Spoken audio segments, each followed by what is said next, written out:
quieras. Yo soy reina, mami, tú eres cualquiera. No tienes fuego, salte para afuera.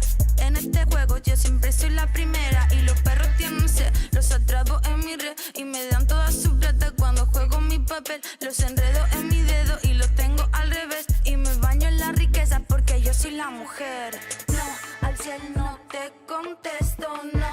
Ni tu DMs o texto, ya tienes que saberlo. Yo vine a subir, subir al cielo, Dale bueno, baby, dale bueno. Ya tú sabes, baby, lo que quiero. Dale bueno, dale bueno. Ya tú sabes, baby, lo que es bueno. Dale bueno, baby, dale bueno. Ya tú sabes, baby, lo que quiero. Dale bueno, dale bueno. Ya tú sabes, baby, lo que es bueno. Lo que es bueno, lo que es bueno. Dale bueno, dale bueno.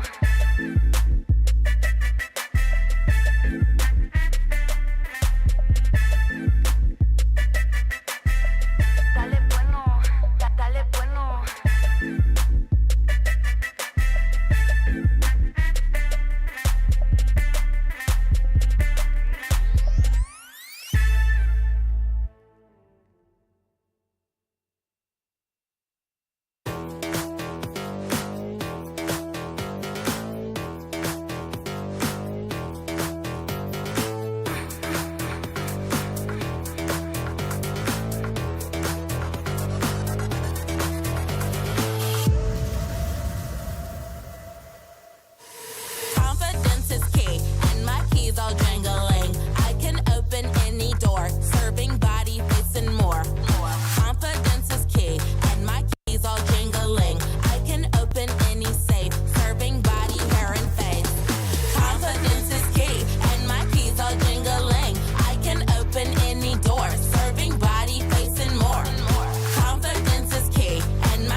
Bang bang, this I wanna bang bang, this I wanna so wicked, everybody bang bang.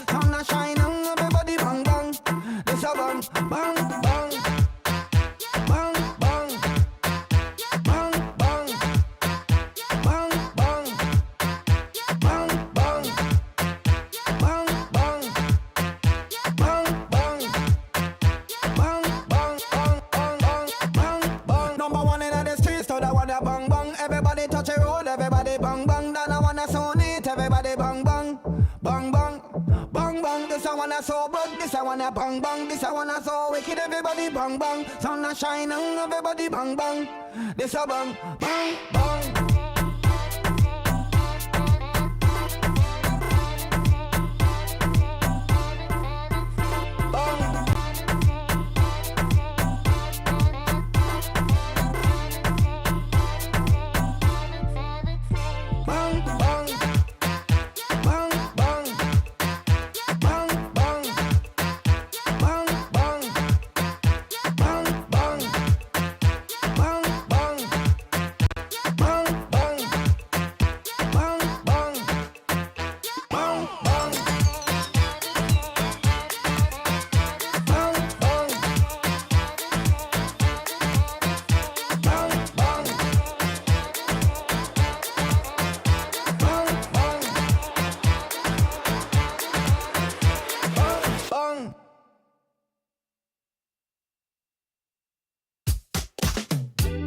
As long as we're together, it feel easier.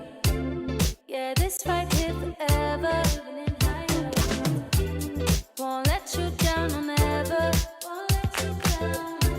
I think I found my treasure. Oh yeah. Always get the feeling that you feel the same way. No, you're never gonna leave my side. Doing this together and ain't nobody better. Yeah, I really wanna get this right. I'm taller.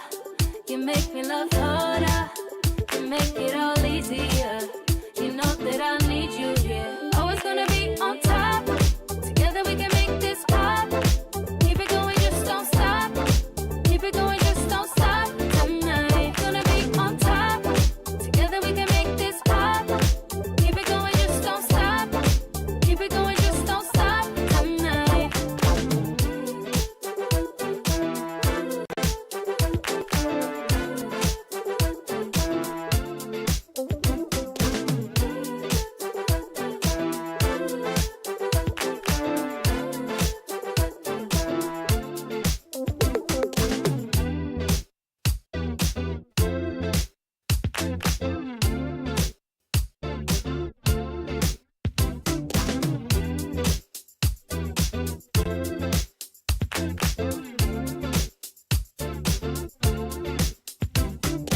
Always get the feeling that you feel the same way. No, you're never gonna leave my side. Doing this together and ain't nobody better. Yeah, I really wanna get this right. I'm taller. You make me love harder. You make it all easier. You know that I need you here. Always gonna be on top. Together we can make this pop. Keep it going, just don't stop. Keep it going, just don't stop. Tonight, gonna be on top. Together we can make this pop. Keep it going, just don't stop. Keep it going, just don't stop. Tonight.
man, I'm up the beat. With it on lock, everything on fleek. Word in the street, on my sound on repeat. Do it all day, every day of the week. Getting turned up, we feeling lively.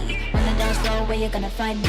Here comes the drop, it's time to party. Here comes the drop, it's time to party.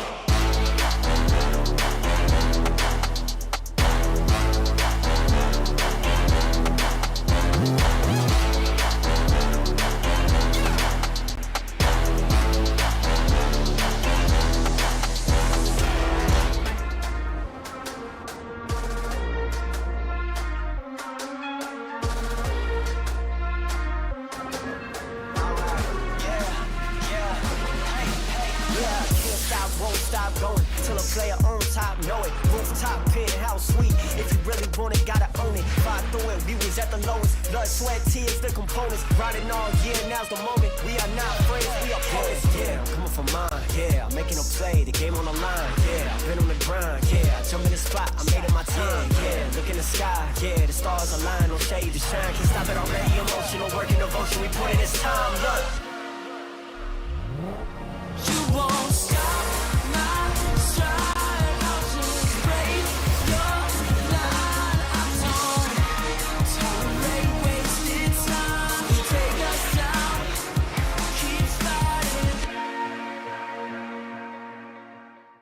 The Snapdragon Pro Series powered by Samsung Galaxy is brought to you by Snapdragon Elite Gaming, Samsung Galaxy S23 Ultra, Monster Energy, and DHL. Welcome to Mobile Legends. What is a winner? Make a promise, then I go and deliver. What is a great? They all amazed. This ain't for beginners. Back in the days, we used to dream, but now we can get it. Work, work, work. We gotta push to the limit, then work till we finish, then push to the limit, then work, work, work, work.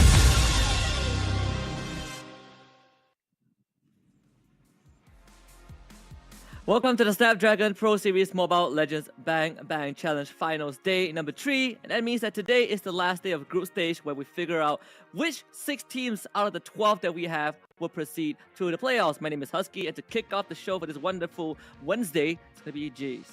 Yeah, wonderful Wednesday indeed. It's double W's as well. But of course, you know, hope these teams that we're looking forward is also going to get that double W's, because a lot of hope is riding on AP BREN. And remember, we talk about the storyline of speed bumps. I don't think Bigatron Alpha will be that speed bump. It is finally an obstacle for them that, well, they're looking out forwards towards it. Yeah, we talked to AP BREN 2 days ago, and they say that Bigatron Alpha is probably the alpha of the group, right? The team that they're most afraid of.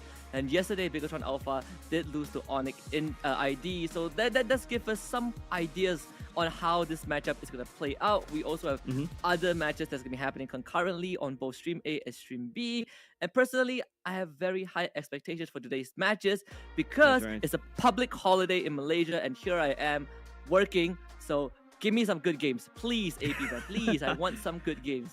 Well, we gotta make you work during a public holiday, right? But apart from that, to make it spicy, even make the storyline even spicier, right? You mentioned that Bigatron Alpha was taken down by Onyx, but don't forget, AP BREN beat Onyx in a 2-1 fashion as well. So this is a bit of a weird food chain that's going on for Group B.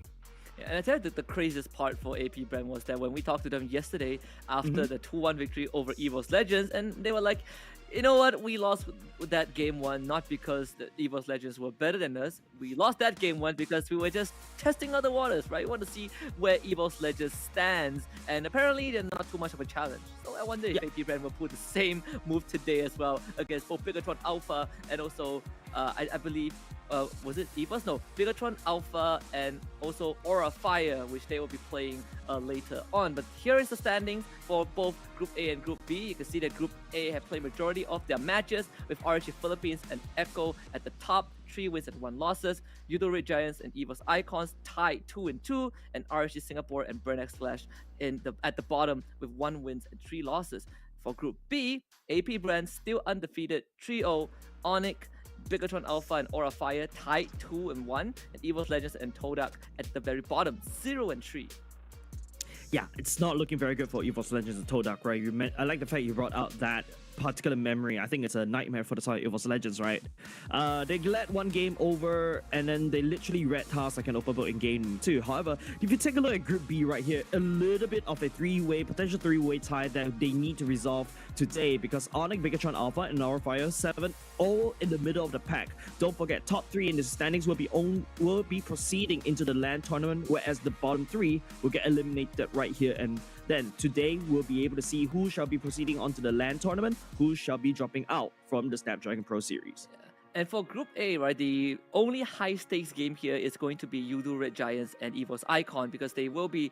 No, not Udo Red Giants. I think EVOS Icon, they're going to be playing RRT Philippines. Udo Red Giants will be playing against RRT Singapore. So whoever wins their series is going to get that 3-2 score and scrape by into the playoffs. But that is assuming that one of them is going to lose the series. We'll just have to see how that plays out. It's fair to say that EVOS Icons have a harder matchup because they're up against RRT Philippines. Whereas for Udo Red Giants, we're looking at them taking on RRT Singapore in a closer best of 3.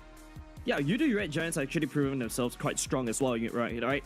Was able to actually go up against the teams like Echo and then also teams like RSGPH. But now RSG, I mean, hopefully Diablo and the gang was able to, get something done against Udo Red Giants. Maybe also potentially upset the whole ecosystem of Group A. But like what we mentioned just now, right? Group B, there's this three-way tie that we need to resolve today. And then AP BREN, if they lose against Bigatron Alpha, this is also going to make this whole Group B even more messier as it already is. Yeah, it's a lack of opportunity. I think we've seen many upsets. We saw Udo Red Giants beat RSG Philippines 2-0, and yesterday, EVOS Icons won against both RSG Singapore and also Udo Red Giants. So if anything, I think our hopes are very high for Group A. But for us, a lot of us is looking at Group B, but because there's so many things that we need to go through, we have employed assistance from our friends over at Jakarta, our colleagues, to help you guys get a very quick recap on what has happened on day number 2. Check it out. Finally decides to use it on the Doma, but he pops to go away. Doma! Oh! Is the bucket free hitting? Onyx continuing to apply pressure. Yesterday's games were, I would say, interesting, but actually it's very surprising. After day 1, teams have had a better understanding of the lay of the land. But that's not all, right? We have Udo Red Giants continuing to somehow perform out of their minds. Udo Red Giants versus EVOS Icon. It's all about Doma and all about Super Red. Day number 1, they lost a game, they won a game. Day number 2, they are winning matches that honestly, I wasn't expecting them to win.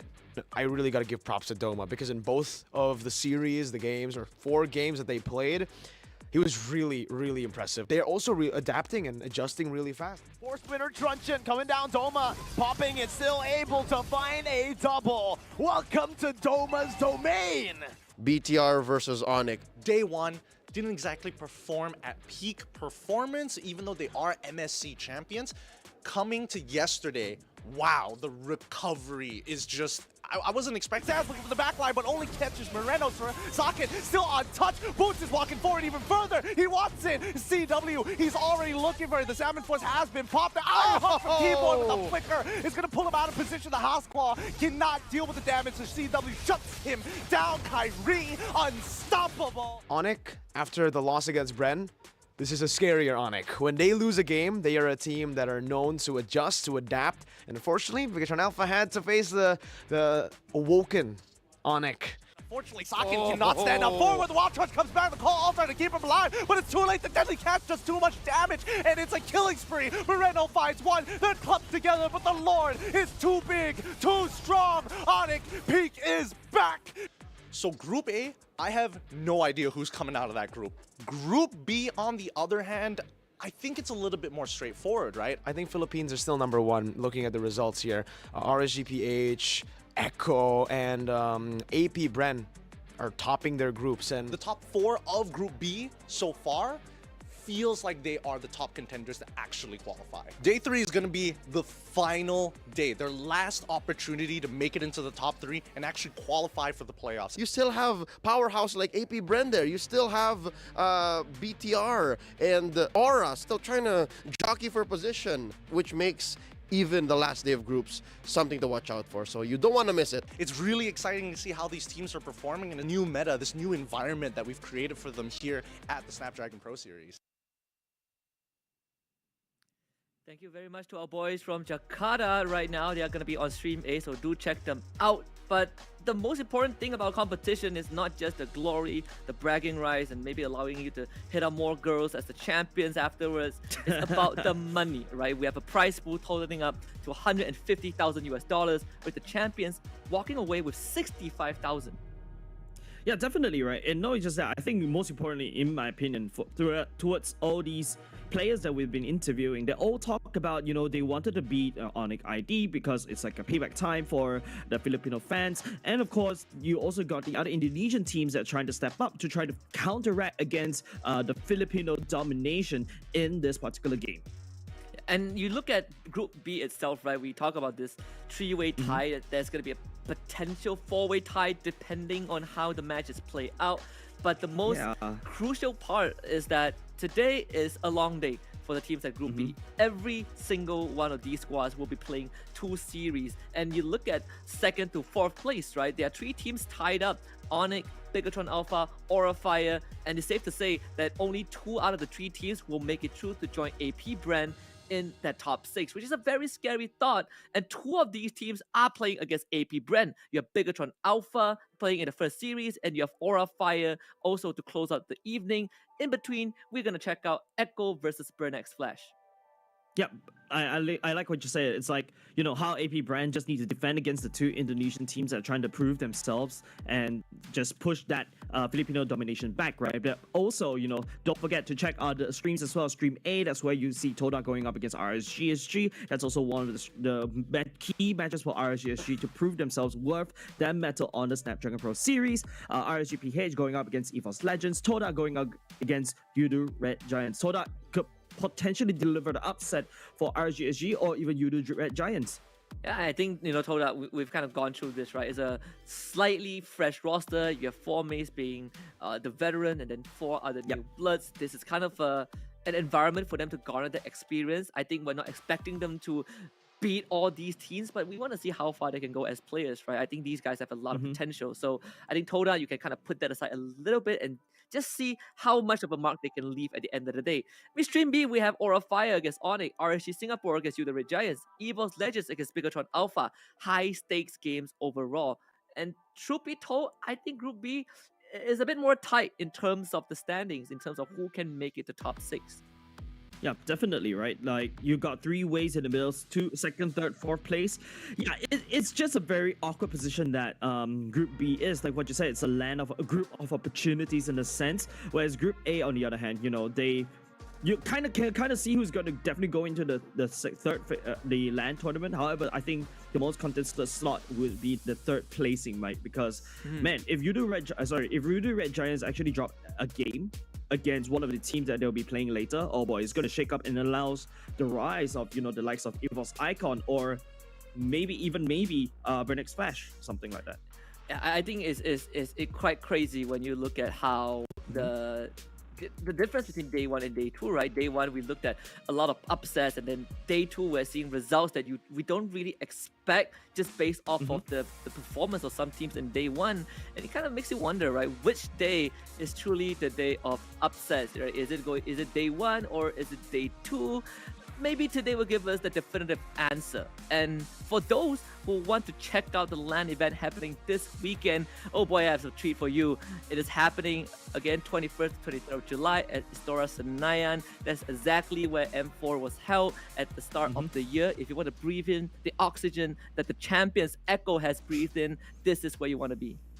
Yeah, definitely where Echo made their name as well, right? And don't forget, Echo will be very hungry to go back to that same place where they finally make their name. So go check out the tickets at the same time. Go log on to Instagram, find out more information over there at the same time, because you will want to get their tickets right now, because I heard it's already selling out. Don't forget, you can get the tickets at esl.gg/SPS MLBB tickets starting at 30k rupiah. Yeah, absolutely, right? This very, very affordable. If you're already in Jakarta, you might as well check it out. But if you are not in Jakarta, well, book a flight and go there. The people are awesome, the fans are crazy, the food is great, everything is amazing. It's a fantastic week for MLBB itself. I think, Snapdragon Pro Series not only allows the teams to have a platform to showcase what they're made of, especially those who are not able to make it to big stages like MSC, and we have a very good example, right? AP BREN is one of those teams, and right now they are proving to be one of the strongest contenders in SPS itself. Yeah, this could be a warm-up for AP BREN, right? Looking to play differently as compared to their previous MPLPH regions as well, but of course not to count out Bigatron Alpha, right? During MPL ID last week, they actually performed outstandingly, even in the Kickstarter. Sorry, they're really starting the series, or basically the tournament, well in a very great foot. So with that said, here you go. This is AP BREN going up against Bigatron Alpha. AP BREN right here looking very strong. We've seen them on Stream C quite a number of times already, so they are definitely no stranger to us. But of course, Bigatron Alpha looking to be more than just an obstacle, maybe a mountain for AP BREN to scale. Yeah, an amazing series coming up. So let's start it off by bringing out the boys of AP BREN and hear what they have to say. To be honest, the journey for BREN eSports is quite interesting. The silence, he's taking it out. Izanami. Now Chico, guys, left in no man's land, he's taking out the Fatal Links, gonna come to one. So us, AP BREN, coming up from another tournament and we won, I think we are more comfortable and well prepared in this tournament, and I believe that we will reach the highest result ever.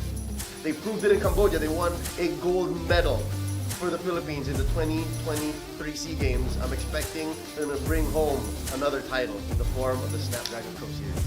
Out, Sword is super low. Gonna be safe for now, but will be taken up by Ricketiano, the cleanup. They dominated in their group, and honestly, they still look like they're in their gold medal form. BREN here in the challenge season reminds me of BREN eSports in season 11 regular season, where they've been on top week after week after week, and they're so clean.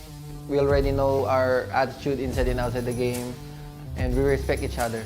That's why our team is really strong. So recently, we won a couple of tournaments, so I don't find a reason why we couldn't win it here.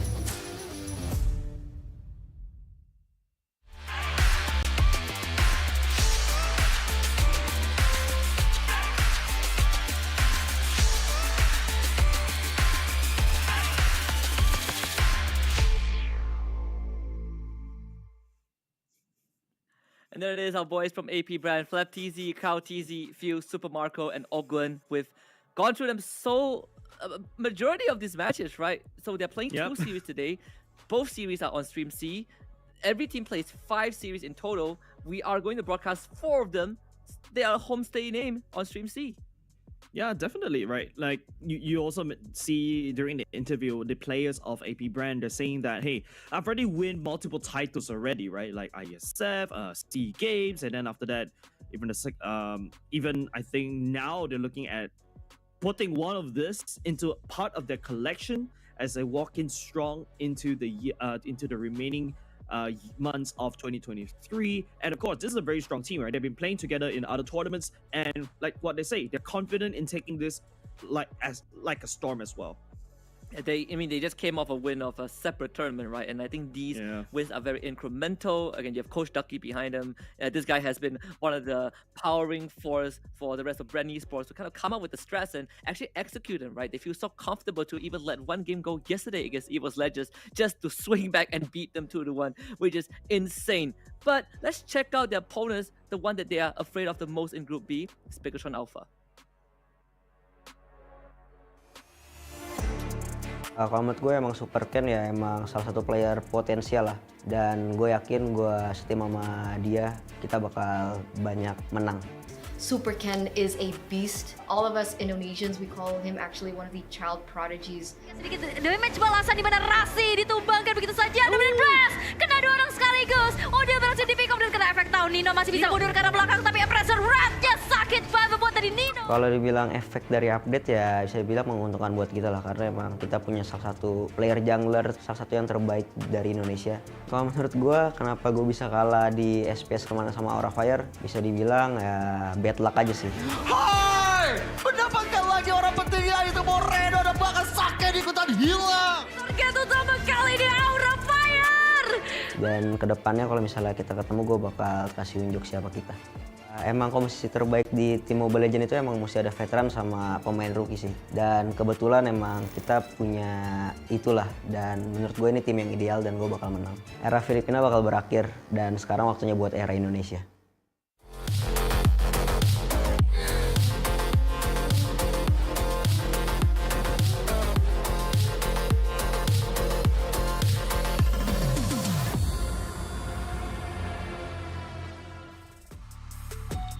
You heard the man, Zorizo, Super Ken, Kai, Saken, and Super Vin. Both Bigatron Alpha and AP BREN agreed or thinks that they are the ideal squad, and both are here to end the era of one another. But I want to get your thoughts on this, Jace. Which team is actually the ideal team? I think definitely AP BREN, right? Based on the statistics and their past career alone, they have been winning tournaments outside of just, their MPL region and also even MSC. Whereas Bigatron Alpha, though, like I said, I think their determination in basically trying to take down this AP BREN may trigger even different things in Bigatron Alpha, right? Like, you saw how once Onyx ID got beaten by AP BREN, immediately they woke up and they start rampaging all across the board in Group B. But this time round, Coach Aldo in tow, Bigatron Alpha looking to really trying to put their best foot forward against one of these titans in Group B. So we are kind of putting AP BREN in the spotlight, right? This is the team that is undefeated so far. Bigatron Alpha is their biggest opponent, and Bigatron Alpha to them themselves as well. They say that well, we are the best team that Indonesia has to offer right now, but we lost to Aura Fire in the challenge stage, and it's not because they're better than us, it's because that we just didn't have the luck. So we'll see if luck is going to be a factor today. I'm expecting a full series, and it has to go a full series, right? Definitely all eyes should be on Super Ken, right, from the side of Bigatron Alpha, right? Like, he is basically like a star player from the side of Bigatron Alpha, the Indonesian that's really starting to rise up in popularity and also micro level in the jungle from Indonesia as well. So ladies and gentlemen, don't forget, cast also your match prediction. Cast your votes right now in the Twitch chat, and I think we should be seeing our own predictions coming out on the screen very shortly, right? Yeah, I can't wait to see this rivalry, this inter-region rivalry continue to boil, continue to cook in the pot. I mean, the chat, I've been reading it every now and then, it's going pretty crazy, and I can appreciate that everyone was very friendly there. Well, most people are pretty friendly, some smack talk every here and there. But for us, I think we're on the same page on this, right? AP BREN 2-1 over Bigatron Alpha. Yeah, Bigatron Alpha needs to look like they're not just a mere speed bump like what esports Legends did against AP BREN, right? AP BREN, on the other hand, they are known to basically throw out one game just to test the waters a little bit, just to see how you're rotating. And esports Legends was the first victim right there, right? Now looking to also do the same against Bigatron Alpha. Look out for the link. AP BREN might pick that up for KLTZ, but at the same time, don't forget, Uranus also very strong against Bigatron Alpha. On the other hand, Bigatron Alpha, right? Look out for Super Ken, look out for his junglers, like you saw the Fredrin going amok in MPL ID itself, and also the Lancelot as well. I believe these teams will be looking out for slightly different heroes as compared based on their region. Yeah, I think you look at AP BREN again, Novara is one of the first few heroes that comes to mind instantly, right? And I'm glad you brought up Uranus for Bigatron Alpha, because yesterday they played Uranus on both games against Onyx and got crushed. Right, first game 13 minutes and 52 seconds, second game a bit longer, 21 minutes. But both games you have a Uranus into a direct matchup, and that was a matchup that we kind of brought it up every now and then. We saw that from Todak, not from Todak. I think it was from was it Todak? Red Giants yesterday, where they ran the direct into a Uranus and it completely crushed that matchup. Onyx did that against Bigatron Alpha as well. So if anything, if that happens again today, I am going to be very, very happy with it. But I'll play a head-to-head this time. We will be focusing on both the roamers, Ogwen from AP BREN and Super Vin from Bigatron Alpha. Yeah, like Ogwen, if you take a look, most pick heroes, Minotaur, the Kaja, and the Kufra, whereas on the other side, Super Vin goes for Angela and Kadita and also the Kaja, right? That's a little bit more, Super Vin this time around going in SPS, a little bit more softer in terms of his time of roams. Ogwen, on the other hand, is like, Ooga Booga, I don't really care. I'm just gonna jump on top of you and just stun every person on your team, right? Whereas Super Vin, this Kadita is very prevalent in MPL ID meta. So I think knowing AP BREN, definitely be looking out to ban out the Kadita because you've seen them doing that, especially against eVos Legends yesterday. Yeah, I think, you know, for eVos Legends, it was definitely pretty unfortunate that they are used as a test subject. I kind of feel like AP BREN probably wouldn't be putting off that strat as loosely as they did yesterday against a team like Bigatron Alpha. You don't want to give them that inch that they can convert into a mile. A part of me feel like maybe AP BREN was just like, yeah, we kind of messed that up, but you know what, since we won, we can say that it's just a test run. Either way, I'm pretty sure that they're going to be feeling really good about today. They have almost guaranteed 100%, well, 99% locked in to top 6. It's all about maintaining that perfect record in the group stage. Yeah, you want to go into the LAN tournament like in the perfect record, right? Because it only help boost the players' confidence, also boost the momentum of the whole team. Bigatron Alpha, on the other hand, you know, they know they're up. This is one of the biggest challenge in this group, right? AP BREN, you know, like what we already mentioned and established in Stream C, they're very strong in terms of setting up the macro, the rotations, very aggressive. They know once they have the advantage, they'll push on forward. If they don't, they'll play a bit more safe and let Super Marco scale. But ladies and gents, with that said, enough theory crafting. Let's take a look at what kind of roster they'll be bringing in for game number 1. Yeah, we've been focusing so much on gold laner matchups on day 1 and day 2, and it's good that we are looking at the roamers right now, right? I think Ogwen deserves a lot more spotlight. I know we shined the limelight on him on day 1 when he was on the Minotaur, but I think yesterday he was definitely, you're looking at Kaltizi, you're looking at Super Marco, and Ogwen was there as one of the best supporting casts ever. And today, I think he has met his match, which is Super Vin. But when you look at the bans, the Kadita and the Ling banned out, both respect ban. Faramis and Valentina also taken out.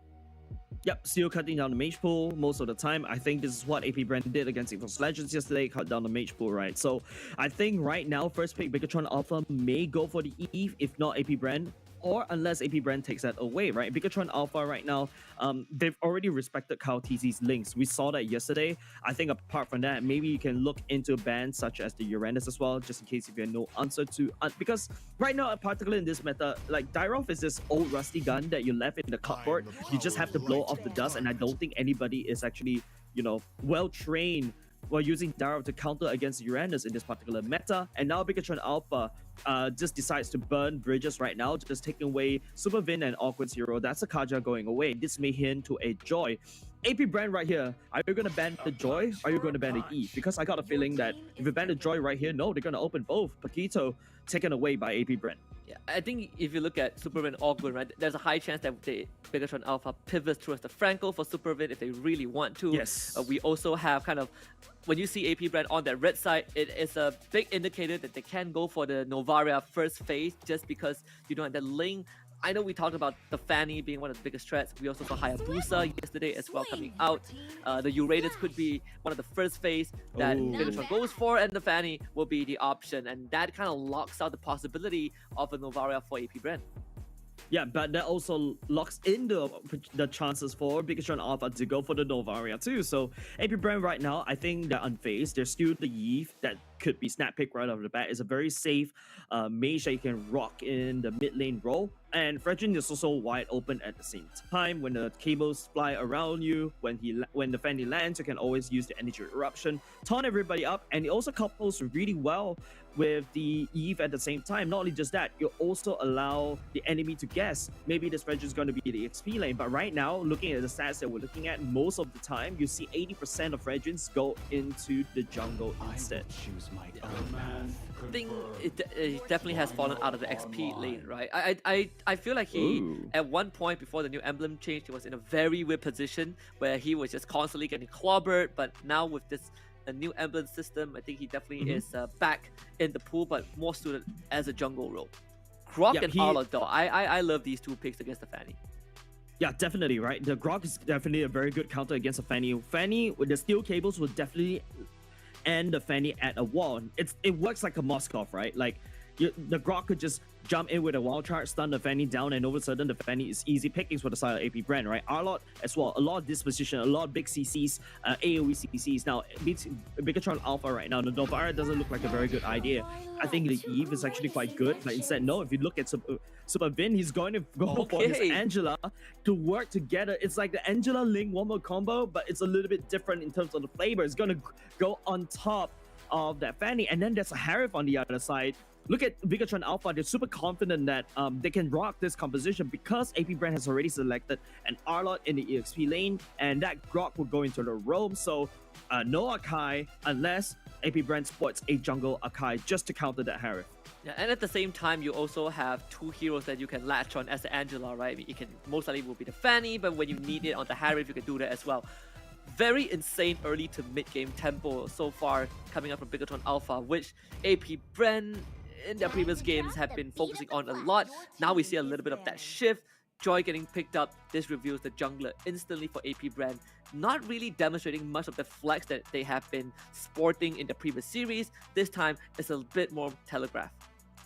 Unless Joy goes to the mid lane, right? That could also be a possibility. Yeah. And if you want to also throw AP BREN off, instead of rocking a gold lane Harif, you can also run him in the mid lane. So you got dishy-dashy heroes for both of these two mid lanes. But of course, if you take a look, AP BREN understands the threat of that Uranus not going to be wanting to face that boy at all, because they know, look at the roster, as this now is a very bursty wombo combo. They don't have the DPS to take down the Uranus if the Uranus snowballs out of scale. And I do kind of like the Uranus ban as well, because you looked at what Bigatron Alpha already has, right? With that Uranus in the pool, AP BREN, they're going to have their hands full. You have to do it for Uranus that already heals up pretty much with Consecration, and then you have an Angela. No thank you, we don't want to deal with that. And Bigatron Alpha are starting to shut down those early game bullies, right? Brody is one of the biggest bullies as well. I wouldn't be surprised if we see the Beatrix taken up by Bigatron Alpha in the last ban. Yeah, I feel like Bigatron Alpha may look at cutting down marksman pool, but I don't know why. I just get the weird feeling that AP BREN, taking away the Esmeralda. I don't know, it's just that gut feeling that AP BREN may go a little bit unorthodox right here, since Bigatron Alpha has already opened their hands saying that, hey, we're gonna go for a mage in the gold lane. Maybe AP BREN wants to do something like that as well. Sport two fighters into the side lanes, and then we play around the pressure around mid, using the mobility of the Joy if Joy goes into the mid lane. Actually, we get a Florian ban from the side of Bigatron Alpha as well, so wanted to shut down a bit of that support, just in case AP BREN wants to match the Angela. You essentially just take out both of the more meta support. Now we don't see Estes too often nowadays, and it's probably not an Estes game anyways for AP BREN. The question is, do they want to hide that Roamer, or do they want to hide that potential mid laner? Not Roamer, the marksman. There it is, Beatrix picked up. Very, very straightforward for AP BREN.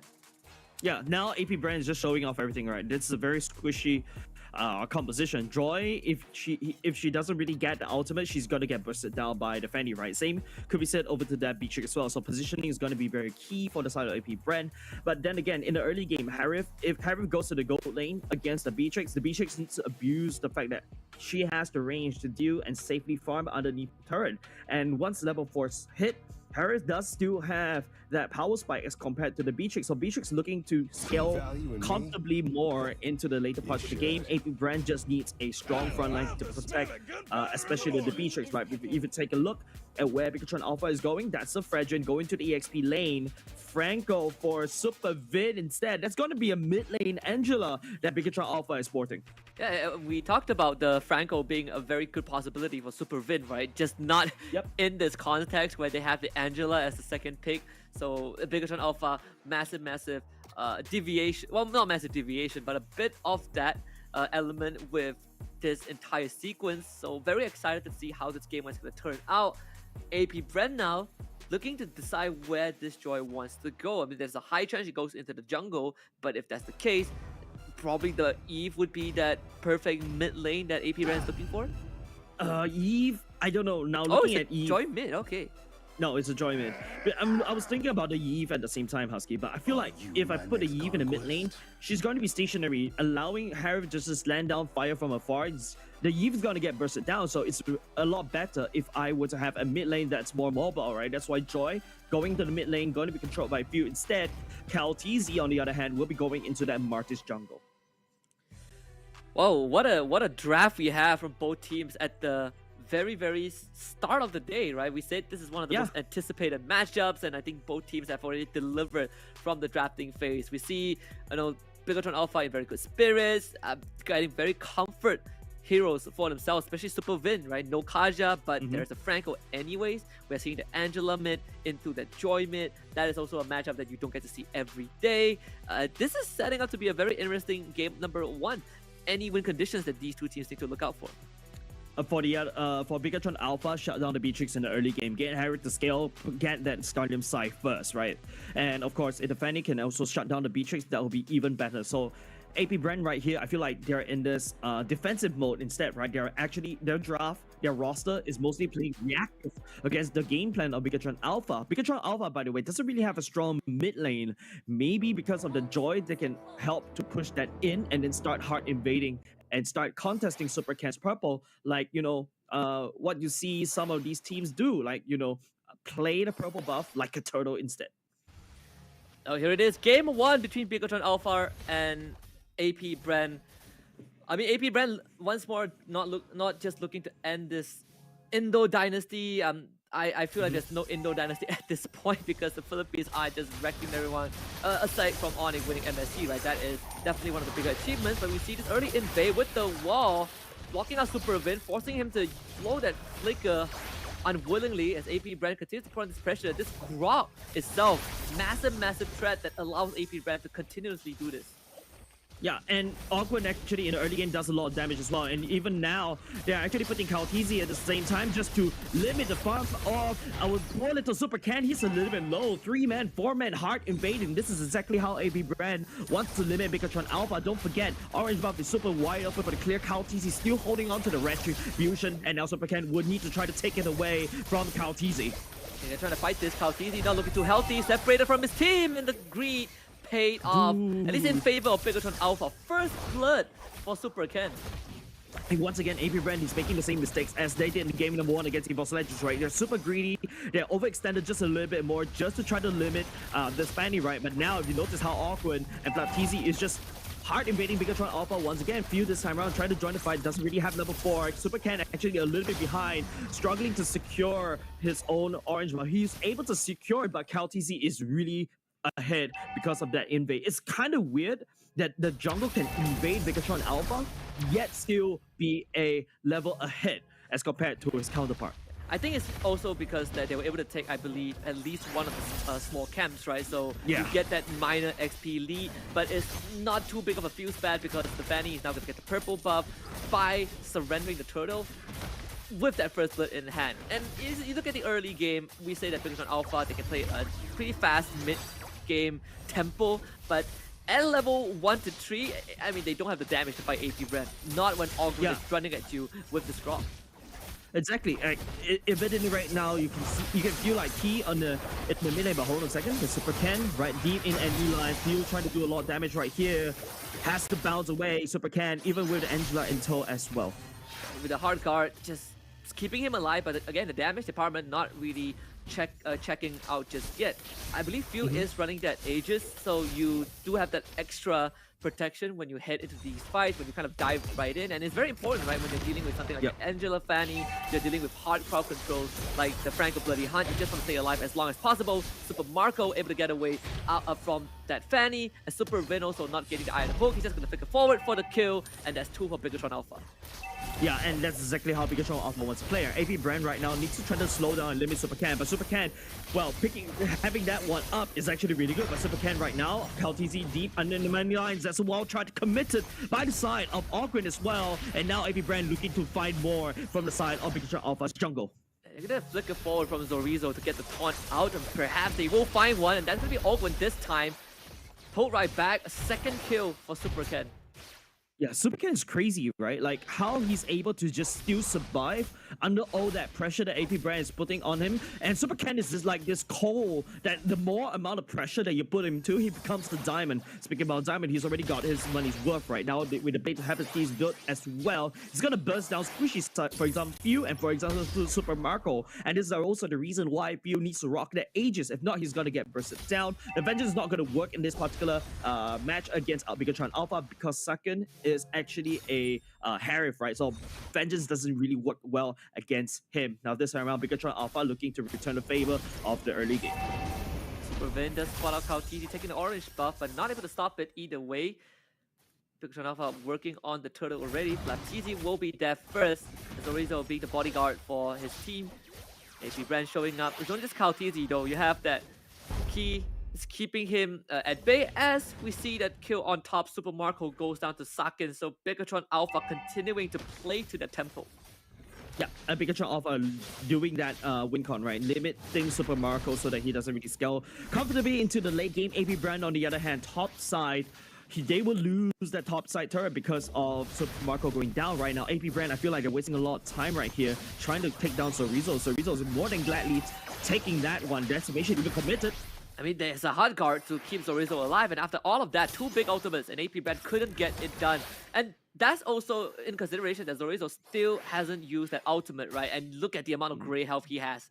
One blast of the Great Sword, he's going to heal back at least half of the damage that he's taken. So overall, Bigatron Alpha still winning out in the health department, but AP BREN, they want to contest this. Steal straight to the back. Supercan spotted out already. He's going to jump right in with the steel cables, try to take the turtle away from AP BREN. Kautisi will win the retreat fight, and they will take care of Supercan with the help of Flaptizi.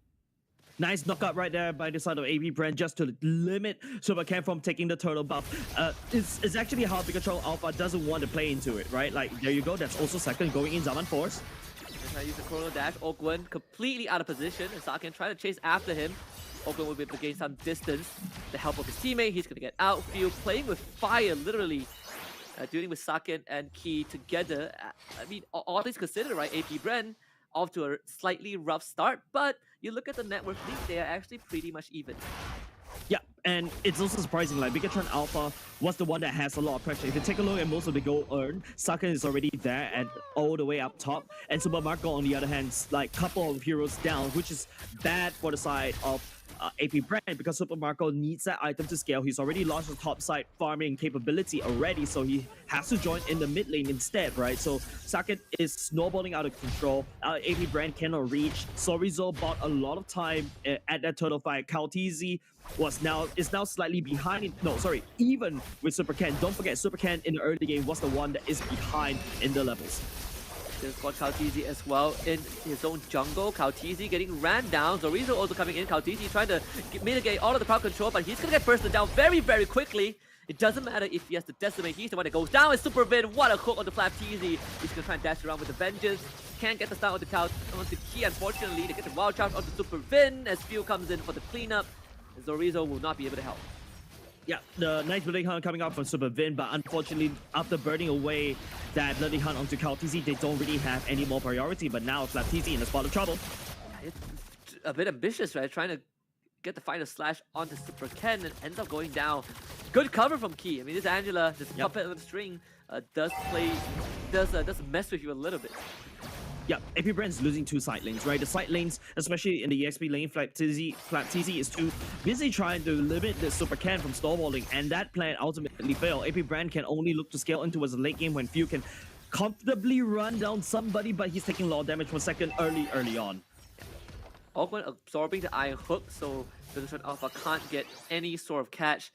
That being said, AP BREN are not in a position to contest this turtle at all. Gotta deal with the mid wave, they gotta secure this purple buff for Kautisi. So that means Bigatron Alpha, they will call dips on the turtle. Yep, there's no contest at all. AP BREN, don't forget, Sakin is already online already, and they're looking to fight right here. AP BREN, oh, hold on a second, they're having other ideas. It's gonna be Kautisi of all people getting hooked. He's trying to get away with the Mortal Coil.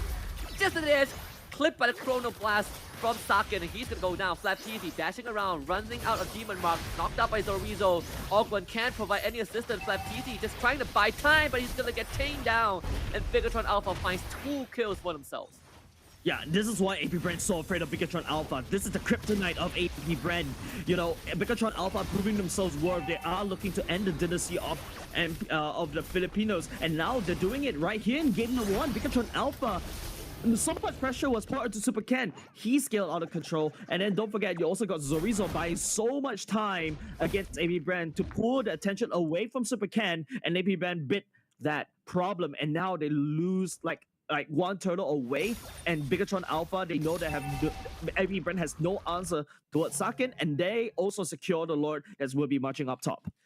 A lot of responsibility for Oakland to just absorb all of these iron hooks, because AP BREN, you have crowd control mitigation, that's pretty cool, but the damage of Bigatron Alpha is out of this world.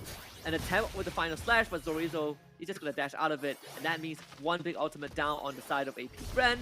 They try to stave out this wave, the iron hook does go wide, so AP BREN, they know that this tier 1 mid has to stay alive.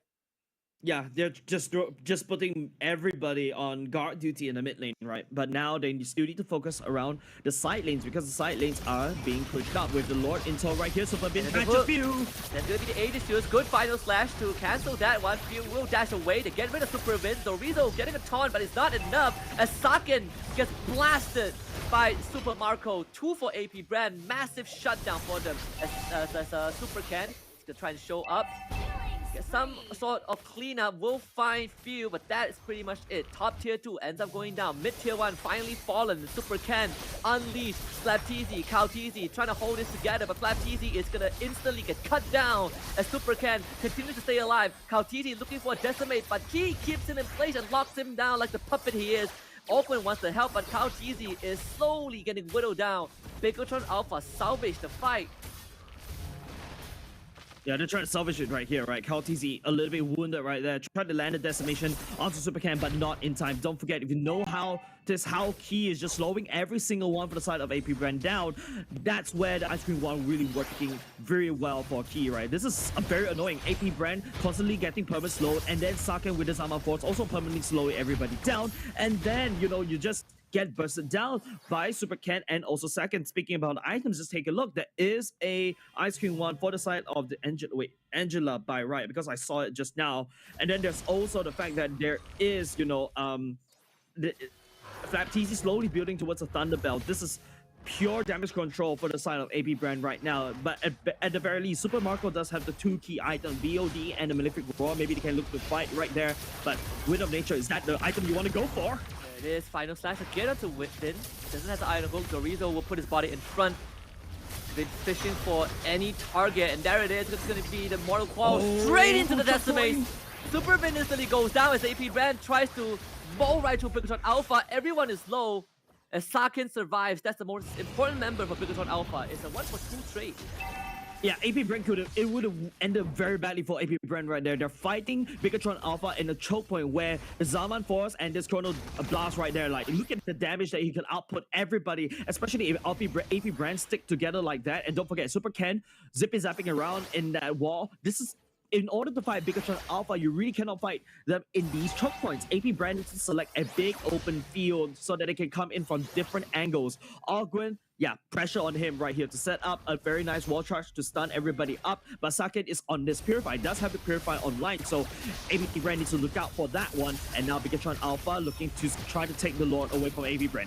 They're gonna try and do it before Super Ken arrives. Super Ken goes in with the steel cables, and the retro is still right there for Bigatron Alpha. AP BREN, they've lost the objective, so they gotta win the fight. Saken, though, taken care of by Cowteezy. Maybe there's a chance for AP BREN as Bigatron Alpha sent on the run.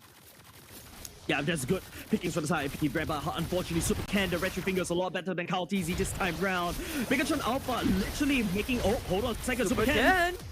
Be careful, and just keep dashing in like that. Flapteezy baited beyond the tower, and Super Ken gets away. The iron hook on the Flapteezy, and he ends up getting traded back, and AP BREN fighting up a bit more than they could chew, but Super Marco is still alive. Zorizo taking out the damage. Super Bin right there. Zorizo going to the back, looking for Super Marco. They lose Bin, and Super Ken shows up, and now in the choke point, once more decimated by Ogwen. As Super Ken falls, Zorizo dropping low as well. AP BREN, well, they salvage that fight for sure. Zorizo still wants more, but I'm not really sure if this is the fight that you want to take. As Phil will try to run down Key in the back line, but unfortunately couldn't have the damage.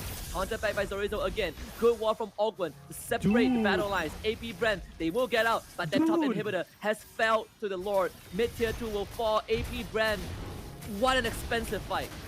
Yeah, Zorizo, that is the fight they are looking for, because what Bigatron Alpha is doing is just slowing down AP BREN. AP BREN, you know, they were bloodthirsty just a little bit. They went off their discipline chart, and then all of a sudden, because of that, that Lord open up the side, the top lane and also the bottom lane. If you take a look at this instant replay right here, you can see how the wall being built actually protected Key so much, and Super Ken coming in and dipping out all the time. Unfortunately, Ogwen will be able to shut them right there. Zorizo just buying enough time for Bigatron Alpha to push down the lanes, not by their own heroes, but by sheer macro.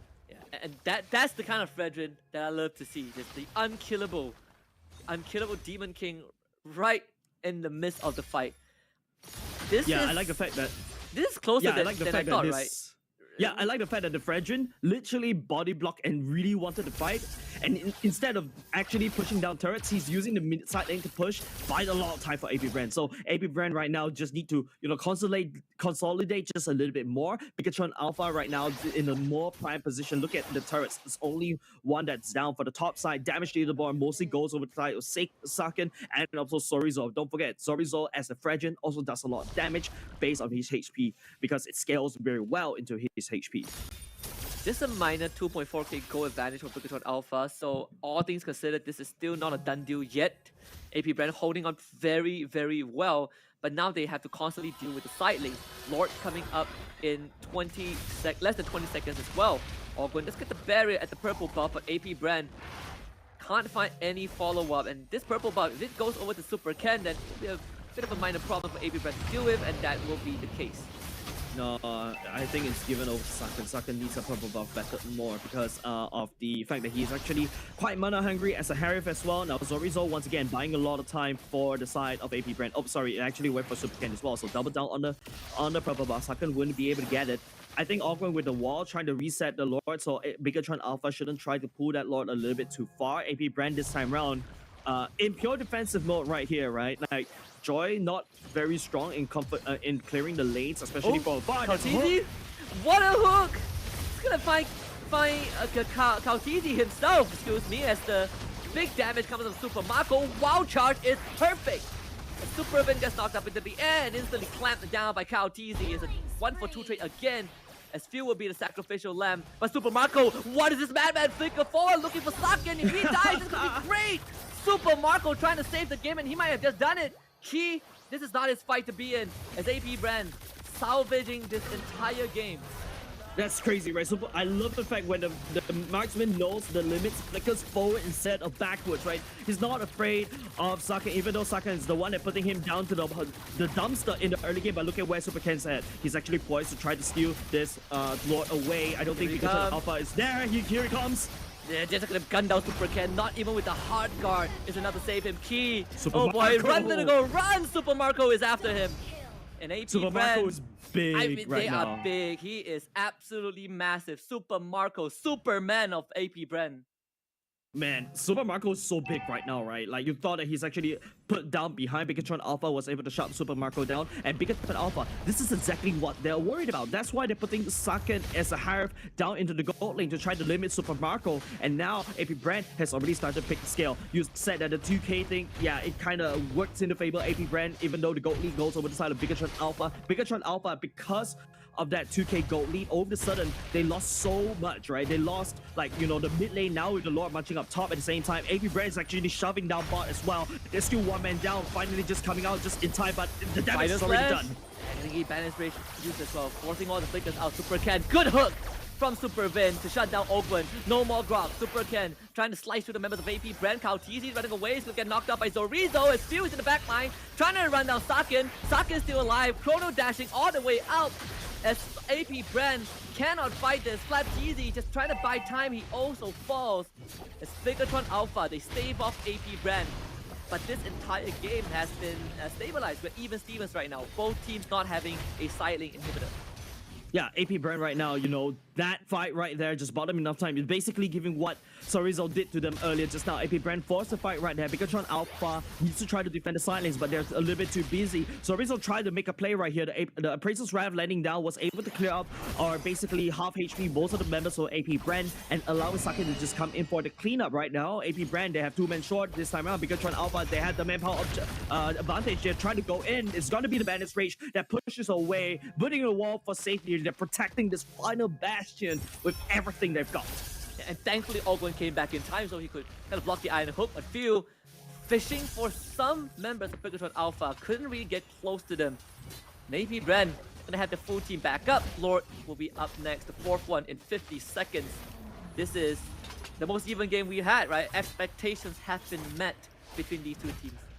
Yeah, Pascal's already built by the side of Super Marco and even a Brute Force rest play. Kyle TZ knows that he needs to be a tank. I think he even sold off the Hunter Strike as well, just to provide even more tankiness in his team. And Flap TZ, look at him, also going pure tank. Most of the damage are locked behind Few and Super Marco as well. As long as Super Marco stays alive, Silver Bin is looking for fishing. His prime target is definitely Super Marco. Few right near already burning off away the ultimate. Bigatron Alpha just guarding this Lord Pit. They won the Lord priority, but Super Ken can rotate and fix the waves very quickly and then jump back to maybe surprise Retribution and steal the Lord away from AP BREN. Both purple buffs are going to be spawning very, very soon as well. So Bigatron Alpha, they want to give it over to Sake if possible on their end. AP BREN, they're not willing to go for these kind of contests. Don't want to go too deep. Most importantly, it's all about this Lord. It's going to be the be-all end-all. You feel going for the recall after shoving in the bot with as well. So it does give them some room to work with.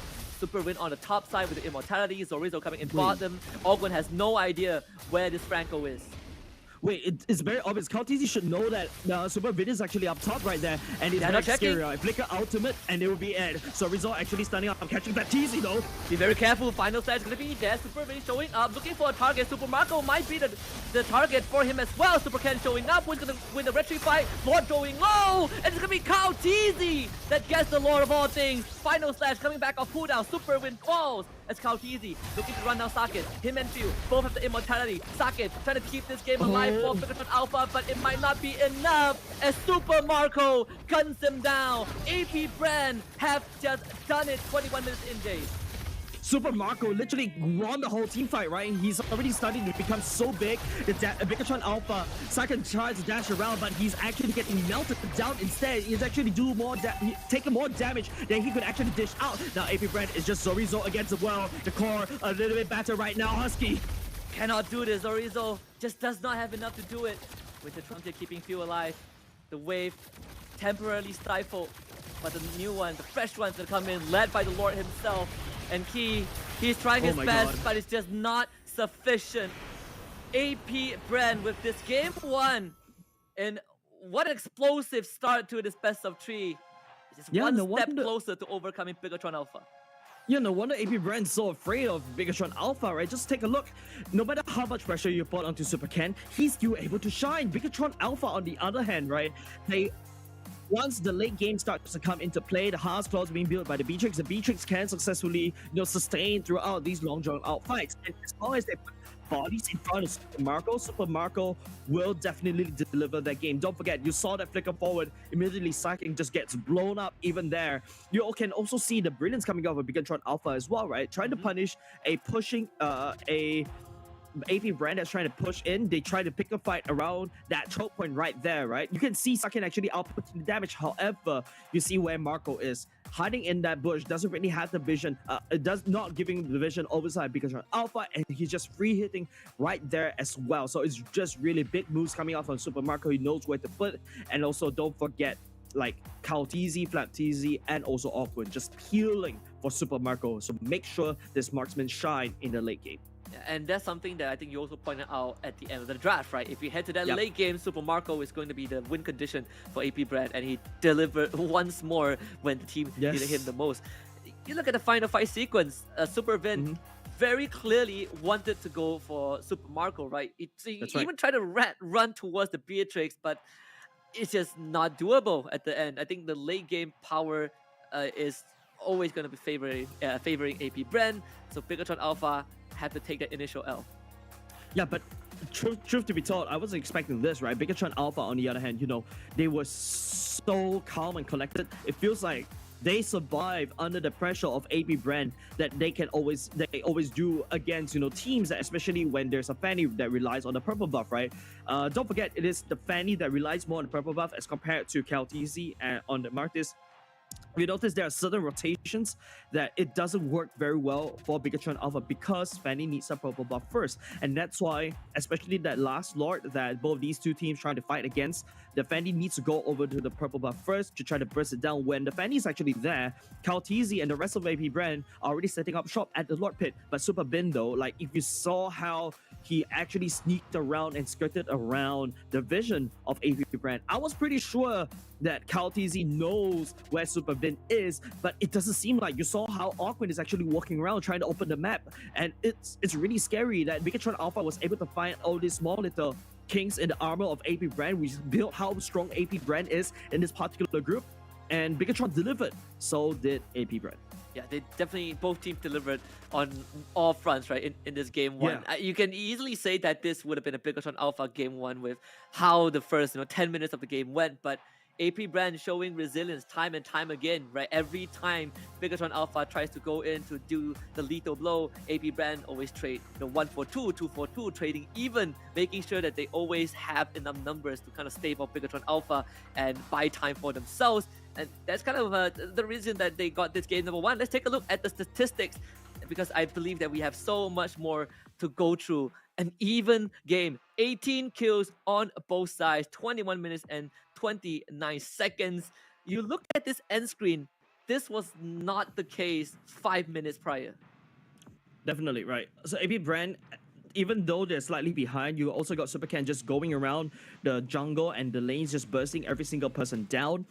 Yet AP BREN is still comfortably only 2k behind. Don't forget, once the late game comes and there's so much structures from the side of Bigatron Alpha, those are basically banks that AP BREN could crack, and then over the sudden, it just allows AP BREN to secure the necessary items they need. I'm also very surprised the fact that Super Vin was really focused on trying to capture at least Caltese or Super Marco. I think the few neutral objectives that Supercan was able to secure was all because Super Vin. This invisible pressure, the fact that he has this loaded gun, only one bullet by the way, but the fact is, this gun will shoot anybody from the side of AP BREN, and that gives AP BREN a lot of invisible pressure, and Bigatron Alpha thrives on that pressure.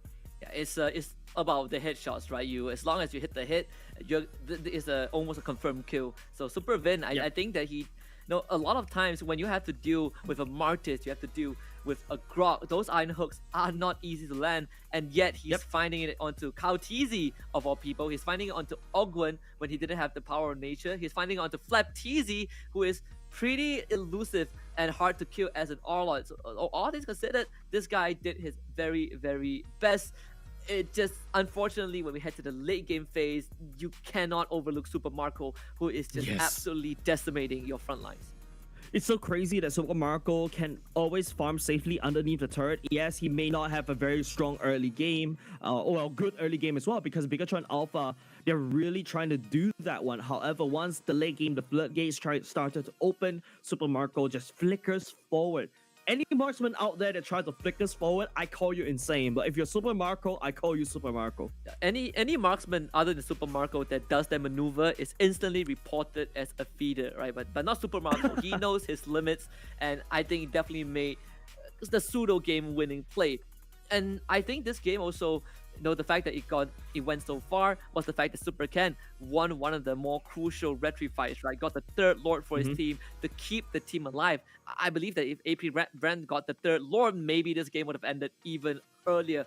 Either way, MVP, Super Marco, enough said. This Beatrix is out of this world.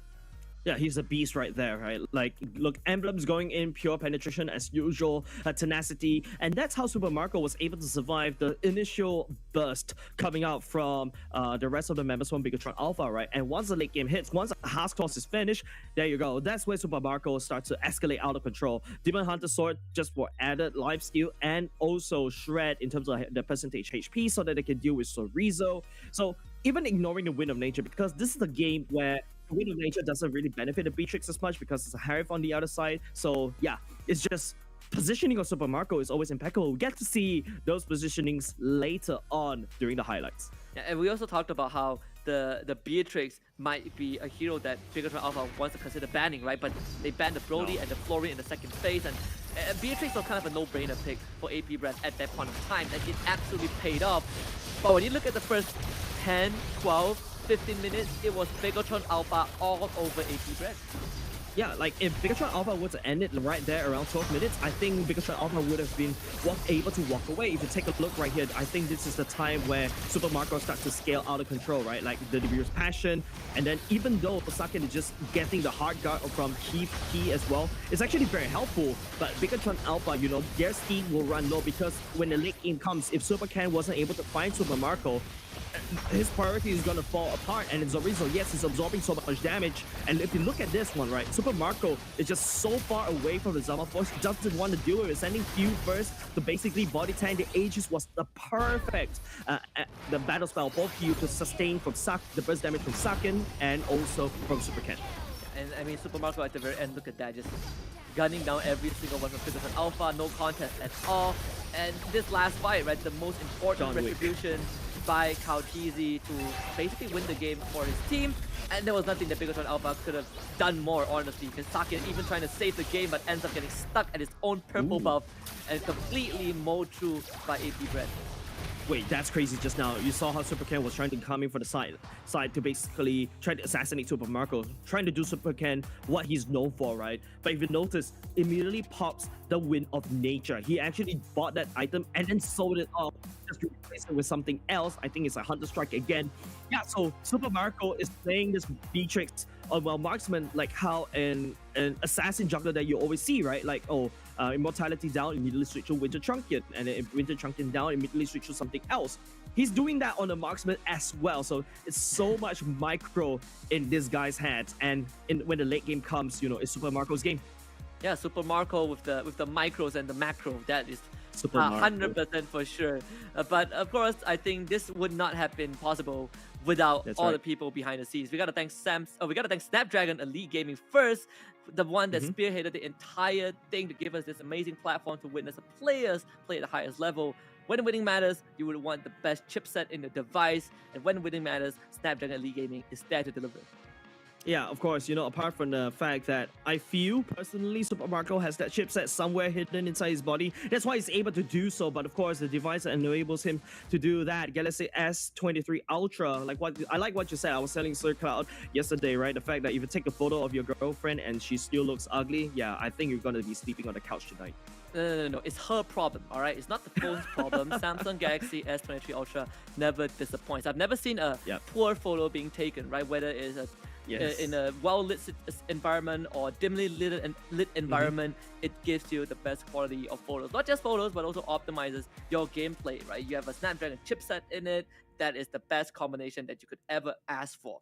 Let's look at the game recap a little bit, right? We talked about the band, lots of respect coming out. You know, we see the Kaja, we see the Ling, we see the Kadita, and the Uranus banned out. But overall, the second phase was kind of what threw me off a little bit. That Florian ban. What was Bigatron Alpha looking for with Florian ban? Why not the Beatrix?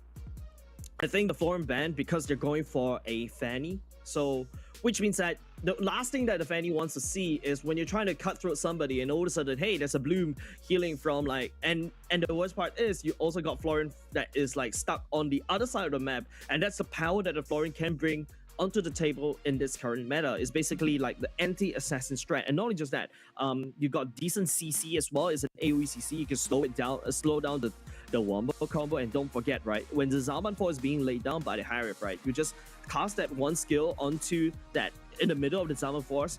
Harif is bound to step into it and he's going to get stunned, and once he gets stunned, he's basically easy pickings, right? He's unable to regen from his shields, and then after that he's going to get busted down. And I really love the fact that there's also the Grok in the play as well, just to counteract against Zaman Force. When you see a Zaman Force, you just wall charge. That's basically the thing. And also it counteracts against Super Ken's Fanny play, because the Fanny would definitely stick to a wall, and you know Grox loves walls, right? Yeah. I mean, Grok builds walls, so he's Grok the builder. Yeah, forget about Bob the Builder. We have Grok the Builder. That's a new skin idea. You are very welcome, Munton. Thank you. I like the fact that you also had this skin recommendation segment alongside with Gideon when you were casting with SPS early on. Oh yeah, on May, right? Yeah. I told you we need the construction worker Franco. So like his iron hook is actually a measuring tape. So every time you throw it, you get to measure how far that tape travel before it connected onto someone. You know, I have a lot of amazing ideas, and I just wish like I get a royalty for it. Maybe down the road I can submit these ideas and get a cut off of it from the skin design department. Yeah, wait for the next skin design contest, right? Remember, right now, I think there's a Kadita skin contest going on as well. So yeah, I think it's already ended. I can't really exactly remember, but I'm not a Kadita fan. But speaking about Kadita, there you go. AP brand takes away the Kadita and Paquito. Same bands, one Bigatron Alpha as well. But this time around, AP brand going in first pick. Kaja is really wide open. I believe Awkward and also Super Vin are looking at this hero. But I think Bigatron Alpha may deny that from both these two players. We see, the Fanny banned out this time by AP brand, so showing respect to Super Ken overall, right? They're like, well, we beat the Fanny, but the Fanny gave us a massive headache, and we don't want to go through that again. Let's see if Bigatron Alpha, what else do they have? There's no Link, there's no Fanny. If you kind of go down the list, maybe Hayabusa is going to be the next pick, maybe the Lancelot is going to be one of the choices for Bigatron Alpha, but aside from that, I think AP brand has at least slowed down a big part of Bigatron Alpha's tempo. Yeah, right now, Joy's open, the Kaja is open, Faramis is also open.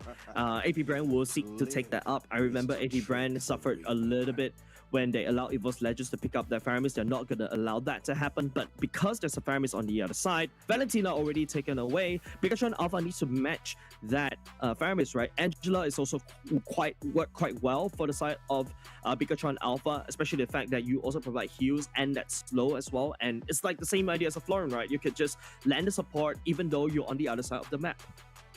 We see the Faramis being picked up instantly by AP brand, so you have this, again, this fallback plan with the Cal Alta, but that also opens up some possibilities for Bigatron Alpha, right? We've seen solutions such as the Minotaur second phase, we've seen solutions such as the Joy, the Farsight, the Artillery, and even, well, the Melissa, right? With the models, you can basically just spread all the damage to everyone inside the Cal Alta. Bigatron Alpha is going pure AoE, like Joy's ultimate and the models at the same time, right? And that's the reason why Bigatron Alpha banned away the Clone. I feel like they really wanted this Melissa pick already, so they immediately went for that one. Now, it's up to AP brand to react towards these two picks, right? Kaja is wide open though, but if Bigatron Alpha didn't pick up the Kaja to protect their own Joy, I think they know how to counter the Kaja using that Joy, right? So AP brand, it's up to them whether they want to fall into that one. Usually, if you want to pick Faramis with a Cal Alta, you want something with a very strong front line, right? Yes, the Arlot is kind of like a pseudo front line as well, but I feel like the Kaja is not a very good hero for the side of AP brand, because if Kaja is going to get busted out if he tries to open the map, and Cal Alta is only just delays the inevitable, right? And we see the Hayabusa picked up by Kyle TZ as well. He also played it yesterday, game 2 against EVOS Legends, had a perfect game. I believe 6-0 was the score. So I think you also take away one of the possibilities that Super Ken can go for. And this could relegate the Joy back into the jungle. We've seen it plenty of times. So I think Bigatron Alpha are not too worried, hence why they are going to go for the Grok.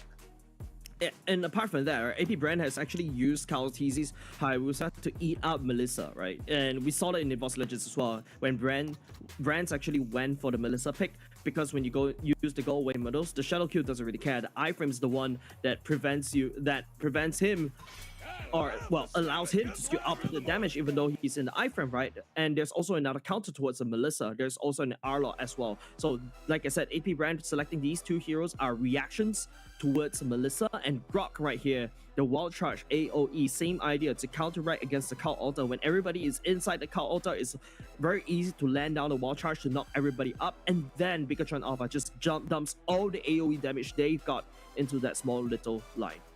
Yeah. And so you see the Franco instantly banned out.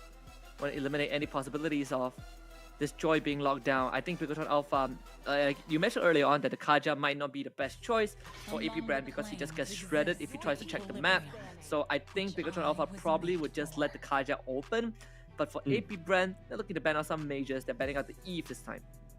Yeah, I like the Eve ban, right? If you remember, Bigatron Alpha going for this AoE, Eve is a really strong hero against to couple that AoE damage, right? And I'm not surprised AP Brand also decided to go down that line since they've already secured Mage, right, to ban away the Farsa as well. So Bigatron Alpha right here is still also very flexible for them, right? The Grok can also go into the EXP lane, the Joy can also go to the EXP lane, the Joy can go into the jungle, the Grok can technically go into the roam and the jungle as well. So Bigatron Alpha is a very flexible roster, right? But Bigatron Alpha are just gonna make sure that the Joy is uncontested. There you go. That's a Kaja ban from the side of Bigatron Alpha. Yes. Playing it safe, right? Making sure that Joy is not gonna ever get pulled. You don't want anyone to get kidnapped. And it does give them a lot more freedom to work with. So I think right now the onus is gonna be on the side of AP Brand, right? What other heroes can they go for in the roam role, right? You already missed out on both the heroes that has a guaranteed crowd control with their ultimates. What else is good in the roam? Are we looking for something like Minotaur again, which they have spotted a few times? Are we looking at a potential Kufra pick? Yeah, I think Minotaur may work quite okay because, you know, the range is quite big. So even though Melissa goes into the protect go away models, yeah, the AoEs will still hit. There you go. It's still the key going back into the Angela pick. They've found a lot of successes with this one. And because of this, I feel like Bigatron Alpha may go for Lancelot, obviously, right? Because it also allows the Lancelot to survive even longer with the Angela. But AP Brand should know that there's a Lancelot coming in. I think the Kufra really works quite well as well because of the bouncing ball. Just at the very least, just prevents the Melissa from dashing around, hopefully speaking. But it's also a very good engage coming off from AP Brand, right? Final sweep to pick somebody up and then just jump all the way in. But there you go. It's going to be Harif. And speaking of which, that's a Cho coming in first the side of AP Brand. So this is going to be a Roam wait, not a Roam Faramis, right? It's a mage. It's a gold lane. It's a gold lane Harif. There it is, a Roam Cho. Yep. I think we've seen Cho from one of the games. Was it? I think it was played by D7 as well. And even though that game was a loss, but it was still a fantastic showing of how Cho can kind of shut you down when he gets a pick off, right? It's kind of like a pseudo Franco, but you have to hard commit to it. And in this case, if you can find someone like a Joy, if you can someone get to the Melissa without getting pushed away, that is going to be the win condition for AP Brand. So for Bigatron Alpha, they're like, well, you want to dash around here and there. They're going to bring out the Kufra as an answer. Yeah, this is also one of Vince's heroes, like the Kufra. Jumping and bouncing around. Now you start to see that the Harif gets a little bit scary, right? Now you also start to feel Cho may not be an easy game because you're up against a Kufra, right? But there you go. That's a Joy from the side of jungle, from the side of Bigatron Alpha, the Grok going to the EXP lane. So a very good tanky front. You also got someone to stun lock everybody. Like I said, you're going into the idea of I'm gonna try fighting AoE. There you go. You got AoE stun, you got AoE damage, you got AoE knock up at the same time, and you also, just in case if anything happens, you don't want your Kufra to go down. There's still the Angela to tag onto the Kufra as well. And with Kufra bouncing around, preventing you from running away, you get slowed by the heartstrings, and also the first Q of Angela, man, it's perma slow coming out, and it makes Kufra even more scarier for the side of Bigatron Alpha. Yeah, there's so many ways to keep you away, right? You have to go away, to get away from Melissa. You have the Kufra Tyrant's Rage to kind of sweep you away like a broom. So Bigatron Alpha, they have a very good front-to-back comp. Let's see what AP Brand can do with this, right? Completely polarizing personalities on both teams with their competition. Here it is, Game 2 between AP Brand and Bigatron Alpha. Yeah, KalTC is looking to actually shut down Saken early on. That's why Super Marco this time around going in for a stronger gold laner. They should have better gold priority. KalTC right here. With the current talent update, I think Hayabusa is actually stronger right now in the earlier parts of the game. Before that, he needs like level 6, but no, now because of lethal ignition, it actually hurts like a truck. So that means that KalTC is going to get a lot more value out of this lethal ignition, but Super Vin jumping in, Ogwen has to just get out of there. Jeet Kune Do out. They're trying to clear the wave as fast as possible, so it does prompt Super Vin to show up. We've seen this Grok XP lane every now and then, and in this case, you kind of take away a bit of that invade potential early on, but you do have a Grok that is going to absolutely smack you to the ground with that force of nature early on. He in danger though. KalTC just punishes him with the first blood as Super Vin shows up with a bouncing ball, trying to take fuel away, but unfortunately that is not going to be the case as Super Ken now having to tank out the OG Shadow kill. KalTC with the help of fuel will get a get a double. AP BREN right here coming in the nick of time. Kaltizi used key to get into level 4 and then just transitions into a shadow kill. AP BREN is basically thinking 2 steps ahead as compared to Pikachu Alpha, and this is a very scary team. Ghost versus coming in just in the nick of time. Awkward looking for a pick off right here. Super Bin still knocking up 2. And just look at the massive damage from Kaltizi, right? You said before, this new emblem giving the Hayabusa a lot more than early damage with the lethal ignition. And we see that every time he shows up for a trade, you have people like Key, not exactly the most durable hero to deal with a Hayabusa. In fact, right, who can expect a little girl to deal with a ninja? No one, right? No little kid has ever won against a ninja. I'm trying to think of any Naruto reference to pull out right there, Husky, but of course, I couldn't think of any for now. But AP BREN right here in a solid start, right? Super Bin gets knocked out by Ogwen. At the same time, there's a big wave that Super Bin needs to deal with. He's not even level 4 yet, and the turtle is up. Kaltizi has the turtle priority.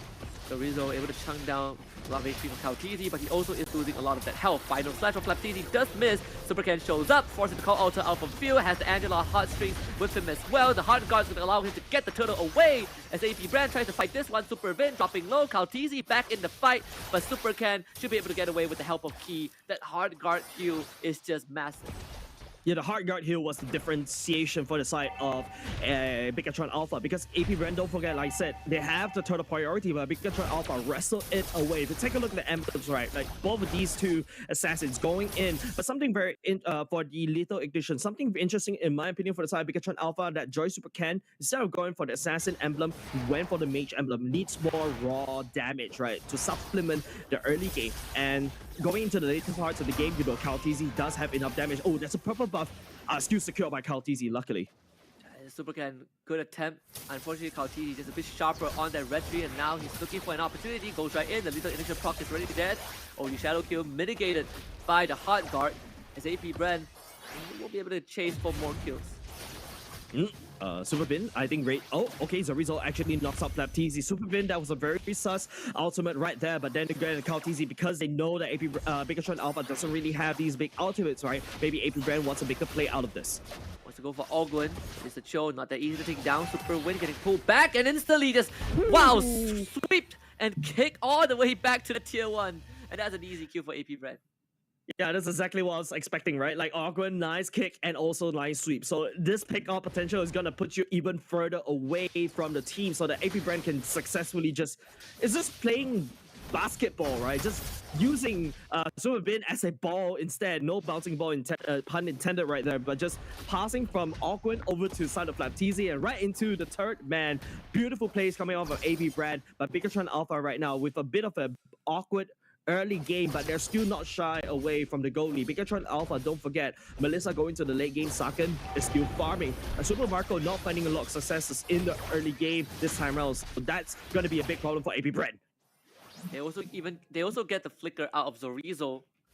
They try to go for the gank, second turtle up. Saken this time will be able to join his team. They say the same for Super Marco. Good Tyrant's Advance. Going straight onto Flaptizi. The call alter will keep him alive, and he's going to flicker to the safety. Ogwen by his side. Bigatron Alpha having just more health pool if there's ever a turtle fight. Yeah, nice kill coming on Super Marco. He's needed to basically shove the mid lane so that, Bigatron Alpha needs to deal with the mid lane before actually going to the turtle. Now Super Ken jumping around. He does have the hard guard. He's going to try to do as much damage as possible. The final slash is going to be there, but Super Ken doing massive damage to field. The kick coming out, taking out Zorizo. AP BREN Ogwen finding the pick once more. This entire turtle will be resetted. But Bigatron Alpha, they still have the health to work with if they want to. Top side, Saken also pushed away.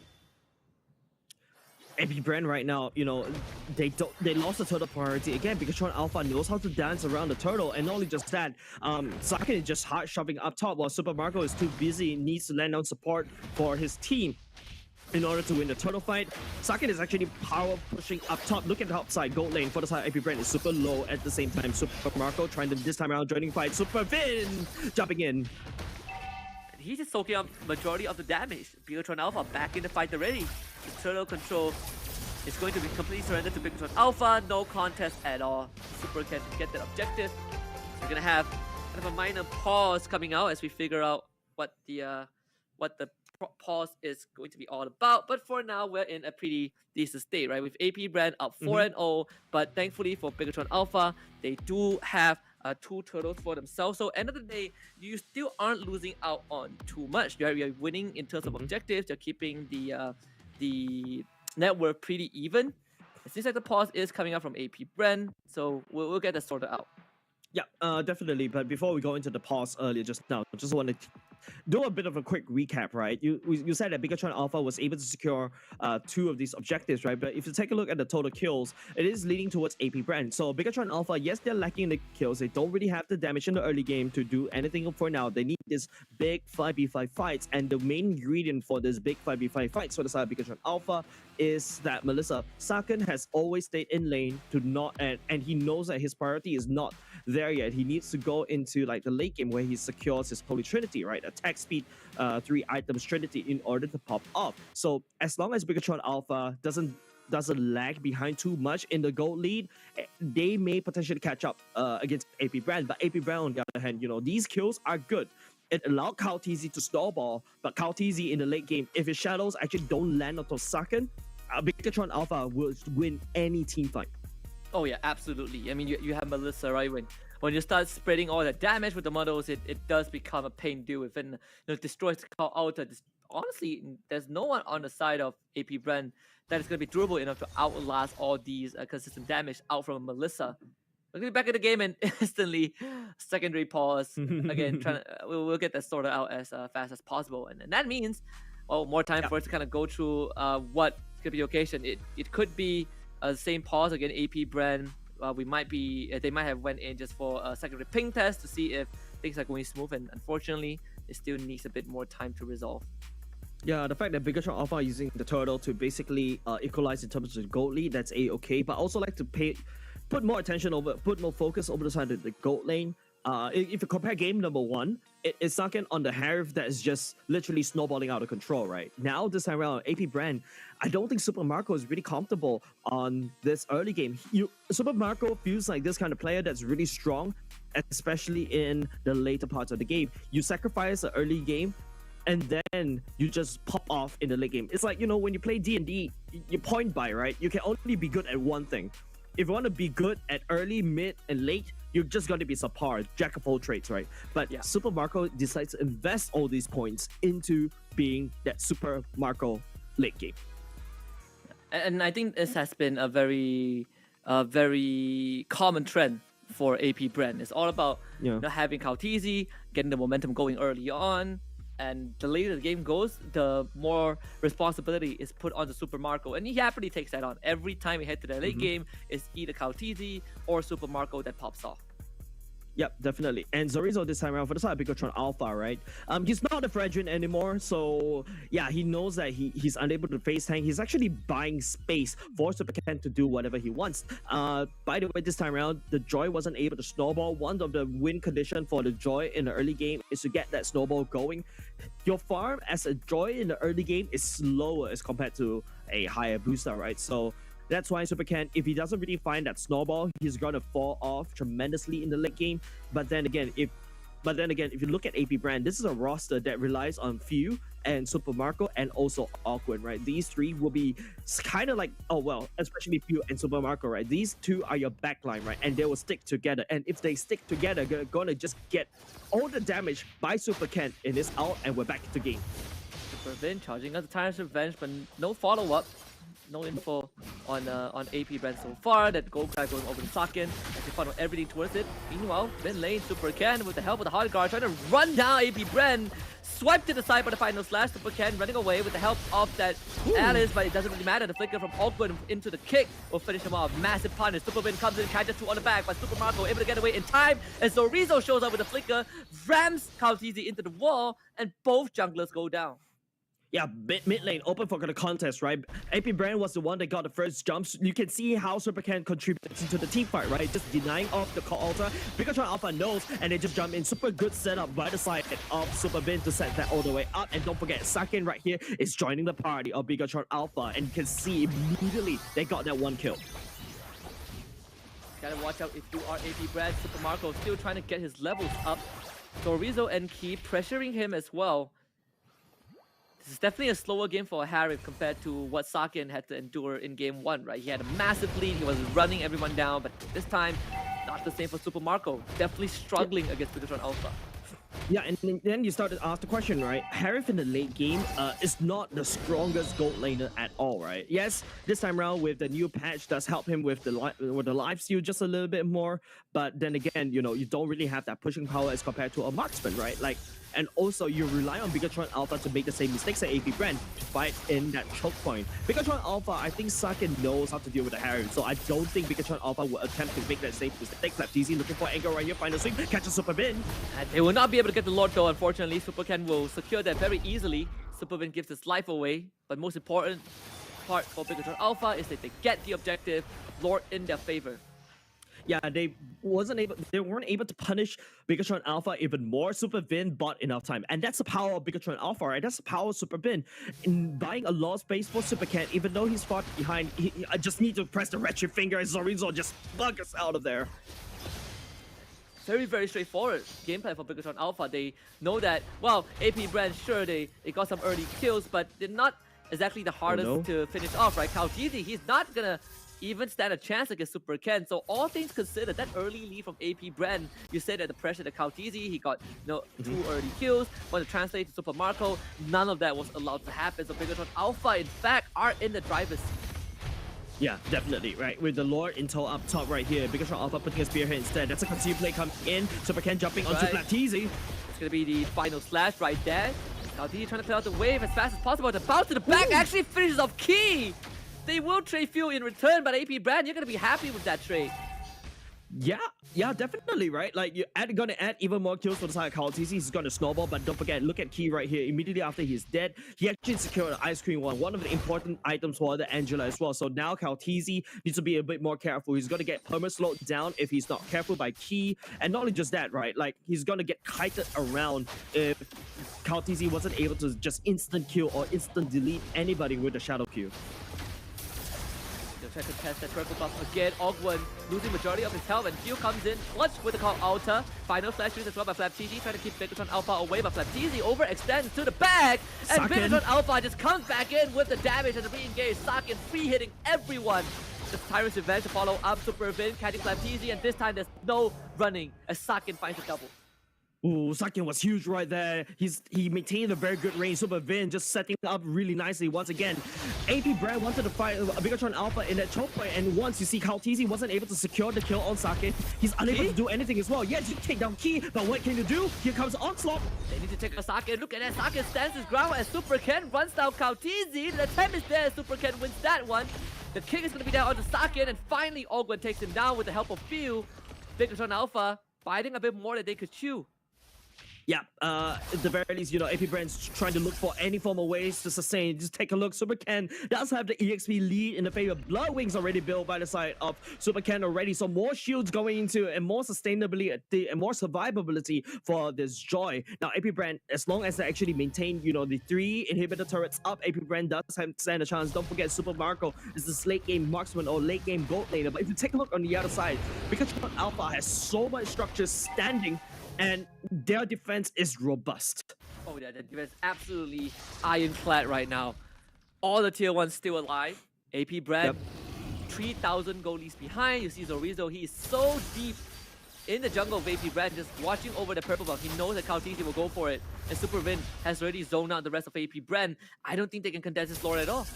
Not at all. Super Bin is just zoning around, just making sure Super Ken can basically do his own thing, right? And now the only thing that AP BREN can do is just try to control the wave, try to slam it shut against Bigatron Alpha. But Bigatron Alpha has so much structures, right? And this means that they've got so much map control. If I'm able to paint a picture, it's mostly Bigatron Alpha side of the map, because AP BREN has lost way too many structures they cannot hold, and then even though, you know, Few does have that pseudo tankiness, the Cow Altar, right, coming into play, that doesn't help because all the members of AP BREN is constantly getting bursted down, and not only just that, getting knocked up sky high by Zorizo. Sakin, if he's not dead, AP BREN will die in any form of team fights that Bigatron Alpha and AP BREN decides to handshake.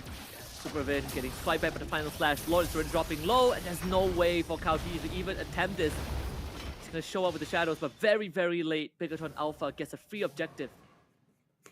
Yeah, AP BREN, I don't know. Like, man, I think the game plan right now, instead of trying to catch Saken, their main goal is to try to pick Bigotron Alpha frontline apart bit by bit. But that's exactly what Bigotron Alpha wants to do, right? Fight front to back. But if you take a look at the items, there you go. You can see Saken already securing the Holy Trinity. Instead, also going into the, I believe that's a Malefic Roar as well. So, that Melissa is going to do a lot more damage towards these structures. But if you take a look on the other side of AP BREN, right, that's also going to be the Dawn Eyes, which is definitely needed for the side of Awkward to sustain and survive through the attack speed and deny seconds on the attack speed, right? Then also, right now, Super Marco, instead of going for the concentrated energy, went for the Holy Crystal first. He thinks that he needs more damage, but then again, he's sacrificing for survivability. He's relying on Few with the Cow Altar on that one. They're trying to stop this door and protect that inhibitor turret. The bottom one will be safe for now, but the mid one will fall thanks to Socket and Cole. AP BREN not able to do too much. Kautizi playing sideways, but look at Key on the map as well. He knows that Kautizi is somewhere, so he's not even showing himself. Super Win charging up the Tyrant's Revenge, looking for Flaptizi. It's going to connect. No follow-up with the Tyrant's Race just yet. It hold is very slow. Flaptizi to the back instantly. There's a kick on the Sorizo. They need to finish him off, but it's going to be the stun re-engage from Bigotron Alpha. Might have been a massive mistake as Saken goes absolutely berserk with a double. The Muddles completely shredding through the health bars of AP BREN, and suddenly they find themselves 3 men down. As Field responds with the reduced respawn timer. The passive will help him up a little bit, but Bigotron Alpha cracks open the bottom inhibitor at the same time. Midwave showing up. The barrier is going to allow Bigotron Alpha to sync up 2 waves at once. And look at that, Ogwen, 15 seconds away. Flaptizi needs another 20. Engage from Super Wave is going to go wide. Muddles lay down as well. Kautizi needs to survive for as long as possible. Field will drop down the Cow Altar to keep his team and buy some time. The OG Shadow Kill not enough. And Super Marco is going to get run down by Super Ken. And Bigotron Alpha, they're going to trade 1-for-1, but AP BREN have lost so much. Yeah, no more Zorizo to basically fix the ways. They know better not to tangle with AP BREN anymore. AP BREN just literally throwing bodies. But this is not a very good place for you! He's gonna try and face check that brush, and it's a fatal mistake. And now it's gonna be bad news. Ogwen needs another 30 seconds. They need as much time as possible. Kautizi, can you work some magic? Super Ken tanking some shots from the crystal. And that's enough to force Bigotron Alpha back. Yeah, the area clear from the Ghost Bursters are the only thing that kept AP BREN alive. Luckily, Few does have that, you know, Cow Altar and also the respawn timer coming in to basically coming in a little bit clutch for the side of AP BREN. Bigotron Alpha, this is a big problem right now. If you can't end the game in the early, like right there and then, Bigotron Alpha needs to try something else. There you go. They're gonna go for the Lord instead right here. There's a lot of space for Bigotron Alpha to work with unless Kautizi is able to try to sneak away the Lord with the shadows. But look at Sake and look at how the members of Bigotron Alpha are stacking. Yeah, too late. Kautizi again late to the party as Ogwen. He's gonna get shredded by Saken. Few's gonna have his call out the pop, and now flicker to safety. Doesn't have the dash, doesn't have the face to go through the wall, and Bigotron Alpha surely is a game 3, right? The Lord is gonna march down mid. 2 dead on the side of AP BREN. Few will be back in 10, but Ogwen needs another 20. Yeah, Few should be coming back up just in time for the base defense, right? Maybe that's the differentiator against Bigotron Alpha onslaught. But Saken's tremendous right now. Look at Saken. He does have the Inspire going in. If he dedicate that Inspire over to the core, that'll be big. And Flaptizi already caught out by the Tyrant's Revenge. He's gonna go down. So AP BREN left with 4 members. Super Ken trying to run down the members. Super Marco is gonna be the target. They're gonna power onto him, and the core is gonna be dead before AP BREN even knows it. And Bigotron Alpha pushes us the distance. Yeah, going to game 3. You asked for it, right, Husky, in the early on. You want to see this series to go that well. Both of these 2 teams was able to deliver. AP BREN right here acknowledges the power of Bigotron Alpha. Super Vin, the crazy engager from the side of Bigotron Alpha, delivered that win. Super Marco wasn't able to become the late game Super Marco that we know and love, and they ultimately fall for it. And all because that Kautizi wasn't able to find the backline, wasn't able to find Sake, and that's where it really started to crumble for the side of AP BREN. And the degree, the magnitude of counter engages from Bigotron Alpha is also incredible, right? You have Zorizo, on the Grok, you have a Super Vin on the Kufra, so many layers that you need to cut through. And you know that the 2 kills that Kautezi got onto Key was because somehow the OG Shadow Kill bounced onto the Alice, but that is very minuscule compared to the grand scheme of things because Sakin was the biggest problem and no one could get to it. Yeah, I feel like Key is more than happy to absorb all that shadow kill, right? Shadow kill on me doesn't means that no shadow kill on Sakin at all, right? And as Sakin was just staying alive most of the fight, Sakin played almost like a perfect game. Super Marco wasn't able to shut down Melissa that early on, so that bodes the question, right? I feel like Harif needs to be given a lot of respect in the next particular game. We're going to go and take a look at the items breakdowns later on because we'll have to take a look as well on how this is working. And I feel like game number 2 and 1, the common fact is that Angela is the biggest problem. I think AP BREN doesn't really have an answer against this Angela, right? Angela is also like a Florin. It's meant to counter any form of assassinations. And it's very surprising that Bigatron Alpha constantly put this Angela in the mid lane, and AP BREN decided to just change the roster just a little bit. Hopefully with the help of Super Marco on the Harif, maybe they can burst somebody down and they have enough pick off to burst that person down. But you saw what happened, right? Flap, Teasing, and Awkward decide to pick up Sorizo. And what did Sorizo do? Wall charge right in the face of AP BREN.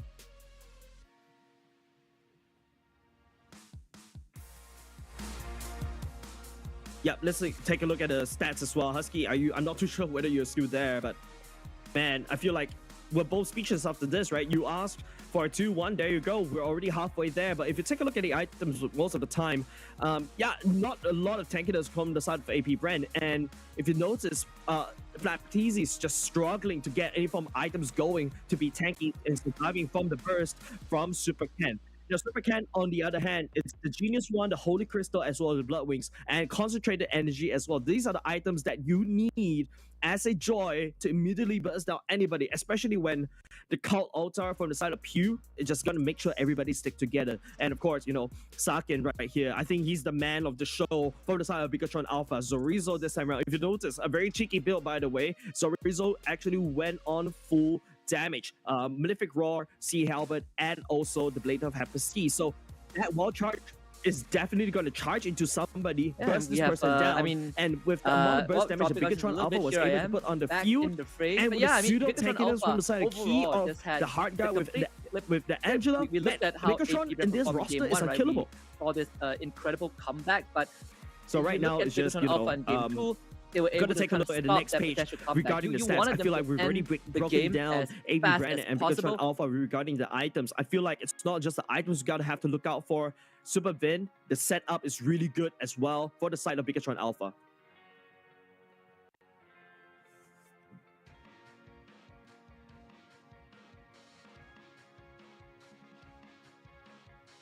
Yeah, pretty impressive game, right? For the side of Bigatron Alpha, right? Especially they redeemed themselves, right? They actually also pushed them out for AP BREN in game number 1, right? Both these two teams fought all the way into down to just the mid lane single turret only, right? So yeah, like I think Bigatron Alpha with Key on the Angela is the problem that AP BREN couldn't solve. So expect AP BREN to really sacrifice that one more ban just to take away that Angela. But don't forget, you do that against Bigatron Alpha, they have a very wide hero pool, especially look at Super Vin. Earlier just now, when you talk about a head-to-head between Awkward and Super Vin, right? It's just mostly just support heroes, like soft supports, right? But no, Super Vin shows up with a Kufra, which is exactly what Awkward wants. And I think, you know, we kind of went back and forth on this, right? We talked about how, in terms of the picks, what is AP BREN going to be looking for? You need someone to not only soak up damage, you need someone to be catching Sakin, catching Super Ken, right? And I think Kufra was at the top of the list. It's just they decided, you know, we're going to deviate a little bit and we go for the Cho. And I feel like Bigatron Alpha in this game number 2 got a pretty good steal in terms of the heroes that they could draft. And this Kufra for Super Vin was kind of the solution to a lot of their problems.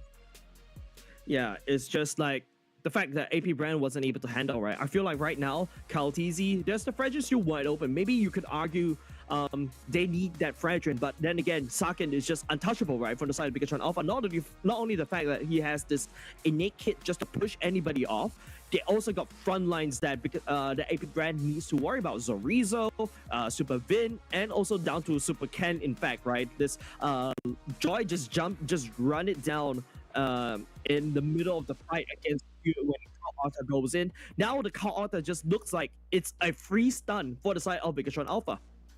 Absolutely, and there it is. Our MVP for game number 2 is Sakin from Bigatron Alpha. Truly a marvel in game 2, putting up an absolute clinic. Right, that game 1 I wouldn't say was missing, but game 1 definitely he was kind of bogged down a little bit thanks to the matchup and thanks to the state of the game. But in this time the roles completely reversed. You could have even said that if there was a Beatrix, we might see a deja vu from game number 1, and it's good to see that as much as we focus the head-to-head on the roamers, the gold lane is also erupting between Sakin and Super Marco.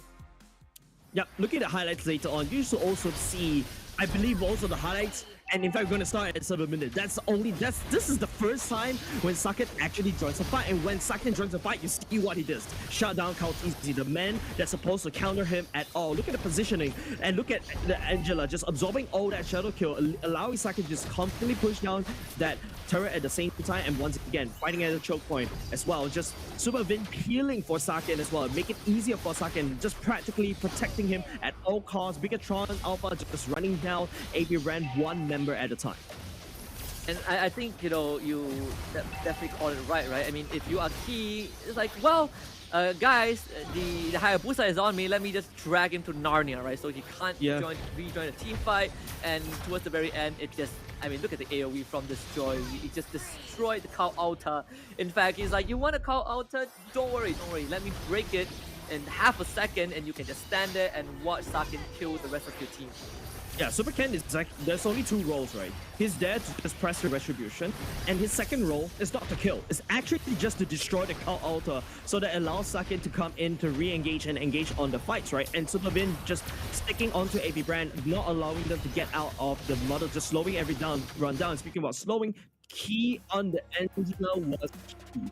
The Ice Queen 1 just slowing it down, helping the model just get its values worth. And not only just the slow from the Ice Queen 1, Corrosive Scythe also slows down for the side of the Melissa as well. So yeah, it's pretty hard to just detach yourself from models at all. Right, I mean, well, we have one more game to go to see if, you know, the era, well, the perfect record of AP BREN, whether it will be broken by Bigatron Alpha, by the team that they feared the most or not. And also a secondary question is that Angela now an important ban for AP BREN? I think so. I feel like Angela is the important ban, right? Like, if you notice, if Bigatron Alpha understood the game on a different level as compared to AP BREN, right? Like, if you notice, they are literally taking away the Florin right off the bat when they went for the Fanny, right? And now this time around, AP BREN went for another assassin. They just still drafted along that Angela as well. So they're pretty nice. They can just counter, just deny the assassin from any assassination at all. So the teams are gonna have a bit of a time to decide what is the plan for game number 3. Same for us, we're gonna catch a breather, so we'll call for a short break, and we will be back for game number 3 between AP BREN and Bigatron Alpha. Welcome to Mobile Legends. What is a winner? Make a promise, then I go and deliver. What is a great? They all amazed. This ain't for beginners. Back in the days, we used to dream, but now we can get it. Work. We gotta push to the limit, then work. Till we finish, then push to the limit, then work. Confidence is key, and my keys all jingling. I can open any safe, serving body, hair, and face. I'm a stunner, yes I'm the star. I set the tone, yeah, I raise the bar. I go to work, I make it look easy. Play hard, work smart, I'm easy breezy. Sugar daddy, no that's honey. Don't give him any sugar, he suckers me all his money. Wanna live lavish, you need a clue. Then look to me, I'll tell you what to do. Repeat after me. Confidence is key, and my keys all jingling. I can open any door, serving body, face, and more. Confidence is key, and my keys all jingling. I can open any safe, serving body, hair, and face. Now bring it out, it's your time to glow. You all the baddest, put on a show. Don't be afraid, let everyone know. Don't be shy, just lose all control and work it. Go hit a full split, tear up the floor. Go ahead, snatch those whips. Repeat after me. I am the vixen, I am the stallion. I don't need vixen, but I do need all your attention. All these diamonds on me, they glisten. When I talk yeah, everyone listens. Cause I'm somewhat of an addiction. Now work those hips and thighs. You're out here changing lives. It's time, so let's get wild, wild, wild, wild. And put in work. Work, work, work, work, work, work, work. Put in work. Work, okay. Work, work today. Work, work today. Work, work. Confidence is key, and my keys all jingling. I can open any door, serving body, face, and more.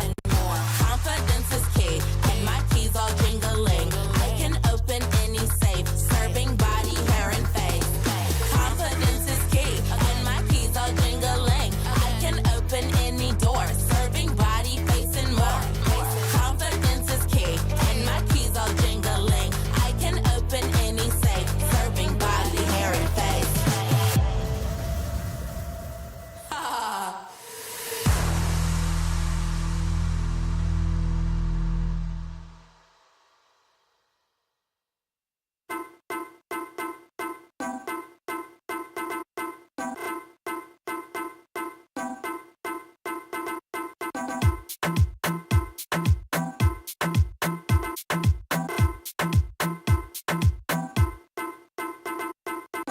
Number one in the streets, so that one a bang bang. Everybody touch a road, everybody bang bang. Then I wanna so neat, everybody bang bang, bang bang, bang bang. This I wanna so good, this I wanna bang bang. This I wanna so wicked, everybody bang bang. Sun a shining, everybody bang bang.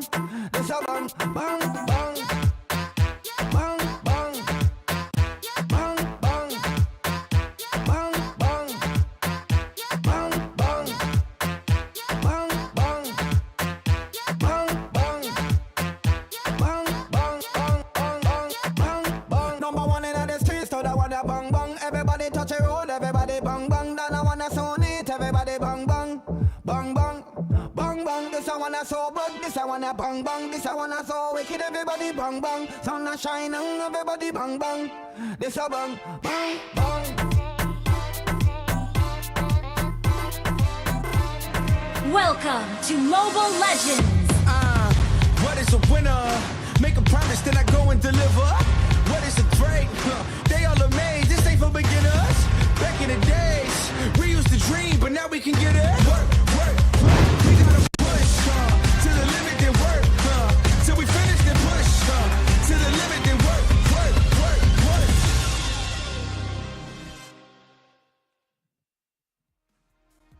Here it is, the grand finale of AP BREN against Bigatron Alpha is going to commence in just a little bit at the Snapdragon Pro Series Mobile Legends Bang Bang Challenge Finals Day 3. Not only is Bigatron Alpha looking to dethrone AP BREN, who are undefeated so far, but for AP BREN, they're looking to keep that record and overcome their biggest enemies. We're going to find out in a bit. My name is Husky, and alongside me is going to be Jace to bring you guys through this final game. Yeah, Bigatron Alpha literally delivering a statement. I love it when, you know, teams decide to just not just say what they want to do, they do what they want to do. They're looking to dethrone, like what you said, AP BREN, you know. They've been untouchable mostly all throughout, you know, the Snapdragon Pro Series. Yep, they gave one game over the side of eSports Legends, but now this time around they gave another game over to the side of Bigatron Alpha. These red robots looking to just steamroll choo-choo train all across the board, and I feel like the biggest problem that AP BREN just couldn't solve was that mid lane Angela. Oh, absolutely. We've seen how Bigatron Alpha really utilizes Angela, right? Even in game one where they, not AP BREN, Bigatron Alpha, even in game one, excuse me, when they lost, this Angela, it's a piece of work, right? Unless you catch her, you know, out in the open, like game one, it's almost impossible to overcome her. She slows you, she deals damage, she locks you in place, she heals up her front lines, and we saw when Angela pairs up with someone like a Fredrin, someone like a Grok, like a Joy, they just absolutely run you over. Yeah, and the best part is you got a lot of sticking power onto somebody, right? And to make it even faster, have you seen a Joy just exceeding, like going into Sonic Boom? Yeah, because Joy also gets that both movement speed bonus, right? And just slows, and as he chases you down, he also slows you down. So it's just crazy what Angela has brought onto the table. And like what I said, it's the non-meta heroes that AP BREN is obviously not ready to deal with, right? And now Pikachu and Alpha, I think they're looking to secure the Angela once again. Now we're gonna go into the draft in the next 10 seconds. Man, AP BREN needs to respect Keys Angela. If not, a lot of trouble for the side of AP BREN. This is a big crunch time for AP BREN. They've been put in this position before. We say yesterday, right? AP BREN, you know, they tested waters a little bit. We're gonna give one game over to EVOS Legends and see if they are worth our time. And in the end, they just steamroll EVOS Legends. This isn't the case. It's not AP BREN giving one game to test things out and winning the other two. Is them putting up a tight fight for 2 games and they are down 1-1. So this is AP BREN got to bring out, you know, the absolute best in this game 3 to even have a chance. Kadida and Paquito ban out as usual for AP BREN, and Bigatron Alpha with the Valentina and Claude ban. Yeah, Melissa, Bigatron Alpha screams Melissa once again, right? Like the Claude's already taken away. AP BREN right here, taking away the Melissa in response right here. Once again, Angela gets to sneak past through the bans unless AP BREN decides to go a little bit creative. Now, are you gonna also ban out the Link as well for the side of Bigatron Alpha? Because they found Cal TZ have found a lot of successes on this Link, but of course there's still the Joy, there's also the Kaja that's still wide open on the table. There you go. That's a Link taken away from Cal TZ. Plenty of openness, right? The Faramis is up at the table. You have the Lancelot. You have the Fanny as well. AP BREN now, they got to decide on that first pick. If it is a Faramis, then we might as very well see the Joy and Angela again on Bigatron Alpha. Yeah. So AP BREN on this first pick, massive decision to make.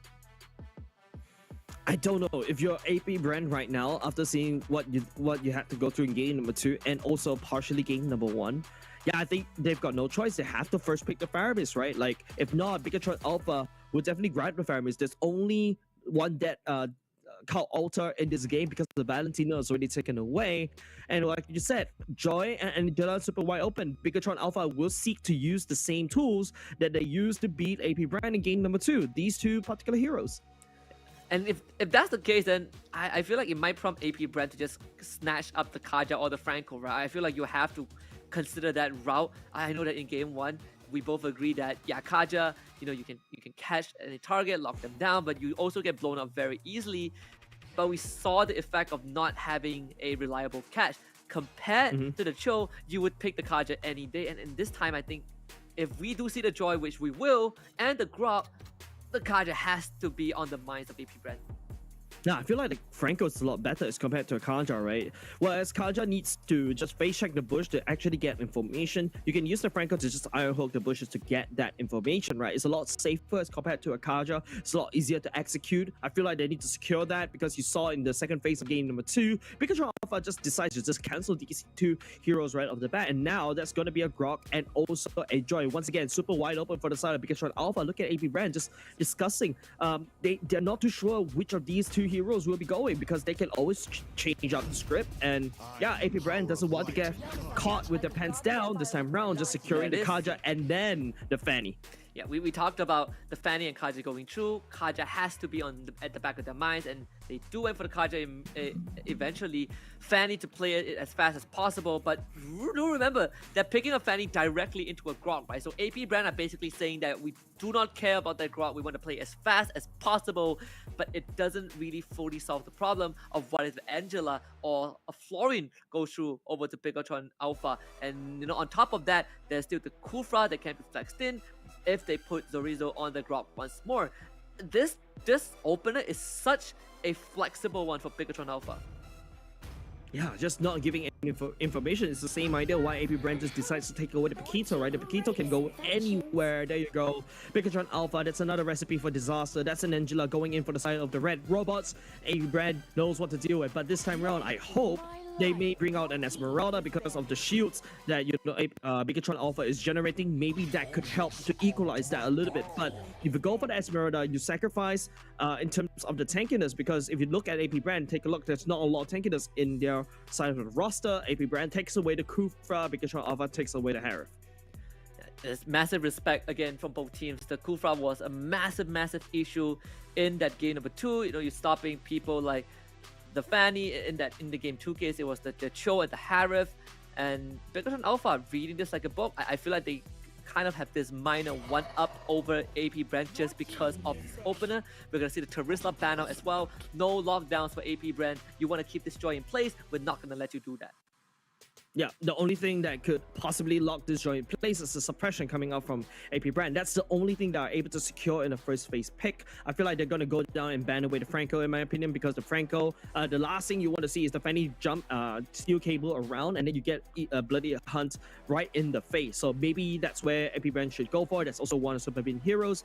But if you take a look at Super Bin, right, don't forget, the Grok can also go to the roam as well. And if Bigatron Alpha wants to switch it up, he can also go for the Angela. You saw it in the players head-to-head with Awkward, right? Angela is also part of that list. And when you have 3 flexible heroes, it can be a headache. There's always the saying, right? Too much flex is no good, but in this case of Bigatron Alpha, it is very, very good. The Brody banned out, and that means Saki, he's going to have a field day. It has to be a Beatrix, right? Yeah, I think the Beatrix is really good right here. Nibiru actually tracks as well, and if you want to mess things up a little bit, take a book from CW, right? Go for the Moscow instead, but no, okay, they're going to go for the Beatrix. Pikachu Alpha draft is not as flexible as an acrobat, right? It's as flexible as a contortionist. If you know what a contortionist is, man, it's just, you can put him to anywhere and he fits to any container like water. Yeah. Contortionist is, for those who don't know what it is someone who doesn't have bones. No, I'm just kidding. It's just someone who's really, really flexible, which is kind of crazy. It used to freak me out as a kid because I'm like, yeah, it still freaks me out today. And some of the horror movies actually use contortionists to basically use it as a to imitate monsters, right? And it add in a lot of fear factor. Speaking about that fear factor, that's exactly what Bigatron Alpha is doing against AP BREN. Just take a look. They're using and maximizing out their time to make sure that they got the 2 heroes that they need. That's going to be a carry, and that's going to be a Uranus for the side AP BREN.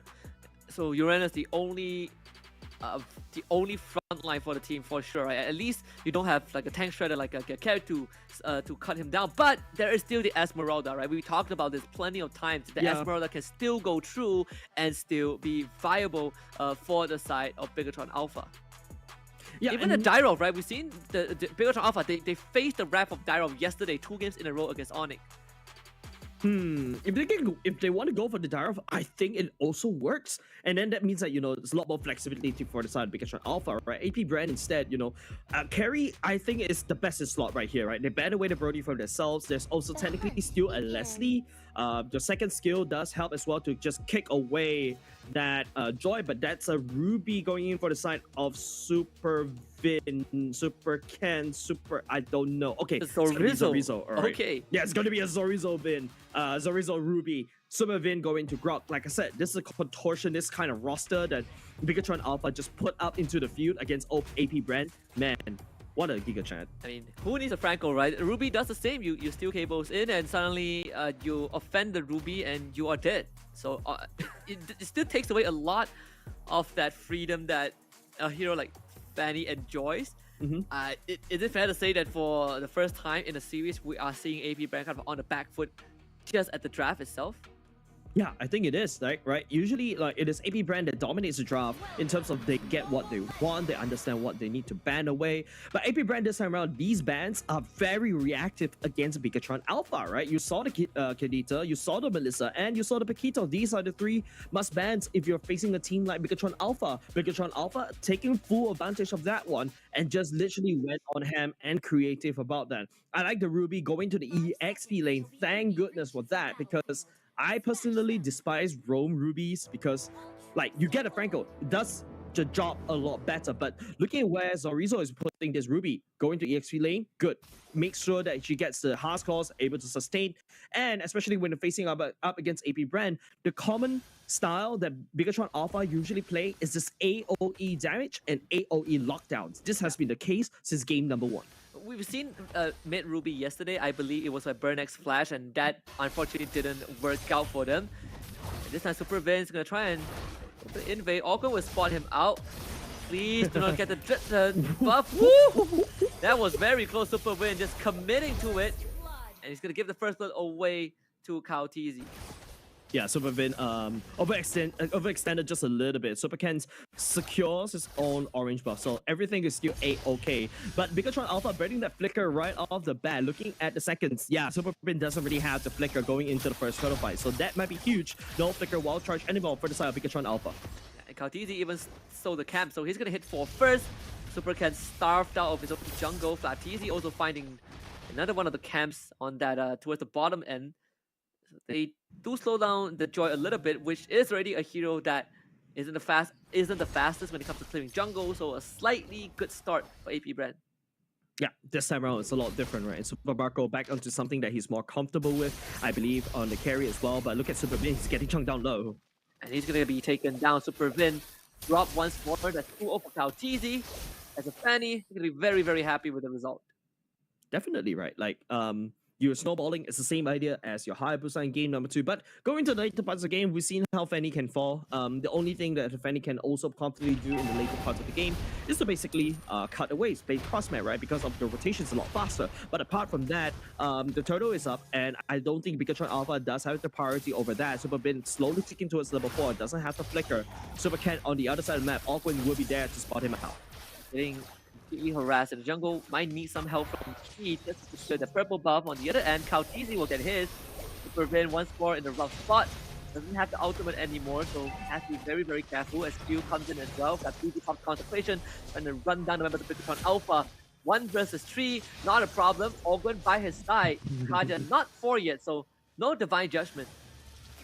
No Divine Judgment, it was already used as well. If you notice how AP BREN and Bigatron Alpha is just reading each other like a book. Both of these roamers just on the opposite side of the map just tried to slow down Kaltizi. Facing no issues right there, still at least secure his own purple buff. But Super Ken, like I said, this Super Ken's drop is the same as game number 2, right? Just to run down when Few goes into Cal Altar and then deny that, and then he can retreat and he can run away. His job is done. Saki will clear the entire wave. It's just a classic carry game. If you get bullied in lane, it'll take a lot of time to go up. Super Ken showing up from Turtle as well. Remember the Bigatron Alpha is simply full bag. You have the hard guard as a response, the Rizzo in the fight, but the retreat fight goes over to Kaltizi as he goes on the killing spree. This time Super Ken ends up going down. Yeah, Flaptizi still chasing on against Sorizo though. Key is still around there at the same time, but this is where AP BREN really wants to be in the early game, right? Like, Kaltizi kept taking 3 kills, taking turtles for his name at the same time, taking a look at the emblems. I think the most interesting one, in my opinion, is definitely the focusing mark for Super Vin. Knocks everybody up in the air, and then all of a sudden, hey, you know, you also do bonus damage towards everybody. But I think the question is, Sorizo low. Actually put under the tower and killed off about a turret shot. I mean, that struck the deals the truckload of damage. So a bit of an unlucky one for Flaptizi. Didn't have to sprint either way. Consecration was also down. Actually went for the pure rage instead of the Brave Smite. I think it doesn't really matter for the side of Flaptizi. If you notice, Flaptizi really wants to sustain as much as possible in lane. And this bonus movement speed allows him to stick onto this target as much as possible to land on the Ionic Edge over and over again. The damage actually stacks out of control and it does a lot of damage. If there's this one time I was casting and I saw Uranus does 48% of team damage, yeah, that's the whole idea of Flaptizi, right? But however, Flaptizi also go for the common emblem, right? Non-stop mana is exactly what a Uranus needs. Just stay in lane. Just stay in lane. Gameplay is going to slow down just a little bit for AP BREN at least. And I think, you know, these kind of game states, it's minor good news for Bigatron Alpha. You don't have Kaltizi running around the map. You are not allowing him to further that snowball. The conversion is going to get mitigated for AP BREN. So we will be in the stalemate for a little bit. It's 1.5k goal advantage for AP BREN. Yeah, not a big one, right? We saw how Bigatron Alpha can also swing back the economy lead because of that one. But Saket on this Beatrix against Super Marco. This time around, Super Marco is able to stabilize. It's not as bad as, you know, the higher game in game number 2. So that's A-okay. AP BREN, I think, because it gets that additional goal lead, it's because of the one turtle they took, and also Kaltizi on 3-0-0. It's a perfect game for Kaltizi for now. Super Ken is actually going hunting. And Kaltizi, can you win the Retro War? Can actually wins that one. The Retribution used way too early by Kaltizi, so Super Ken stealing it without using much effort. And when we look at the emblems also, Saken, he's actually running the lethal ignition, right? So you watch out, he's gonna 3-shot you. with that bonus damage from the Nibiru, something that you gotta respect a bit more. Zorizo getting ran down on the top lane, but Slapteasy, no problem. Not able to finish things off. And the Super Ken, meanwhile, they try and run down Ogwen. Ogwen ends up falling. Kautizi taking a big snipe from Sakin. Ends up having to retreat. And Bigatron Alpha slowly coming online bit by bit. Just by taking these pickoffs and opening up the bottom lane for Sakin. And that means Sakin is going to have a really good time taking down this bot tier 1. Yeah, man. Like, right now, the turtle is completely forgotten by both these two teams because both these two teams are looking to play the purple buff as if it's a turtle itself. Now, Kautizi getting put off from the purple buff is huge. So, for a couple more minutes, AP BREN wasn't able to output enough of pressure against Bigatron Alpha. That's Bigatron Alpha's way to slow down Kautizi. We saw that happen in game number 1 of EVOS Legends, and now Bigatron Alpha all of a sudden, because of that fact, they have turtle priority. I'm offended to pull in on it too. Flapteasy trying to buy as much time as possible. Unfortunately, Kautizi ends up getting stunned, so can't contest the turtle. They get the Divine Death from Zorizo, who just walks out of there without taking much damage at all, even though Super Marco is around. And Bigatron Alpha just disengages and even takes a tier 1 mid on the way out. Super Ken not done just yet. Electrifying Beak is used, gets the purple buff for himself once more. Kautizi slowly getting punished in his own jungle as Flapteasy forced to disengage. All 5 members of Bigatron Alpha pushing AP BREN out of their own jungle. Yeah, Bigatron Alpha currently winning the economy lane. Just take a look. Sakin is already leading in terms of the gold, just like 300 gold behind. That's one component behind, right? So which means Sakin is going to hit the critical mass in terms of the damage first as compared to Super Marco. But same problem could be said on the side of Bigatron Alpha, right? They take another purple buff away from Kautizi once again. And then immediately you see how Bigatron Alpha is rotating super efficient, right? Take the turtle up top, go down, invade purple, and then go back to secure their own purple buff to deny Kautizi from that purple buff away. Kautizi right here, this is a very big speed bump that he has to speed through. If you take a look at the items, yeah, exactly right? BOD going in, but it's more expensive to build a Beatrix X compared to a carry, so carry is still not too far behind. However, another key thing to also look out for, Super Vin going for more expensive item instead of attack. And Phil forced to pop the Call Ultra as was pulled in by Zorizo early on. The Call Ultra will expire, and Super Ken just runs him down with the Electrifying Beast. Meanwhile, they're gonna get the pull onto Super Vin, which is a Grok that doesn't really care too much. Yeah, like this time around, Awkward, even though you sport a counter against Joy, this is literally logic, right, for the side of everybody. But then again, Awkward wasn't able to output enough. But oh, Super Vin, well charged, the air. It doesn't, not able to get a connection, but doesn't really matter. Sakin just destroys the health bar few. At Bigatron Alpha coming online. Flapteasy don't really want to be there. Sakin almost 2-shots him. And AP BREN, they just could not fight this. They need to buy time for Super Marco to come online. Yeah, Kautizi once again, and the purple buff already gone. I feel like teams right here need to know how to deal with an assassin that relies on purple buff. And then again, you need to deal with how Bigatron Alpha is dealing with AP BREN, because this is so annoying, right? Kautizi is literally out of the game. The only thing he can do is only split pushing, and this is not a very good sign for AP BREN. Now to the Lord is taken down by the side of Bigatron Alpha. It's very comfortable because AP BREN has no wings. AP BREN has no map pressure at all. Damage leaderboard, most of them Super Ken, but that damage is kind of deceiving. The damage is mostly going into against few with the Call Alta, right? So yeah, main goal Super Ken, just deny the Call Alta once again. Bigatron Alpha in a more stable position right now as compared to game number 1 and game number 2. Yeah, it's a very frustrating game for AP BREN. Very frustrating game for Kautizi, especially when you're up 3-0. You have a pretty substantial lead, and then suddenly it all gets shut down because you lose one purple buff fight. And that just escalates into this Lord barreling down the middle lane. Your side lanes getting pressured, and Bigatron Alpha knocking on your front doors again. You look at the level differential, right? Bigatron Alpha slightly ahead in terms of experience. It's going to be Zorizo with the pullback onto Flapteasy. The Call Ultra will be there to save him, and they even respond with the Divine Touch onto Super Vin, who loses his first life thanks to Immortality. Kautizi to the back, ends up getting pushed back by Super Ken as he gets electrocuted alive. Bigatron Alpha looking to fry AP BREN in their own base. Flapteasy dropping low. Zorizo gonna get the finisher. Gets destroyed instead by Super Marco as Kautizi comes back in for round number 2. Bigatron Alpha forced back, and the mid inhibitor stands. Yeah, good defense coming off from AP BREN. Once again, Bigatron Alpha Alpha taking it slow just a little bit. They want to take even more than they could expect right there, right? They'll pay the price by losing Zorizo right there. But if you notice how Super Ken, right? Two-shotting Kaltizi because of the electrocution. 2 proc from that ultimate is enough to push Kaltizi away. And don't forget, Kaltizi doesn't really have enough damage to assassinate because Key is just sticking onto Super Ken. And once again, finally, Kaltizi this time around secures his own buff. So that's a good sign of relief for the side AP BREN, but is it a little bit too late? It could be, right?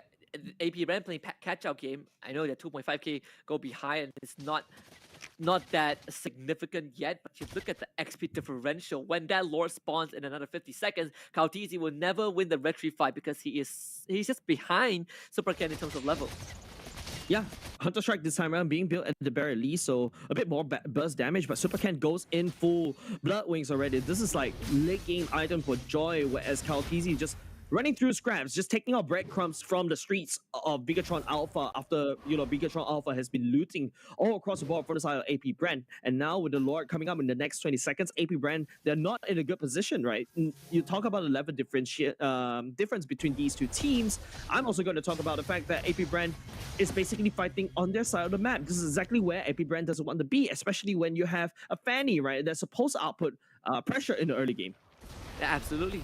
Flapteasy, he's trying to open up a lot of this space, but you can see that even his durability has its limits when Sakin is on top of him on his spear traits. I mean, Super Marco, there's not much opportunities for him to fight. There's so many things you need to worry about, right? You gotta worry about the Grog running in your face, you gotta worry about Zorizo pulling you, you have to worry about Super Ken dancing on top of your body, and also Sakin just snipes you from 10 miles away.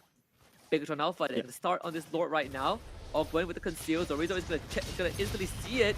Gets the delay as now. Where is Kaltizi? He's still taking the purple buff. This Lord is going to be gone. I do not think that AP BREN can win this, but they got to try anyways. Committed to the fight. Kaltizi straight to the back, trying to look for the kill. Can't find the assassination as Zorizo runs away and Flapteasy ends up getting taken out. Yeah, Sakin landing down Nibiru's Passion right there. I think it's just luck. Kaltizi ate couple of shots right there. Kaltizi immediately disengaged, right? He tries to go for the cleanup right there. Zorizo, Brave Smite's coming in just in the nick of time. Zorizo was basically being the pseudo tech. Let's take a look at the replay, right? Like, the knockout is there. Awkward was able to catch Zorizo, but Zorizo doesn't really care. He's more than happy to absorb that and notice it because Bigatron Alpha knows that there's no Divine Judgment. Kaltizi coming for the flank. Unfortunately, Sakin pushing it away cleanly. Cal also, even though it was already proc, Bigatron Alpha, IP BREN knows they do not have the damage to continue the fight. They decide to back off. So a very nice fight coming out from the side of Bigatron Alpha. They still secure the Lord. AP BREN trying to punish Bigatron Alpha, but will not be able to find anything there. Here comes the Lord. That's mid inhibitor down and ready. Kaltizi can't hold a candle to Super Ken. The Joy is just outputting too much damage. That's without the help of Angela. So Kaltizi is going to try to cut the wave as much as possible. They will scout out the members of Bigatron Alpha in the bottom side jungle. I guess the silver lining is that they still keep both the side lane inhibitors alive, but for how long? It's gonna be tough. Sakin does have the Malefic Roar, so more damage against the turrets, right? Maybe this time around, AP BREN looking for a conceal play right here, looking for anybody, but look at that. Sakin is scarce. AP BREN couldn't reach Sakin at all. Sakin is the main damage dealer from the side of Bigatron Alpha. If you take a look at the items, yeah, Wind of Nature, just in case Super Marco knows he's not gonna do any damage at Beatrix at all. And not only just that, right? If you take a look, Angela Key already going in. NOD for good measure. Ice Queen 1. Going into Holy Crystal, she's gonna heal even more, do a bit more, tad bit more damage. Not only just that, the utility that Angela brought onto the table is just so annoying and painful for AP BREN to deal with. Especially for Flapteasy, right? You can't heal as much with the Consecration anymore. The healing reduction from Oracle Key, too. Yeah, and Oracle is just so... A lot of things are getting mitigated, right? Bigatron Alpha, they mitigate the healing from AP BREN, but they increase, they amplify the healing for themselves. And look at Kaltizi, he's going to be playing on that bot side, just constantly trying to see if he can find a pickup. If not, he's going to try and cut the wave, put the pressure onto Bigatron Alpha side lane. Unfortunately, the Lord is spawning on the top side. Yeah, Bigatron Alpha, I think the only way they need to try to solve this problem, right? Kaltizi is saying, okay, you know what? I know I cannot actually team fight you like this 5v5. The only thing I can do, send Kaltizi start doing hit and runs, right? Top side, bot side, until eventually Bigatron Alpha start to lose a lot of structures, and that's how AP BREN is gonna have to try to stay in the game. And if you notice from the side of Bigatron Alpha, there's not anybody that comfortably rotate and match up the tempo that CalTZ is outputting. AP BREN needs to fight 4v1, and then after that, Bigatron Alpha noticing that, if you notice, they're spreading themselves apart, right? Because they know CalTZ can be anywhere. They need a quick task force to deal with this raiding Fanny. And also, you want to be aware of the big potential that Awkward poses. You can see FlapTZ, he's going to be putting his body in front once more for Bigatron Alpha. I think you just make the call to rush on the Lord, right? The Fanny is not going to be there in time. You have more than enough damage. Where is AP BREN in the situation? They gotta be there right now. You see the conceal play from behind. The Lord dropping low! And CalTZ steals it somehow. They even get to Socket. The wraparound was immaculate from AP BREN. Immortality from Superman goes down. Super Marco outputting the damage. Super Ken wasn't dead. And we'll find him. But is it enough though? The Alice, Key can't keep him alive for long enough. Super Ken ends up falling. It's Spew and FlapTZ against Zorizo and Key. All the frontliners and support piled up together in this fight. Is an even trade. But AP BREN with heroics saved this game for themselves. Yeah, AP BREN right here, literally that one button literally won, won them the game, won them back the map dominance, and now it's Bigatron Alpha on the back foot. This is exactly what I was talking about. When the late game comes, Super Marco pops off. You saw the damage that he was able to output there, all because of that flank, right? And now it's just Zorizo and Few going up against each other. The turret shot, with just one more, we should do the trick. But let's take a look at the instant replay, how it actually unfolds. If you notice, CalTZ coming in just in the nick of time, just to sacrifice himself, just to take up that Lord, right? And Super Ken getting shot all the way out. And if you notice how the members of AP BREN just focusing on the backline of Bigatron Alpha, immediately they're dead. Super Ken got caught out of position right there. He went on the other way. He was a little bit, I bet he was a little bit confused. That Lord should have been theirs, but CalTZ stole it away, and that took Bigatron Alpha off guard. Silver lining was that they were able to get rid of Super Marco before Super Ken went down, because I think if Super Marco stayed alive, this game would have absolutely gone off the rails for Bigatron Alpha. Yeah, they found second, so that's actually a very good thing. And AP BREN knows that is the main win condition now. Even though Bigatron Alpha loses that Lord, they're able to stabilize just a little bit because of their sheer amount of structures, right? AP BREN still needs to go through multiple defensive structures from Bigatron Alpha to finally hit the strike at that heart. If you take a look at the items, yeah, Oracle, a Bloodlust Axe, Dom Eyes, going into Blade Armor, I believe. That's good item against Carry, which will kill himself because of the attack speed alone, and he's also healing out of that and reducing attack speed as well. So Zorizo is also pseudo tanky. There you go, Blade Armor. And then also, if you notice, from the side of Super Ken, also going for the Blade Armor as well, ignoring the immortality instead. Yeah, I mean, you want to shred out Hell Bar, well, we'll watch you destroy yourself when you hit it. You get the pull, this one could be massive. Super Win missed to get out. The damage of Super Marco not enough. The car also keeping him alive. Super Ken, watch out! As he gets eviscerated by CalTZ. And Bigatron Alpha overextending just a little bit. They cannot fight this. With Super Ken down for 40 seconds, AP BREN can start to set up at Lord. Yeah, Super Ken cannot fight that at all, right? No pun intended right there. But you see how AP BREN is finally stabilized as well. The burst damage coming out from Few and Super Marco as well, just chunking down Super Ken. The Blade Armor, he thought that he's actually able to do and defend himself just a little bit more. But in the end of the day, he has HP bars, but he doesn't have the armor to deal with it, right? Now, Bigatron Alpha, because of losing Super Ken right there, it's only 13 seconds. Now, if you notice how CalTZ is positioning, that's a Divine Judgment. And then the pull, that's the Immortality, Zorizo. If he goes down, he's gonna be big trouble. This is the Mirror's Passion right there. Saken just shoots through Super Marco's health bar, and Zorizo survives. CalTZ, can you at least get a kill? No, he cannot. Saken saves it for Bigatron Alpha, and a turnaround right there as Lord spawns and Super Ken comes back to life. Oh, AP BREN, what have you done?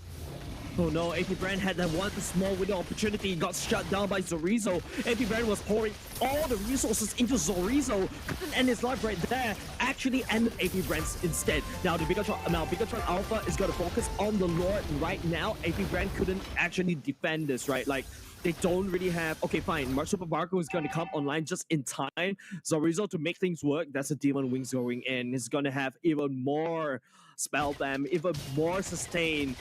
I think AP BREN, it's all about target prioritization right now. Target the wrong person, you're dead. Saken's going to leave you question, shred you all across the board. I mean, they all stuck together, right? Saken is like, all right, is it you guys want to come together? Hello, taste some lead. Kautiti back just in time. Could be the final push of Bigotron Alpha. Look at that! Sorizo straight in! And Few, he's dead! Super Marco gotta run! Survive just for a little bit. The Winker Trunket keeping Super Ken alive. But AP BREN, can you stay bomb this assault? And Bigotron Alpha, they will focus everything on the Crystal. And Bigotron Alpha have done it in their home ground. And in front, in the faces of AP BREN, they stopped them dead in their tracks.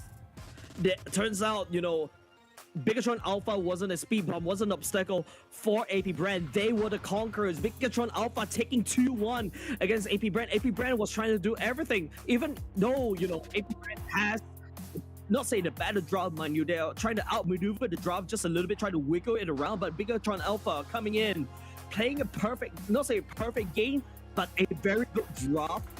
Angela is the only one that AP BREN just couldn't handle with. Key was that silent protagonist from the side of Bigotron Alpha, and man, that's a good crack they've done against AP BREN.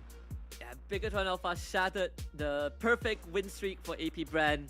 And that's right. AP BREN, they were right? They were most scared of Bigotron Alpha, and Bigotron Alpha proved why they have to be feared. Both teams at the start of the day, we watched their interview, we watched the team intro.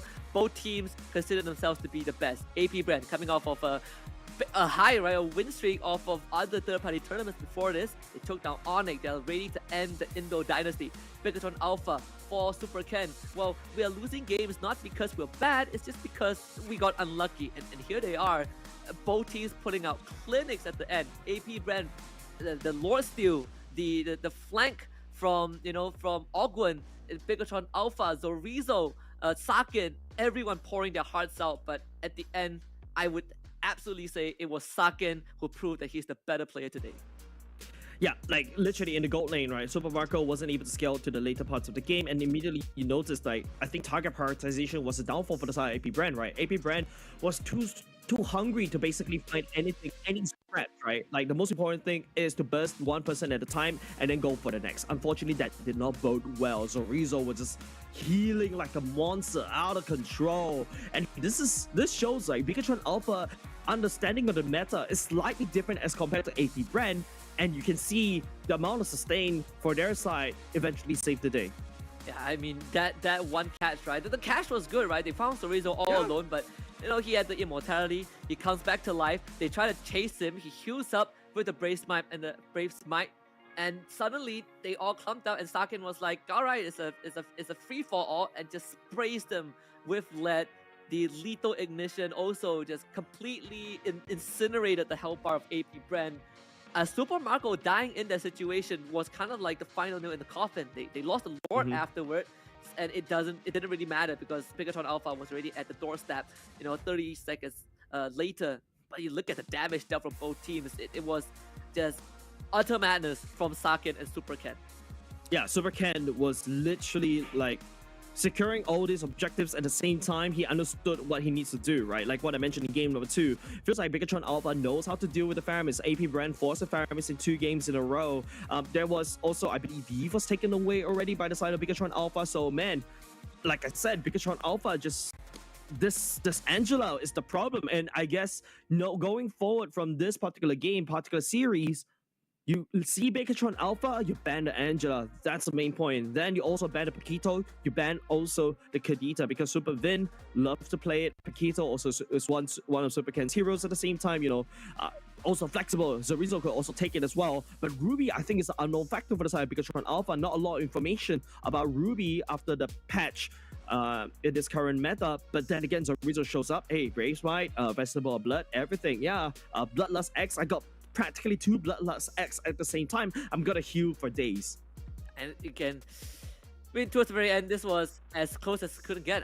It could get as a series. We wanted, both teams to do the best of 3 justice, and they've done absolutely that. But the good news is that most likely we will see these 2 teams in the playoffs unless something unexpected happens. And if they do, we might have a chance to see them face off against each other again with our MVP Key. This Angela, the Guardian Angel for Bigotron Alpha. Literally, right? Like, ask and ye shall receive, right? You ask, and then all of a sudden Super Ken is running around with extended shields on top of his own shields. And then not only just that, right? There's also this cooldown reduction that he decided to go for just for the ult. And if you take a look at the highlights, most of the time it's just, you know, him always onto Super Can, just hard guarding, pushing everybody away. That's Kaltizi taking too much damage. And it's always making it so easy for Super Can to stick onto anybody and outputting that damage all across the board, and increases movement speed as well to just chase and run somebody down. I mean, we have so many moments where it was a close shave, right? I think, you know, this was the lore that Pikachu Alpha kind of took for themselves, and AP BREN couldn't really get a trade, but, you know, this flank from Super Marco and Oakland could have pulled him back into the game, but Super Ken, with his dying breath, was able to fry the hellfire of Super Marco before he went down, and that kept Pikachu Alpha in the game. And afterwards, it was that one heroic play from Saken that completely shut the door in the faces of AP BREN. This is that moment. Yeah, this is the moment, right? Zorizo right here, just outputting. You see him going down all of a sudden, and that's a shield coming out key. Perfect timing right there. Was able to walk away, and now as he goes around, just outputting damage and the combos, right? All of a sudden, he's back into the game, and now Pikachu Alpha just leading a spearhead all the way through in the mid lane. He, like what you said, the guardian angel of the Indonesians, Super Ken, the star player from Pikachu Alpha, Zorizo, almost unkillable in this one. Man, this is a series that Pikachu Alpha proved themselves against all odds. AP BREN, yeah, you can be first in other tournaments, but here I am on my home turf. I'm gonna beat you up. Yeah, you do not mess with us on our home turf, that is for sure. So now no more perfect win for anyone in Group B. Everyone is sitting, you know, at a 3-1 standing, at least for Pikachu Alpha and AP BREN. They are going to be at the 3-1 tied up for first place. We're going to check in with the other teams for the rest of the results in just a little bit. But guess what? You know, we heard Super Ken talk a little bit about the dynasty of Pikachu Alpha and how they're going to end the Filipino era. And we're going to be able to talk to him in just a little bit. And I have so many questions I want to ask him, right? What is Pikachu Alpha mindset coming into this, knowing that just yesterday they dropped a series against Onyx, and here they strike back against a team that feared them the most. Yeah, like literally, and it's very telling, right? Because of that knockdown, AP BREN just literally dropped from first position down to third position, right? Man, this is based on unofficial calculations that we're doing on the other side, right? But then this is so crazy. I bet Pikachu Alpha is smiling from ear to ear. With that said, I think let's take a look at one of the players from Pikachu Alpha, just to drag him onto this awkward Zoom call that we're having in a sense, right? Let's go take a look at Supervin.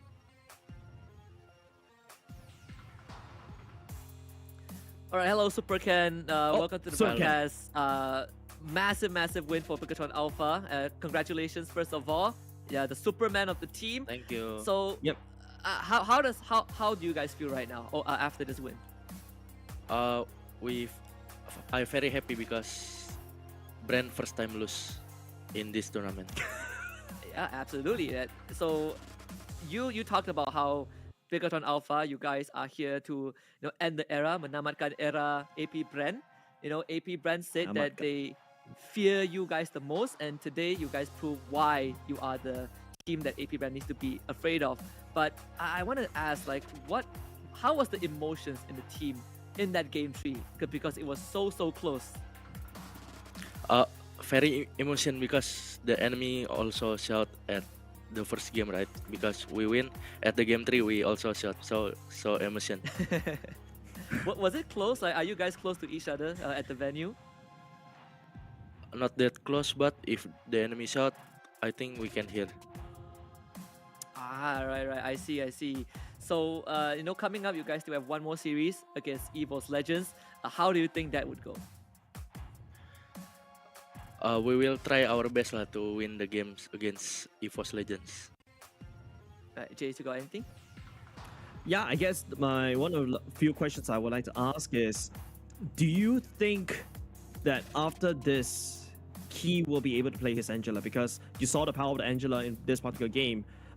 Who came out with this Angela idea? Because I wasn't expecting this Angela. The coach let Henky play, KYY play Angela 3 games. Coach decision. Right. So the coach is like, right, you just protect your team, and rightfully so, right? It was one of the big reasons you guys won.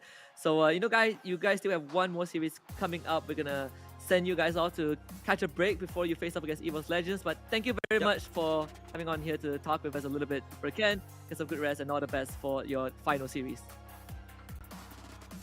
Thank you. Thank you.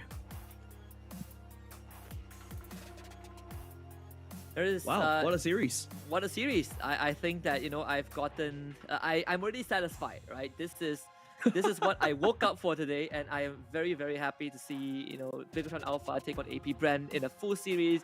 To me, regardless who wins, I, already had expectations that it was going to be the very, very best that we can offer on Stream C.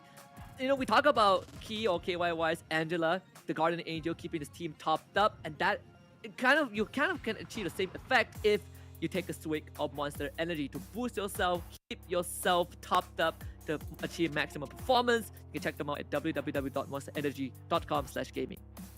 Yeah, of course, there's also a chance for you to walk away with 5,000 euros, not dollars, but euros, right? And in order to get that one, just head on over to esl.gg/FEBot, right? Because it's also brought to you by DHL. It's a bit of a tournament or competition going on as well. With the Monster Energy drink in hand, definitely you stand a bigger chance of getting that lion's share. Yeah, I mean, if you want to achieve that experience of being a pro player and winning something, well, the FEBot Dash Cup could be right up your alley, because, truth be told, it is not the easiest to compete in the Mobile Legends setting, because everyone is so good. Like, I see all these players, I instantly decided that this dream it will remain a dream. It's over. It's over. It's not for me. I'm never gonna be able to make it. But either way, I want to remind everyone that this is just our first series, with 2 more coming up for the rest of the day. The second series is gonna be between Echo and BREN X Flash. Yeah, Echo this time around, coming in with a different roster, but it is still the same venue where they make their name, and going up against BREN X Flash. BREN X Flash this time around in this particular Snapdragon Pro Series, they haven't been performing up to speed, because losing one series against RSG SG, and they're not having the best time of their life. But that's also because Chima, I think he fell sick as well. So Coach Mitch is filling in. Not too sure whether Chima is actually feeling better today, but BREN X Flash fans will definitely want to look forward against this one, because I feel like they also had if I remember correctly, they fought to a bitter end during MSC as well. It's a very long drawn out game. These two, it's like a lot of grudge matches from MSC in this particular tournament. Yeah, I mean, it's a the top 4 finish at MSC, right? So a lot of pride on the line. But unfortunately, they will be playing the last series, and it's against a current world champion, Echo. So you do not want to miss this. We're gonna call for a short break, and we will come back for the second series of the day on Stream C, Echo against BREN X Flash.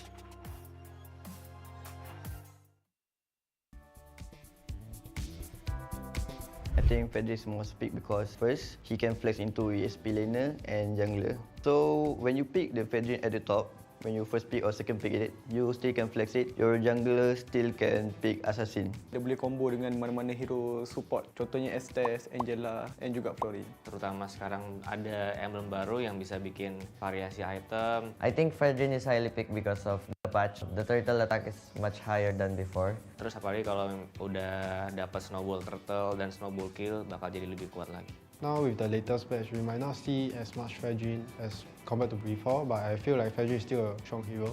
And his skills are pretty much annoying because of the main stuns. And the CD of his skills are so short. His kit is basically complete with the knockups, with the stuns and the burst damage. He also can regen from the pokes. That's why he's really good. But I think for me, there's still counter picks for him. That's why you still need to be careful. You need to ban it out. And if Fredrin is free, why not pick it, right?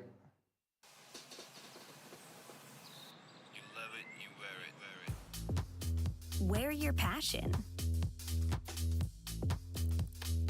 Share your passion. Wherever, whenever. Gaming is a lifestyle. Get your merch at shop.eslgaming.com.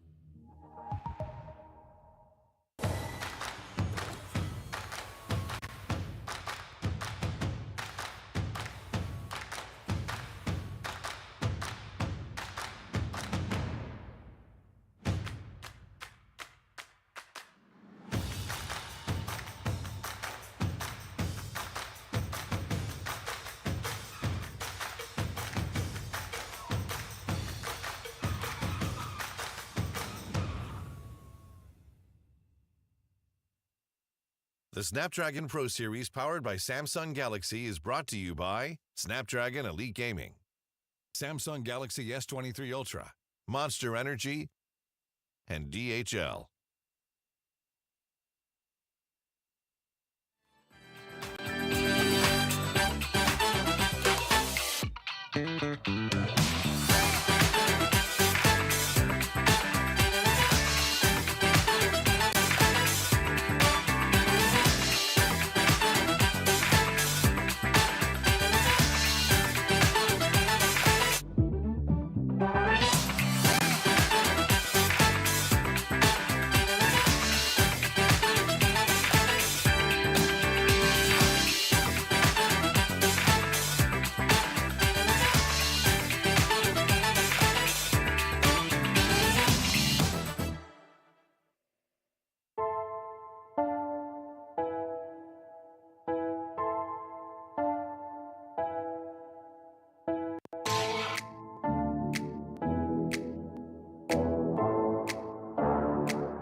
Rhythm and I'm up the beat. When they all look, everything on fleek. Word on the street, on my sound of a beat. Do it all day, every day of the week. Getting turned up, we feeling lively. On the dance floor, where you gonna find me?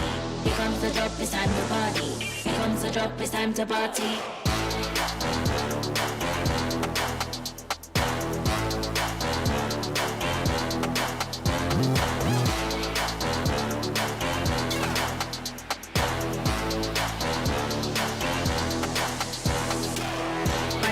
Mad up the beat, when they all look, everything on fleek. Do it all day, every day.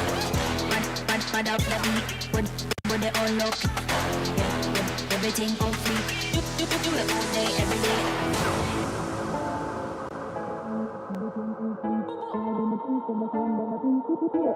Every day of the week, getting time out, we feeling lively. On the dance floor, where you gonna find me? Here comes the drop, it's time to party. Here comes the drop, it's time to party.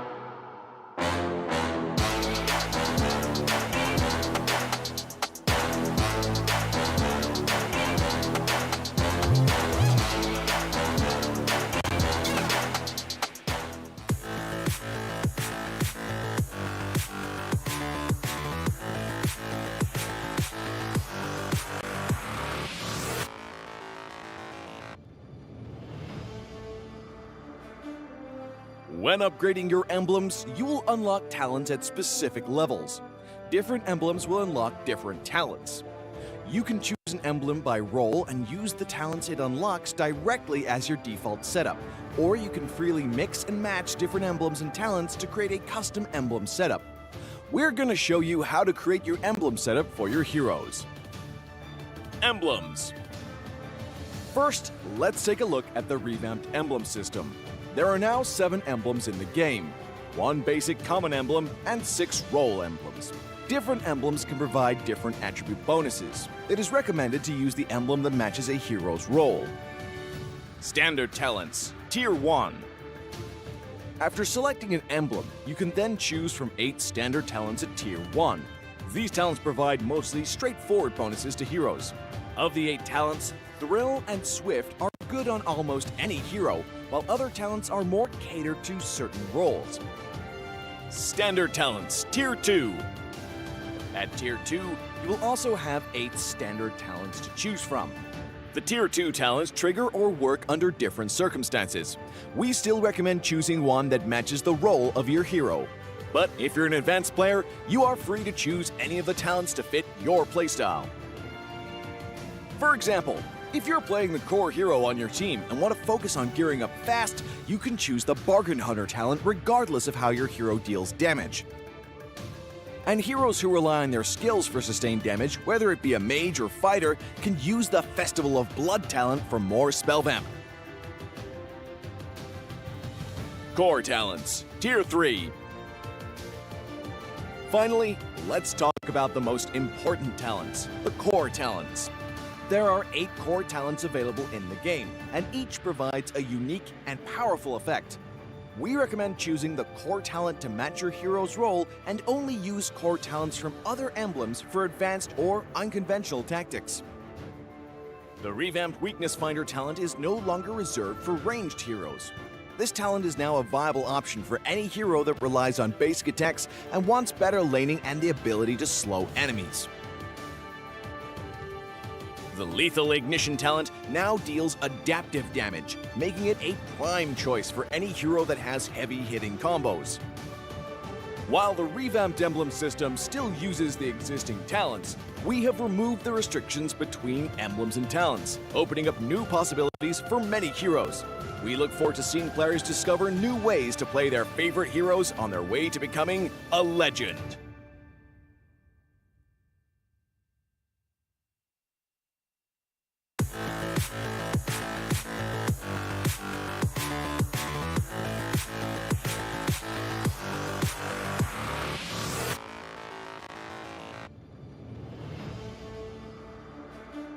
In the previous guide, we learned the basics of the new emblem system.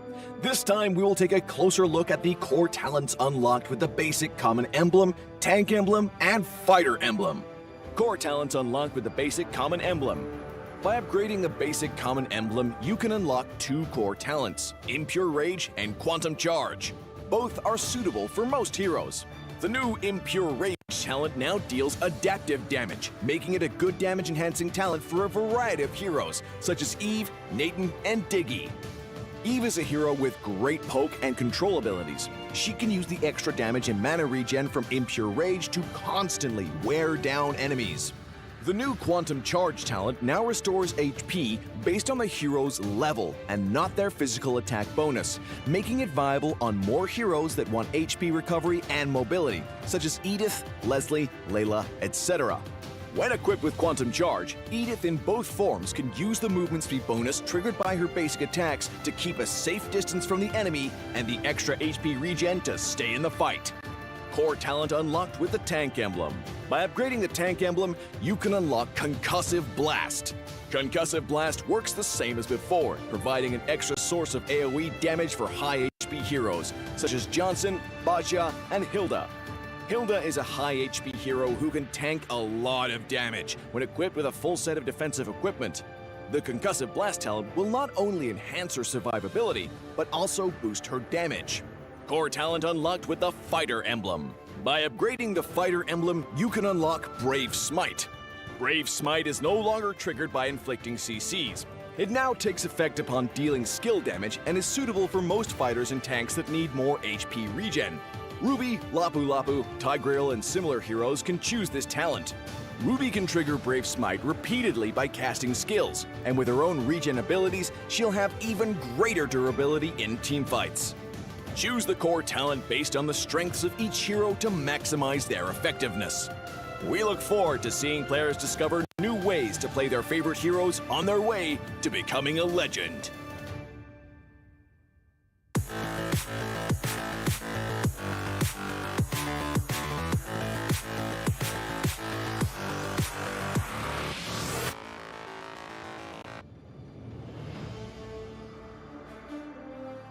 In the previous guide, we learned the basics of the new emblem system. This time, we will take a closer look at the core talents from the Mage, Assassin, Marksman, and Support emblems. Core talent unlocked with the Mage emblem. By upgrading the Mage emblem, you can unlock Lethal Ignition. The new Lethal Ignition now deals adaptive damage, making it a great option for any hero with heavy-hitting combos. With the change to adaptive damage, heroes with high physical damage can now use this talent to enhance their damage, such as Saber and Natalia. Saber's first skill and ultimate combo can easily trigger the effect from Lethal Ignition, dealing much more damage to enemy heroes. Core talent unlocked with the Assassin emblem. By upgrading the Assassin emblem, you can unlock Killing Spree. Now that the talent is no longer reserved for the Assassin emblem, it becomes a good choice for any hero who can perform chain kills. Heroes with magic damage like Karina and Julian can now take this talent as well. Karina's ultimate resets after she kills an enemy hero.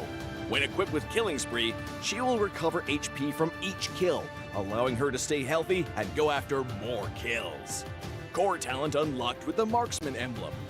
By upgrading the Marksman emblem, you can unlock Weakness Finder. The new Weakness Finder talent is no longer reserved for ranged heroes. It works well for heroes with high attack speed, as it can improve their laning and slowing abilities. A hero like Minzathar can take Weakness Finder because his second skill increases the attack speed of his basic attacks. When combined with equipment that can provide more attack speed, he can reliably trigger the slow effect to prevent enemies from escaping. Core talent unlocked with the Support emblem. By upgrading the Support emblem, you can unlock Focusing Mark. The Focusing Mark talent works the same as before. It allows support heroes to increase the damage their teammates can deal to the target enemy. Kaj's ultimate can be used to drag key enemies to his team. When equipped with Focusing Mark, the ultimate will also increase the damage the target takes, allowing Kaj's team to quickly burst down the helpless target. Choose the core talent based on the strengths of each hero to maximize their effectiveness. We look forward to seeing players discover new ways to play their favorite heroes on their way to becoming a legend. Welcome to Mobile Legends. What is a winner? Make a promise, then I go and deliver. What is a threat? They all amazed, this ain't for beginners. Back in the days, we used to dream, but now we can get it. Work, work, work. We gotta push to the limit, then work. Till we finish, then push to the limit, then work, work, work, work.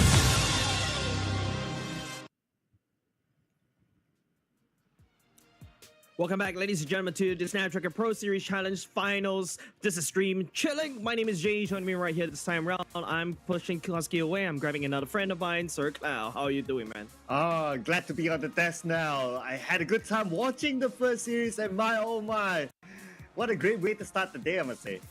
That's right, Stream C for once is not chill anymore because it's actually very high, because it was AP BREN taking an L against Bigatron Alpha, the very one that the players are kind of afraid of, but we gotta have to close that chapter of history. We're gonna have to move on. It is going to be Echo going up against BREN X Flash. Ooh, the next one. Well, at this point, it's BREN X Flash pretty much playing for pride, I must say.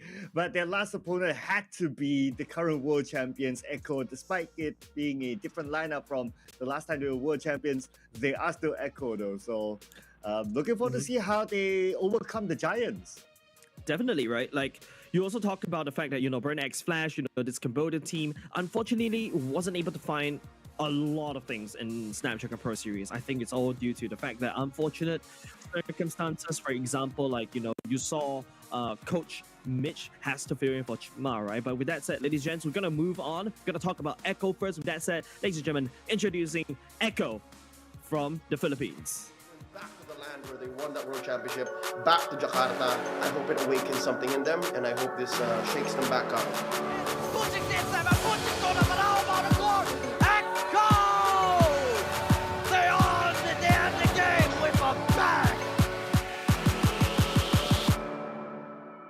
We lost to Onyx at MSC, and we made a preparation like how to end the game clean, and hopefully we're gonna do a lot better than before right now.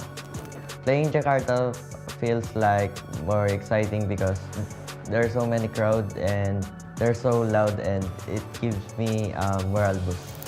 I think I'm not different to any explainer because I just do my job and my team carries. Sanford 1v1 against CW right now is going to be able to dash out, but it's not going to be enough as the flicker comes through. Sanford! I think Indo teams are much stronger now because they're so hard to fight with. We lost against Onyx in MSC, but this time we are very prepared, so we will win.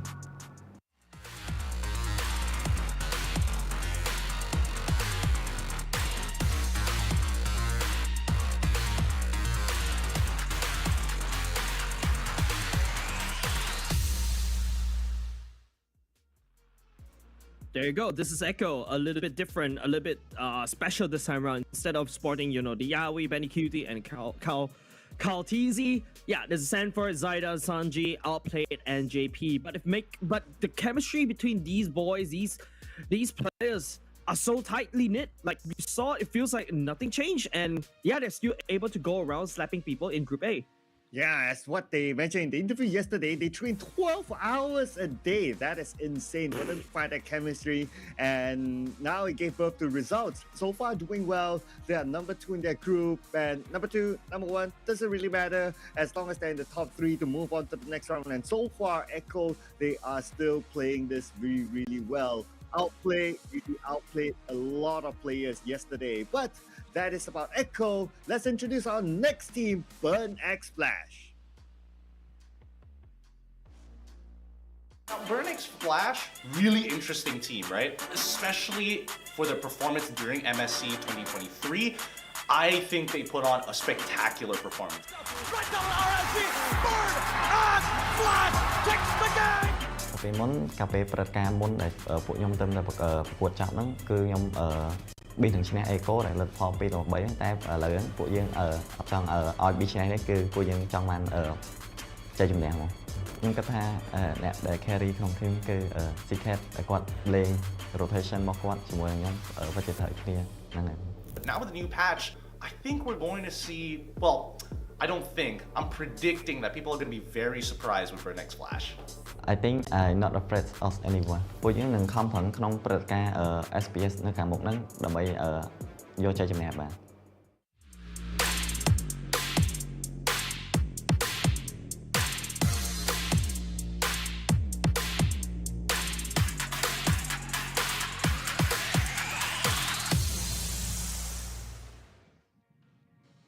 You know, Sir Cloud, the best part of Snapdragon Pro Series Challenge Finals is that it reignites old rivalry, right? There you go. ATM, Smudgma coming back this time around. CCAT, Donut, and D7. Looking at Echo, this is a grudge match, right? Don't forget, in MSC, the most recent one, 2023, they lost 3-2 against Echo in the best of 5. Yeah, it was a tough series that time, and now they're going to meet up again. But this time, BREN X Flash, they're coming off of a lose streak. Unfortunately, 6 games lose streak straight up before this. So stats-wise, not looking good for them. But at least they have Shima back in the lineup. This could give them some hope to at least bring some pride back to BREN X Flash. You can obviously see, you know, Shima not feeling too good right there. Just taking as much rest as possible. He definitely needs it because going into this game, it's up against Echo, so I think it's about Shima just coming back and say, hey, you know what, I'm not gonna miss out this rematch as MSC, but you know, we all know this is not their top form, so you know, fans from Cambodia, please shower them as much support as possible. But let's take a look at the player head-to-head. Yeah, looking at this, we're comparing Sanford as well as ATM. Sanford, multiple MVP so far in this tournament, looking good, and it's reflective of his stats. As you can see, he has a better KDA, whether it's kills, whether it's deaths, whether it's assists, better against ATM. But kill participation, ATM a little bit more, but when it comes to the rest, I believe the damage per minute is definitely not going to be 257, it's probably like 2,570. So it still favors onto Sanford. Yeah, I feel like the stats here does really show a little bit. ATM actually joins a lot of these team fights, 73%. But if you notice, Sanford on the other hand, 61%, so which means that he's mostly fixing the waves around, but coming in at the right moment, at the right time, just dishing out what's required, right? That's why his assist is kind of nice, 69. But that's a meme right there. But apart from that, you also notice that the GPM for the side of Sanford is higher because he's around on the other side of the map trying to fix up the wave. So this is Sanford, this AXP laner is mostly just, you know, trying to split push, trying to create opportunities on the opposite side of the map, whereas ATM is an XP laner that really wants to be that pseudo frontline fight front to back in team fights. Yeah, there has been a couple of times that he played the Uranus as well. We've seen a good amount of times how the Uranus is played, but we'll break that down a little bit later. Before that, you guys break down your prediction in the Twitch chat. Let us know, who do you think can win this? Will it be the reigning world champions, Echo, or can BREN X Flash play for pride and come out with an upset? Yeah, man, like hopefully, you know, BREN X Flash, you know, they were kind of rooted as dark horses during MSC, right? Hopefully they are able to put up a good fight in this particular one. Yep, all hope is not lost, but it's all about, you know, yeah, like it's obvious, like caster prediction right here. We gotta have to take a look at the statistics. Yeah, 2-0 clean sweep for both of us.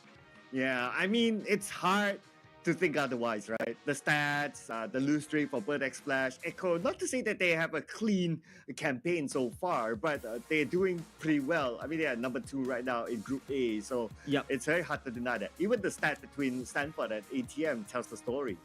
I think we're just comparing them differently. I feel like it's because Sanford and ATM, they're considered different type of EXP laners. So it's like comparing an apple towards an orange, right? Yeah, they're both fruits, but one's red, one's orange, you know? So I don't think that's a fair comparison. But I feel like, you know, losing one series against RSGPH, and this is Echo coming in with not their main roster, fighting against RSGPH, whom I believe put a lot of hopes into their roster, right? They even brought back Demon Kite as well. So this Echo is not fair, not too shabby as compared to their main roster. So that's something very encouraging to see.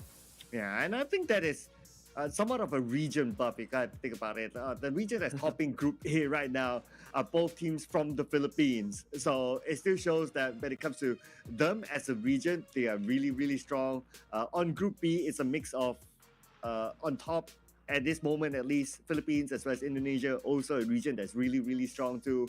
So to a certain extent, I think the region buff does play a role. Not only just a region buff, we talk about the home ground buff you saw in the previous series, right? It was AP BREN losing towards Bigatron Alpha because of the home ground buff, but you can also argue the same, right? Echo won M4 in Jakarta in practically going in almost the same place. So yeah, home ground buff, I guess, over to the side of Echo, not more prominent, but we have to see. Ladies and gents, going into the draft, this is game number 1 going in. First pick is BREN X Flash, Echo going in second.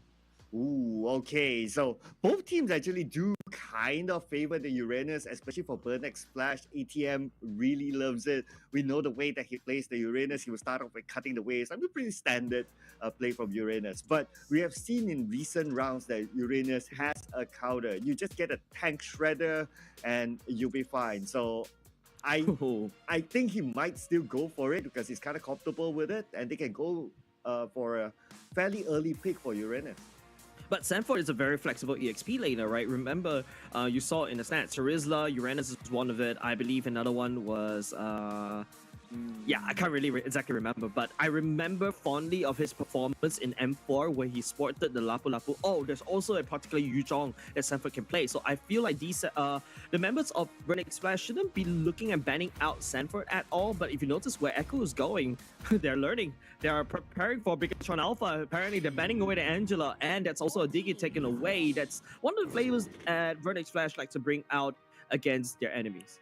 Oh, interestingly, so we talked about the Uranus, and LaFleur had to make a cameo there. But, so Uranus banned out, so that means this leaves room for Fedrin to be picked up, one of the regular early heroes to be picked. If not a Fedrin, it's going to be the Valentina, or maybe even a Eve. And the fact that BREN X Splash has the first pick, all these heroes mentioned are some of their top picks as well. Paquito as well, right? Like, also one of the flex picks. You start to see Paquito coming back into style, coming back to meta because of the flexibility that he offers, especially after right now. I think even better in the XP lane, in my opinion, because, you know, your second skill can now actually wave clear, so you can also effectively control the waves even better. But now, for the side of Echo, they take away the Fragile instead. First pick goes over the side of BREN X Flash. Joy's wide open, but then again, Echo can respond with a Kaja pick. Yeah, probably Joy will be left out for later. If we talk about like just like early this year or end of last year when Joy was first released, Joy was always the first pick or the first ban for either side. But nowadays it's like, okay, maybe somewhere in between, and people will come up with a surprise, just like what we saw in the previous matches. But for BREN X Splash now, first pick, very, very safe. Eve, we talked about it. It's kind of like a standard pick for them. But because of them picking Eve, there's a very high chance that Echo will go for Valentina. Yeah, I think it's a no-brainer right here, right? Valentina should be selected as well because you want to respond artillery strikes with artillery strikes. Then there you go, a Claw to take that away. They don't need to pick a Valentina right now. They go ahead and secure the roam and their marksman. This Claude is actually a very good pick against BREN X Flash because you kind of deny them from the AoE damage. But BREN X Flash, look at them, just go for the Franco, go for the Leslie known counter against the Claude as well. Yeah, quick picks there. And we have the Farsa. Looks like we won't see the Valentina this time. And the Farsa was played before this by Sanji. Unfortunately, the win rate in this tournament is not that great, but it's still okay. Out of the 3 times that he has picked, he won like only once so far. But looking at the setup that he has with the Farsa and the Divine Judgment from Kaja, I think this will be a good one.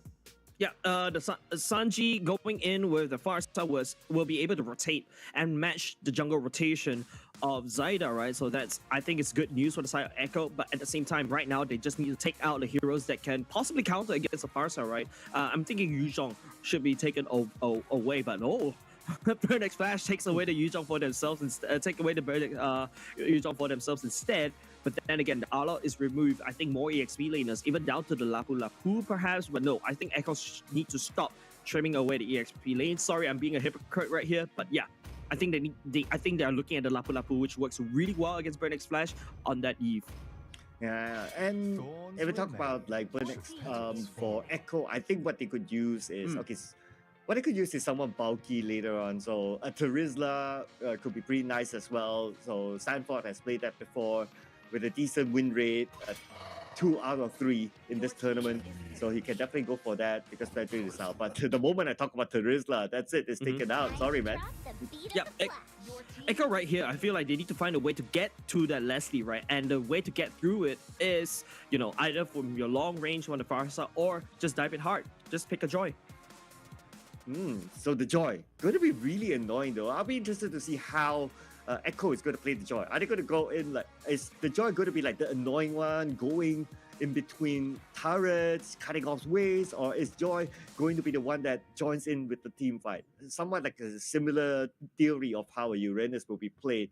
But with Echo's playstyle of being very disciplined, they could probably go for the wave cut.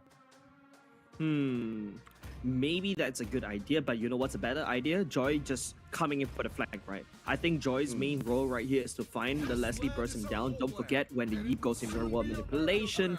He's a mobile, right? So Joy would definitely benefit from all of that. So right here, at the very least, the only thing that Echo needs to look out for the Joy will be that Franco, but now there's going to be a Martyrs going in for the side of BREN Flash and also Lapu Lapu denying it from Sanford once again.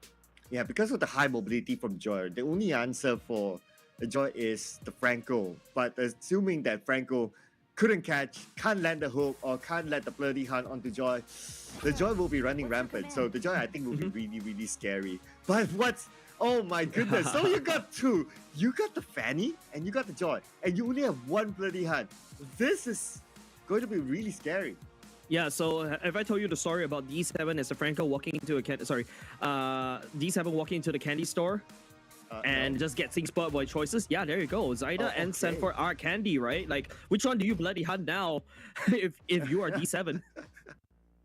Oh no. Okay, this is gonna be really, really difficult for a BREN Flash to deal with. Just by the mobility itself, it looks like they will have a hard time. Like, can you just think about this? Like, if Joy comes in from the back and Fanny just comes in from the front, just whoosh back and forth, I don't know how they're gonna catch either one. Yeah, it's like a pincer move being brought in from the side of Echo, right? So, ladies and gents, this is an interesting draft from both of these 2 teams. Both of these 2 teams are drafting towards what they're very strong at, and they're looking to basically, going back into another rematch, right? They really wanted to take this because it is a grudge match in between these 2 teams. Oh boy, it's gonna be interesting. Oh, it's gonna be huge, ladies and gentlemen. Here it is, BREN Flash playing for Pride, going up against Echo, and this will be pretty much a repeat of their last matchup in MSC. Here we go. Yep, that's right. If you go into this particular start, if you look at the jungle rotation, Zyda starting at the purple, which means that he doesn't really have, he needs to secure the purple before the first turtle fight. Super Shima going into the Martyrs jungle will be a lot better because he's not as reliant on his purple as compared to Zyda. Sanford, on the other hand, I think this is very sneaky of him, stealing away 1 cam. If you notice where Super Shima is going, he's just ignoring it. Ooh, D7. He definitely does have the hook there, so JP got to be careful not to be hooked underneath the turret. So far, so good for him. Managed to evade it, but they're both going in for a mini skirmish in the middle. But like what you say, because the dependency on the purple buff, right? So that's why we see Zyda just prioritizing the purple buff even before anything else. If you look at Echo, right, how many lethal ignitions do you want? Yes, Sanji, Sanford, Zyda, oh, these three. Yep, right on cue. Thank you very much, Prot. Right on cue. Three of them went for the lethal ignition, but hold on a second. JP right here will be able to find G7 burns a flicker already. Zyda still looking for some opportunities to go in. They need to slow down Donut. Don't forget Donut, crazy on the Leslie. Yeah, I think he's going to take his time for now because he knows that by say the 6 minutes onwards, as long as he scales forward, then he will be able to run rampant in team fights by then, especially when it comes to the objective taking. Yep, Sanford doesn't really have level 4 yet. If you notice, that's why Burn X Flash decides to strike. Sanford gaining push all the way back for now. They do have a bit of a total priority as well. Sanji is not level 4 yet. I don't really think Echo really wants to agree on this fight right now. Sanford just slowly ticking towards level 4. ATM will be using the Ravens Warrior, will be able to stun Sanford all the way down. Doesn't really have the ultimate to continue on. ATM going in hard onto Sanford. That's gonna be one person down for the side of Echo, but he will be traded right here. That's also Secret going in with a real world relation. Better airstrike following suit as well. Will not be able to help to secure the turtle at the same time. Going to be given over to Burn X Flash. JP won't be able to find anything else. Flickers back to safety. Wow, Burn X Flash. Okay, he still started by securing the objective, but this is where they need to be careful not to allow Zyda to scale. Because when Zyda scales, we know that it's going to be hard for them to catch. Even Sanford as well. About the same timing, if they can scale at about the same time, oh man, I worry from the middle stage onwards for them still. Yeah, Burn X Flash somehow get the EXP lead, somehow gets a tremendous lead against Echo in the early game. Echo wasn't really ready to take on the turtle fight at all. So Echo playing a slower game this time round. If you notice, Sanji was there a little bit out of tempo right there. You know, Burn X Flash already hit level 4 and ATM just abusing that, was able to push Echo all the way back. And don't forget, because Zyda started with the purple, the map rotation coming out from Zyda is not optimal, right?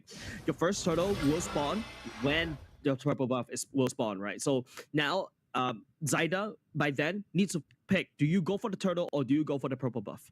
Yeah, to a certain extent, I can understand why they play like a solo play, at least at the start, because they want to get as much experience as possible so that they can scale. But now speaking about the effects of scaling, they might get a kill here.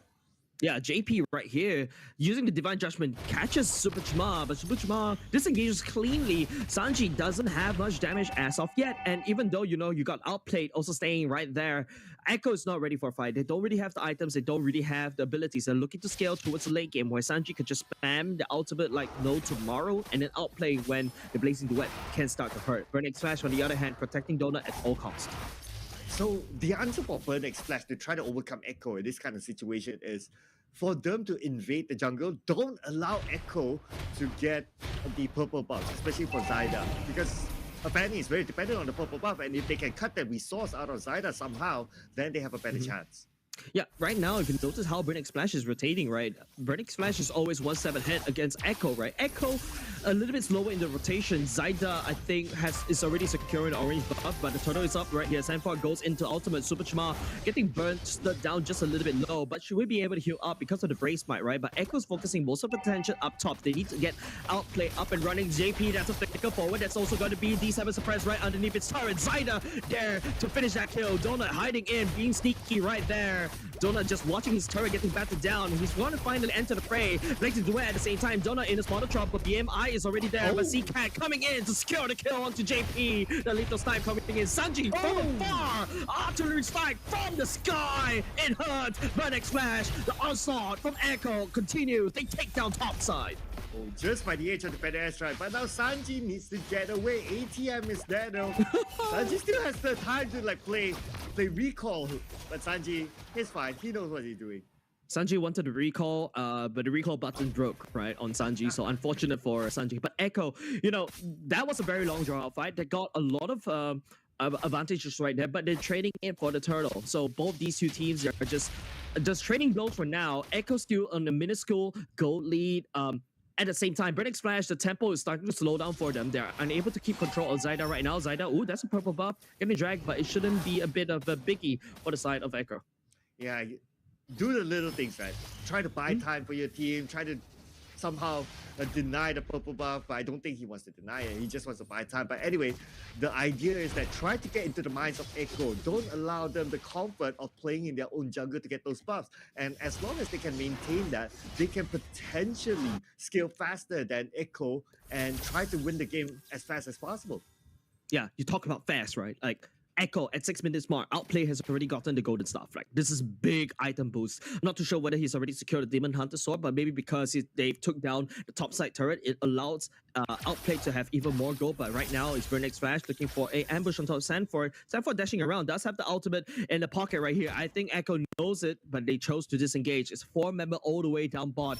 But BREN Flash, you know, they're buying time right here. Oh no, they're gonna pull the trigger right here. D7 looking for some person, but JP kidnaps him instead. The bloody hunt. No, that's an Iron Hook landing on top of Sanji. That's also decimation. But here comes Zyda with the spinning around the cables, and all of a sudden you blink. BREN Flash crashes and burns. 3 men already down. JP looking for more. Zyda coming in with the steel cables, fighting for more. That's double kill, given over the side of Sanford. Wow, beautiful counter engagement coming from Echo.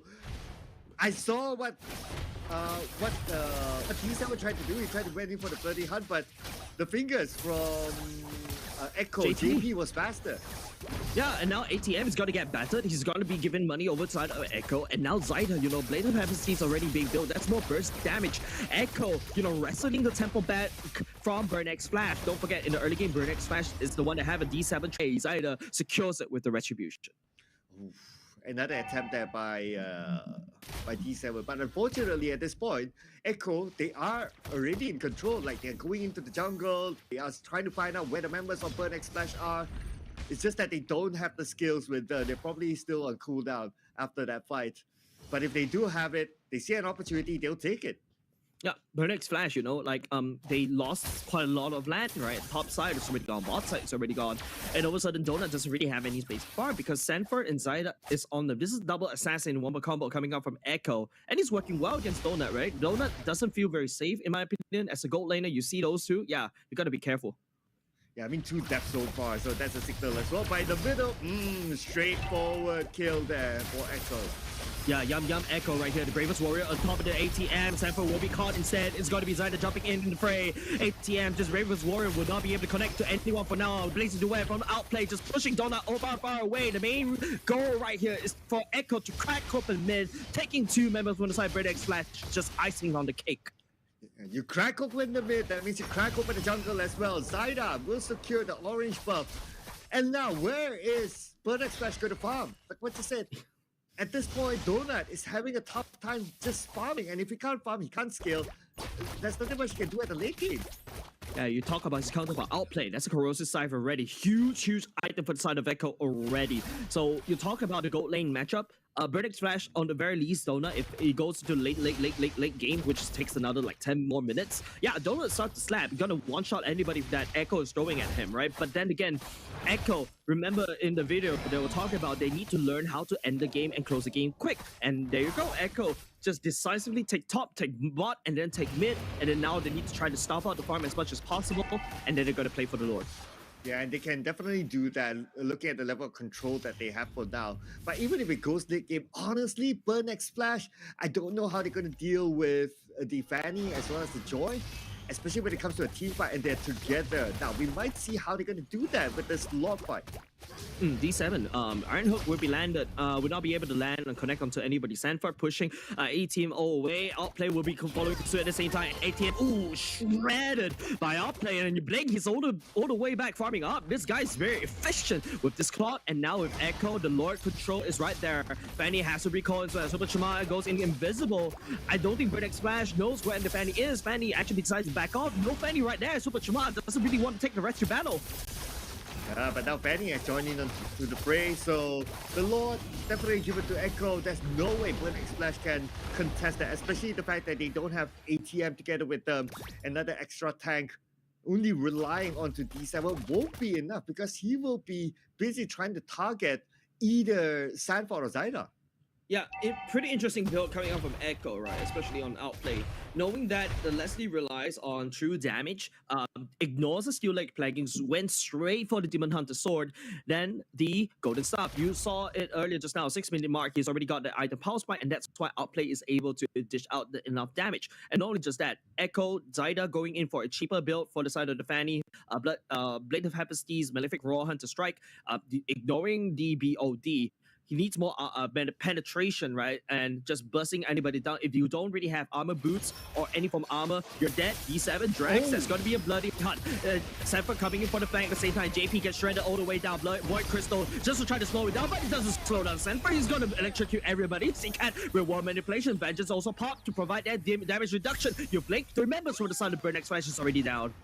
Dude, the moment JP got caught, he instantly bought an immortality. And that's how he survived. It was just at the right timing. My goodness. Timing is very important for the side of Burning Splash. Same could be said on the side of Echo, right? Sanford a little bit low right here. We'll be able to chunk it all the way down with the help of the Lord. Zyda comes in, Seacat! He goes a little bit too deep, then Steel Cables all the way out. Lucky for him for now, but Outplay takes another turret down in mid. The Lord will expire for now, but then again, there you go. Echo cracks open top and mid. Yeah, now the jungle clear up is happening. Burn X Flash won't have much to farm. But the good news is that at least they still have the orange buff at the bottom lane. And that's about it. The top lane has been cleared up. And right now, Echo, they'll be prepared for the next Lord. The moment they get the next Lord, they can end the game. Yeah, look at the gold earn, Sir Cloud. Outplayed. No, outfarmed. 10k in his pocket right here. Man's walking around with coins and gold, and it doesn't seem to weigh him down. Dude, 10k, that's like 1/4 of Echo's total goal right now. He's leading the charge. Of course, behind him, Zyda, Sanford. Just look at Super Chiba. It's like 7k. That's a huge gap between them. Yeah, Chima right here, the only thing he needs is, decimation proc, right? But take a look at the damage leaderboard. Most of the damage is done by Sanford, but that's because of the AoE damage. And now Echo looking to contest the purple buff instead. Remember, D7 knows what's up. Seacat and also ATM leading charge at the same time. JP jumps forward just a little bit more. Super Chima, both of them, look at them. They know they cannot take a fight unless D7 lands out a perfect hook. Okay, waiting for that perfect hook now. Okay, but everyone's out of range because everyone's like getting prepared for the Lord. And for Burn X Flash, they'll be busy defending their base. They have to go up, they have to go back down, try to push out the waves. But by the time they do that and they get back to the Lord, it might be a little bit too late. But that's why they have a few members up there waiting for the right moment. Echo not opening up the Lord yet. JP playing around that pixel brush right there. I don't really like it because it's kind of obvious. D7 could just walk up and just try to hook it along.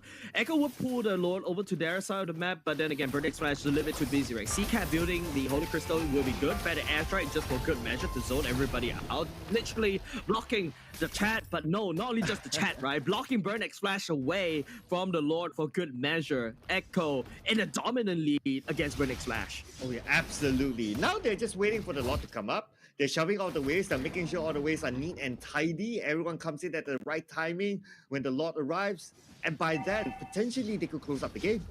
Yeah, Vernix Flash is a little bit busy, right? There's two waves that's marching up against them. They already lost 2 inhibitor turrets. Echo, on the other hand, has full map control. They already also take down the Lord as well. The only thing that Vernix Flash has going is they have a mid lane from Echo already cracked open. Now, just a matter of Echo syncing up the waves. There you go. The show will start right now, ladies and gentlemen. As Echo comes in the front door. Front door knocking instead. They're not going to knock. They're going to pound onto the Super Shama. Actually going down low. The Lord actually ignored. Didn't consider amount of damage. Donut's a little bit confused. Not too sure what to do. Zyda jumps into the back. But he gets shut down by the snipe. The damage from Donut is starting to shine just a little bit more. But Echo still a little bit healthy. Even Outplay. Oh, is that a Twilight Armor that Outplay built for himself just to counteract against Donut? Yeah. You can see the damage from Burn X Flash starting to show. Ooh, Donut. He had some help from turret, from the bottom turret. Because Zyda had some fun down there. I think a little bit of overconfidence, but they're going to start the fight again. Oh, better airstrike. All of a sudden, Donut's already down, and now it's just the BMI and Outplay just secure the victory, ending the game by just focusing on the core. There you go. Pretty straightforward win for Echo, to be honest. From the draft itself, we see that there is not enough answer for the Joy, for the Fanny, because there's only one bloody hunt. But even so, the Bloody Hunt didn't really land its mark on either one of those two targets. It led on to the others, yes, great, but the objective of trying to lock down either the Joy or the Fanny was not done. I can't tell you about the story of D7 and Franco walking into a candy store. Well, you can tell me again. Technically, he didn't get any of him. That's the problem, right? Because he doesn't really have money. He doesn't really have enough resources to basically continue on to shut down Echo right off the bat. Echo, yeah, they go off to a very bad start in my opinion because like BREN Flash does have a better tempo, but slowly but surely once, they start to lose members because Sanford was able to find the opening, Zyda was able to find the opening, and all of a sudden the tempo slowed down, and then you saw how Echo, what they do. Pedal to the metal, they up the tempo, they up the momentum, starts taking more resources for the team.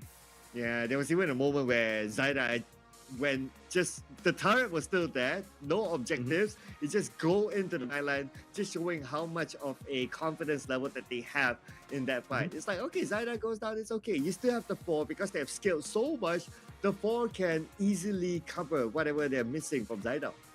Yeah, and the best part is, that's a Fanny, right? You can all of a sudden you blink and he's already there.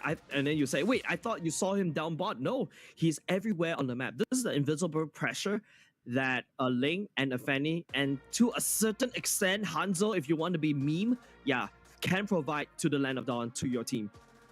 I mean, that was what a match that was. But honestly speaking, after talking about the Fanny and the Joy thingy, I think it was just an outdraft here for BREN Flash. They had no answer for the draft itself. I feel like they, to a certain extent, they do, but BREN Flash wasn't able to execute their roster, right? Their roster is a bit of a pick composition. I take somebody in with D7, I land an Iron Hook. Yeah, key winning con is D7 landing on the Iron Hook, CCAT open up the real world manipulation, ATM coming in with Raven's Warrior to push everybody, Donut to dish out the damage from the backline. But then again, if you take a look at on the side of Echo, they don't care about your wall, they don't care about your hook, they're just gonna zippy zappy in. Or they can also do the same, use JP to catch anybody from the side of BREN Flash. Yeah, if you look at majority of the items from Echo, they are more focused on just dishing out damage, whether it's burst damage or whether it's physical damage. They don't even have Dom Ice and they don't even need it. They just go, okay, we just want to burst them down. And like what they mentioned in the VT before this is that they want to end the game fast. And one way to end the game fast is to have a lot of damage to take down your opponents, take down the objectives, and end the game. I feel like the tipping point for the side of Echo started at the team fight up top. Hopefully we get to see that during the MVP highlights. But if you take a look through the damage dealt for these two teams, right? Damage taken, in fact, JP actually absorbed most of the damage, but BREN Flash, however, wasn't able to land the damage onto the correct people. Like, for example, Zyda, for example, outplayed, right? These are your two members that you had to kill, but don't forget, BREN Flash has their hands pretty full because there's a Sanford running down at you. There's also 2 lanes open up for you. BREN Flash, they need another pair of hands. They need another pair, like, you know what Ants have, like 2 pairs, for example. They definitely need to rework their draft here. Pretty much outplayed by Echo. Looking at the stats as well, like if you look at the total heals, nothing too special here, and I think it's pretty straightforward game between these two. At least ATM gets a mention here as the sandbag, and that's sometimes not too bad. You play the role of a tank. I think it boils down to, during the head-to-head, we noticed that Sanford and ATM, they were the ones being compared with. ATM is a very different form of EXP laner, like wants to fight front to back, like exactly what he did here. But I think right here from Echo, they ignore you. They ignore the ATM. They just went straight for the backline. Oh, again, the MVP outplayed again. Yesterday on the Chill stream, he was the MVP. Today again, 2-0-12, a clean win. I mean, this guy, on top of the stats, on top of the KDA as well, he dished out the most damage onto the turrets. So yeah, objective of ending the game fast is not to take the kills, but to take out the turrets. Yeah, not going for the win of... I think he sold his win of nature, I think. Because going for Toilet Armor, that item was meant to counteract against the damage coming off from the Leslie. Because they respect Donut was able to contribute a lot of damage in the later parts of the game. Going for the common emblem for, additional mana regen, and the quantum charge as usual, tenacity, and also movement speed as well. Because in the early game, without your stack Claude will be very slow. Let's take a look at the highlights. So this is when BREN Splash does have some form of priority, some form of tempo, right? Yeah, ATM just jumping in the fight, creating space. BREN Splash was the one that first secured the turtle. Now this is the tipping point for the side of Echo. Picking that one up, you unlock the Claude, and then all of a sudden, you know, you just let the Claude just go around the map and help Echo in these team fights. Yeah, and just look at this fight. Sanford just jumping onto the back line, just like how we theorized earlier on, and that's what stopped BREN Splash from actually winning the fight and getting the free kills. So there was nothing that they can do about that. By that time, D7 would have been busy in the front, and because of the level of movement speed that Sanford has, D7 couldn't respond to it. Yeah, not just that, right? Now this is the battle between the majors of the scene. CCAT going up against Sanji. Sanji is the Farsa, right? It's like a flying tank, right? A flying artillery strike, right? Sanji can be anywhere in the map, just launching those artillery strikes from afar. CCAT, on the other hand, is a Eve. He needs to walk there. It's a little bit slow, mind you. So that's the power of Echo, right? This rotation, if you replace that Farsa with an Eve, it doesn't work. If you replace that Farsa with Valentina, this doesn't work because of the three rotations. Sanford, Zaida, and also Sanji, right? These three are actively rotating around the map with Echo around the side and just ganking BREN Splash like no tomorrow. Yeah, to summarize the theme for Echo in this round, it's all about mobility. Like they can be anywhere in the map just in the blink of an eye, and you wouldn't even be able to respond to it. You can't catch up to them. And looking over at the draft that BREN Splash picked up, they themselves are not as mobile. Yep, they really want to try to fight front to back, right? But then again, I also argue with you, right? Like the fact that you have heroes such as the Fanny and also Joy, right? Just bypasses your front line. You can't stop the Joy when he goes a little bit excited, right? And then he's just gonna run you down. And it's just so hard. It's just so hard to stop him. And if these have constantly tried to do something, what JP did is just screen him, right? You're gonna try to Bloody Hunt and Iron Hook. No, JP just Divine Judgment. All of a sudden, you remove that Bloody Hunt, remove the hard CC from the whole roster, and there you go. Echo took game one. Yeah, but what we're definitely not going to remove is our sponsor for this tournament, Snapdragon Pro Series. Thank you so much to Snapdragon Elite Gaming for being together with us when winning matters. And winning does matter to all these teams. And you can see the motivation that Echo has. They want to perfect all their moves as the game goes by because they want to be prepared for the playoffs later. And of course, if you do perform an autopsy on the Galaxy S23 Ultra, you get to see the Snapdragon chipset at the same time. But of course, this is the phone, our official phone, that will help you elevate your game and share the epicness with the photos. The photos look sick. The LED of the phone as well looks very nice when you watch videos on it. Man, Samsung has been really upping their quality of their flagship phones.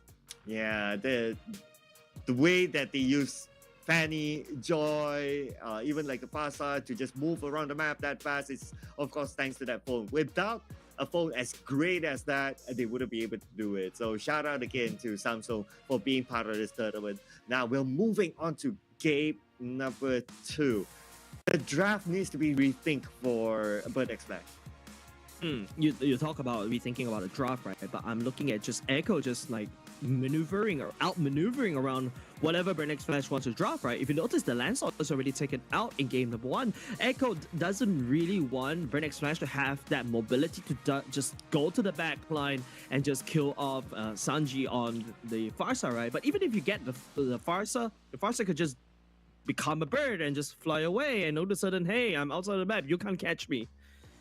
Yeah, even the early DT ban as well is really to stop all those mobile heroes. So they have it planned out from the start, considering that the DT was banned out early. So they know that that is the strat that they want to play. But looking at the versatility of Echo, I believe they will go for something else. But honestly, if they can still stick to a very mobile lineup, I think it will be really exciting as well. I think the casters are also talking about it, right? Like BREN Splash, they are looking like the dark horses of MSC, and they're always also looking forward to this particular patch where assassins are back in the meta and the flavor of the month, right? But ladies and gents, we're going to go into game number 2. There you go, that's a Kaja respect ban over the side of JP, but I feel like there's a lot of things that JP can always pull out, right? On the other hand, Echo takes away the Diggy, and the Franco gets denied. Ooh, again the Diggy gets banned out. So this is again a sign of maybe they want to go for a high mobility sort of lineup because that's what they did. The reason why they do that is because you don't want to deal with the time walk. So that's why. But on the other hand, interesting to see that both Kaja and Franco being banned out, considering that BREN X Flash is going to get the first pick. So I guess they're going to try to get the Fedrin as the first pick, at least tanky enough to be in fights. Okay, Kadita taken away. That's also the Angela taken away by Echo. Man, the drop from the side of Echo towards BREN X Flash, they know what they're facing, right? Just taking these a couple of supports away. They're focusing down D7's roster earlier just now. You saw D7 on the Franco wasn't able to perform as well as you expect going into game number 1, right? But now, back to the banning phase, what else can they ban? Kaja's already taken away. There's also a ever-looming Joy threat that BREN X Flash can also pick up for Super Shma at the same time, or maybe they can also hunt down the Lancelot, just take it away. Yeah, I think a Lancelot would be a great ban as well. But besides a Lancelot, okay, we got the signal there. Okay, it's going to be the Claude being banned out. Interesting. But that opens up space for the Beatrix to be played. We didn't see the Beatrix earlier on. If it's not the Beatrix, maybe a Tank Shredder, the Carry might be one of the hot picks. Brody has been pretty popular as well, if any of the teams want to go for it. I feel like if I'm BREN X Flash right here, I pick an R-Lot, right? Because Echo is inching towards a Melissa pick. I really don't feel like BREN X Flash is going for the Melissa themselves, because I feel like you go for the Melissa, Echo will have 2 heroes to just counteract against this Melissa. So R-Lot is generally a very safe pick. And don't forget, there's also the Fredrin, right, from the side of BREN X Flash. But BREN X Flash, even if they go for the Fredrin, the go-away models is still very strong. But hey, okay, you know what? They're going to go for the Fredrin. They're going to go flex it. ATM can also play it in the XP lane. Super Chma can also play it in the jungle. Yeah, that's going to open up space for the Yi. But now the Yi we pick, well, we're going to see the sister of Yi, so to speak, the Valentina, definitely will be picked up by a BREN X Flash after this. It's pretty much a counter, not really a counter, but it's a mirror for that. But on top of that, the Lancelot is still open though. So one of the problems that they have in the previous round is that they don't have enough mobility. And with the Joy being picked up, this is another signal that they need something who can at least match up to the movement speed of Joy. Yeah, AoE damage all across the board from the side of Echo. Not only just that, the Joy also pairs up with the mobility as well. So BREN X Flash right here, they know what they're dealing with. I feel like a Lapu Lapu is really strong for the side of ATM once again. There's also a Yuzhong that they can also pick to counteract against and try to burst down that Eve, right? But now, they still need to find a way to deal with his Joy. But if you take a look at BREN X Flash, they took away the very tools that that is used to deal with the Joy. Oh, okay. So the Uranus is going to be picked up by BREN X Flash. All right. So that's a signal for Echo to like, okay, let's get a Tank Shredder. So at some point, they might pick up the carry. So, yeah, the nope. There you go. Yep. Tirov is also an answer. I was about to go there. If it's not the Tirov, that's the carry. So this is a direct counter onto the laning phase. Definitely, Darov known to shred against Uranus because you can take away armor, and then because he does burst damage, it also is the same thing as how you counter against Uranus, right? You don't deal DPS towards him, you do consistent burst damage. Wait, that sounds like DPS, but you get the point, right? You get the point. You need to consistently output enough burst damage to burst down this Uranus. If not, the Uranus is going to heal. And now Echo, ooh, banning away the 1-1 right off the bat. This is telling. Ooh, okay. I can understand why the Beatrix play, because Echo has already mentioned that okay, they want to try to close games off faster, and the Beatrix is a good one for them to pick up. So that's why it's being read out by Echo, by BREN X Flash to be banned out now. So the ones that are still open, well, I would say if you want a fast one, Carry is a fast one. Can burst down turrets. That's one. If not, if you want to go for something cheeky, a Harry would be a good one for team fights. Yeah, you talk about something cheeky immediately. Estes gets banned away by the side of Echo. Yeah, Estes one more combo alongside with Frederick and also the Uranus. Super annoying, right? Even though you pair off the carry. But speaking about carry, BREN Flash should take to ban that one out. But I feel like Echo, I don't think that even if they take away carry, there's still the threat of the Leslie. We saw Leslie can just immediately burst down the Uranus, right? So I think Echo is in a stable state in terms of the marksman pool, but BREN Flash right here, the last ban, do they want to carry for themselves though? Ooh. Probably, oh man, it's a hard one, right? So should it be a carry or should it be a Brody? I guess they leave that up for later thought. They ban out the Kufra first. But looks like it's going to be the Brody. Okay, so now it's going to be the carry. Let's go. Okay, this is interesting, right? Echo, instead of going for the carry, known to shred through the Frederick and the Uranus, they're going for burst, right? And there you go. That's BREN Flash going for the carry instead. Echo, this last pick is definitely going to be a tank. Daryl can also be quite tanky because of the pseudo healing. So carry works well against it because he can just shred through HP bars as he heals it up. But now, right here, they're lacking a roam. They've already got two beefy front lines. Maybe they can go for a Florin to counter heal against, or even down to a Roam Faramis perhaps, because you need to make sure that you are able to sustain the damage out of that Joy and also out of that Brody. I think what's going to be interesting is if they can use a Cho, that would be pretty nice. Okay, so a Florin, a Cho would be pretty nice because the Cho can really, does provide them a lot of mobility.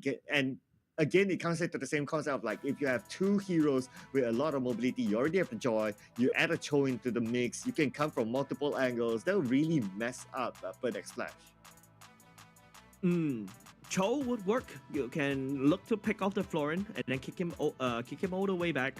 But Echo, on the other hand, I feel like, I don't know, a sneaky suspicion of an Atlas coming out, because this is like very clump up fight, right? If you find carry and you find the Florin, just pull them all the way in. But no, instead of like on the top of the AoE CCs, there you go. That's a Lolita being picked up there. From the side of the Echo, the shields will help to block the carry from shredding through. So that's A-okay. And the AoE stun also fits into what Echo wants to do. They just want to lock everybody into the red wall manipulation and make it super hard for BREN Flash outmaneuver. You talk about mobility for the side of BREN Flash. Looking at this roster right here, Sir Cloud, do you think they have enough mobility to outmaneuver Echo's draft? Ooh, I guess that has always been our discussion, right? About like how do you want to deal with the mobility of the opponent, and I think that this is going to be a big issue for them. I'm also worried for Uranus at the laning phase, so we expect that Uranus will not have a good time. And with that being said, right, like what are the answers that Echo has besides just dealing with the mobility head on? They do have the catch. Technically with the Lolita, you do have this point and click stun, so I think that's A-okay with the mobility. But I think what BREN Flash may be looking out for, Uranus, don't try to lane against the Dyrov, right? Just cut your waves. Just don't care, right? And with D7 coming in place as well, this is a very safe and also very sustained heavy kind of roster. But ladies and gents, we're gonna go in game number 2. But Echo going strong, even with this kind of roster. But on the other side, fans from Cambodia, I think they need your support. BREN Flash definitely need your support because, you know, they're down one game, then not having a very good run in the Snapdragon Pro Series. And yeah, as much support is required for a team like this. Yeah, even as the start, we see ATM already not having a good time, down to 50% of health. It's until the fact that the Seacat has to babysit him at the early stages until he's at least like level 2 or hopefully up to level 3, and then ATM can start to move around. Now ATM, I think learning from what they have gone through previously, they try to just mess up the jungle, but we're going to see the first blood here for sure. Wait a second, Sanford. One dot. ATM lost in green numbers, right? But then again, like I said, I don't think Uranus or ATM should actually lane against Sanford, right? But even though if Sanford actually, you know, respond to ATM's wave cutting, I think Sanford could just turn around and just burst ATM down and then go back to lane. And Echo, looking around the bot side. Super Shima taking over the way to level 4. His counterpart Zyda is already a level 4 in this joy. Yeah, honestly, even if ATM goes for the lane cutting, I agree with you. Sanford just needs to, well, if you're there, I just go for you. And ATM is not the most mobile of heroes, so he will be at one place for quite a while and he can be countered. Yep. Oh, Zyda, I think he does have the ultimate ready. Donut try to shred through JP. JP raises his shield for now, so Donut's pretty safe in lane, but Brody out bullying and outplaying against Donut down top. But meanwhile, at bot, ATM and CCAT already here, trying to take to level 4. Super Shima is already on site. Sanji and Sanford will try to drag the attention of the turtle over to their side. JP coming along, but Zyda is just, having a lot of time. The best part is Echo resetted the turtle. Yeah, you know what? I saw some videos recently about the Lolita potential new update. But hey, we'll talk about that a little bit later. Yeah, new update coming in. That's the Lolita Lumina Blast. Will not be able to catch anybody but the Super Shima right here. CCAT responding with a Lois own one. Doesn't connect to anyone at all. Zyda just hiding in the bush, just zippy-zapping around, waiting for an opportunity to strike. The turtle still being tagged on top of Super Shima. Super Shima is actually clearing it. JP is a little bit low. He has to bounce back. But at the same time, top side down, torn apart memory, bursting down Donut out the screen. And Echo still secures the turtle. Oh, too bad for JP. He doesn't have the flicker when he pulled out the Numenon Blast, so he was not able to reach onto his opponents. But I guess at this very early stage, it's not necessarily about hitting your target. It's about just shooing them away, allowing your teammates to secure the objective, and I guess job done.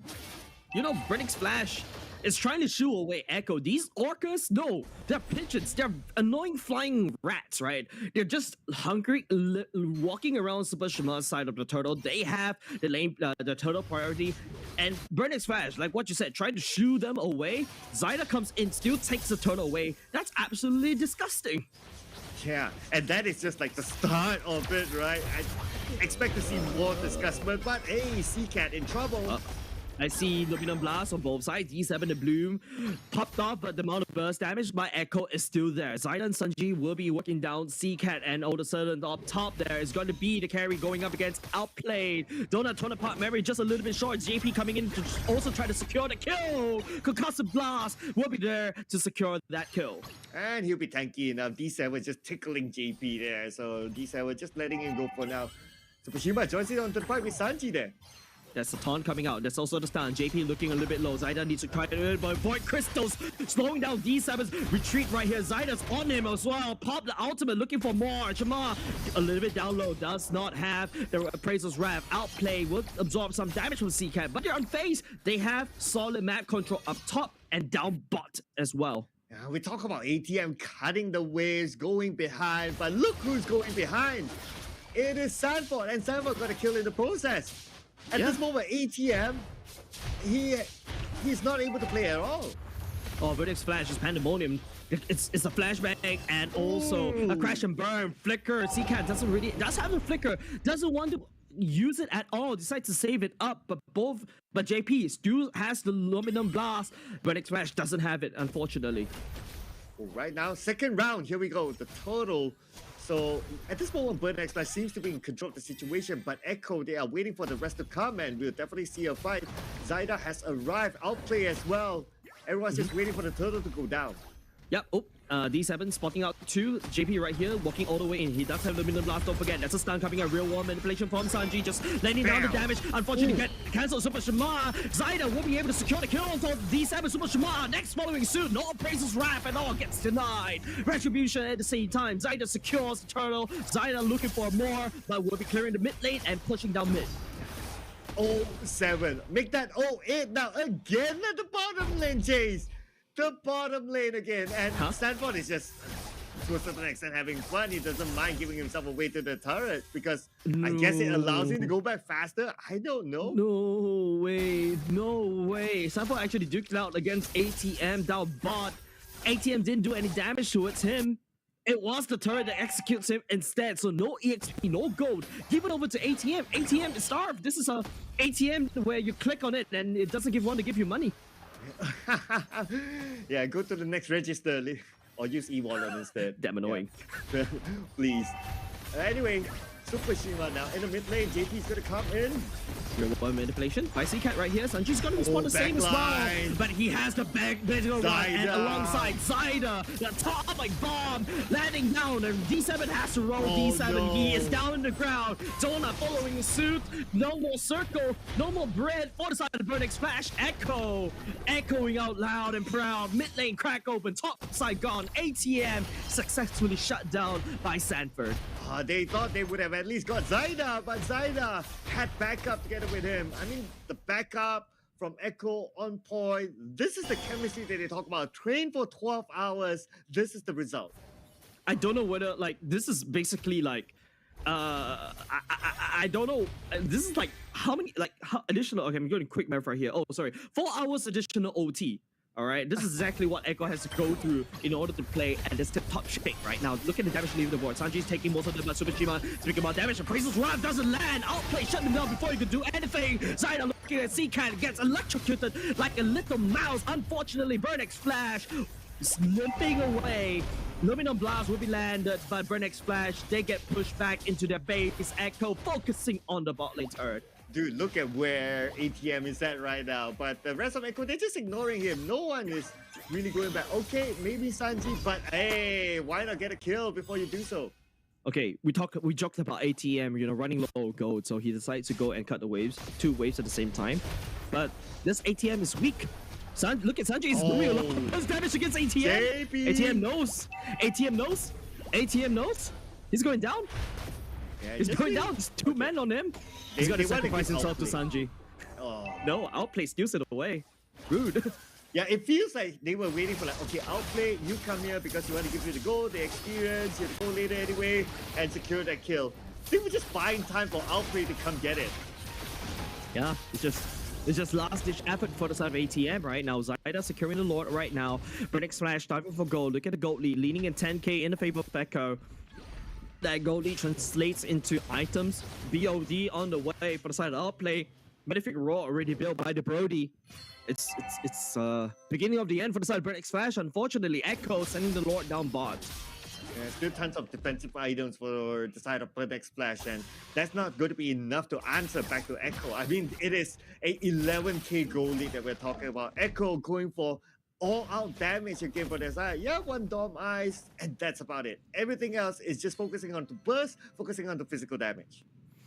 Yeah, now with the Lord Intel down bot, Zyda is just rampaging all across the board, burning the deforestation happening for the side of on the side of Burnix Flash's forest, and Echo is the one that's profiting out of it, right? All that timber, yum, but at the same time, Zyda looking for Donut as well. That Donut, that's a lot of damage. Zyda can up consistently against Donut, gets pushed back into his own base. Echo still have the Lord Intel slowly sinking up the waves. ATM get busted down just a little bit low. Zyda already has committed with the ultimate, and CCat needs to burn the ultimate just to defend against this Lord. But the Lord is cleaving onto it though. ATM will be there to still clear off the Lord, but at the same time, Zyda looking for more. CCat, Luminum Blast charging out just to zone away Burnix Flash. Echo cracks open mid, and now they will be focusing up top.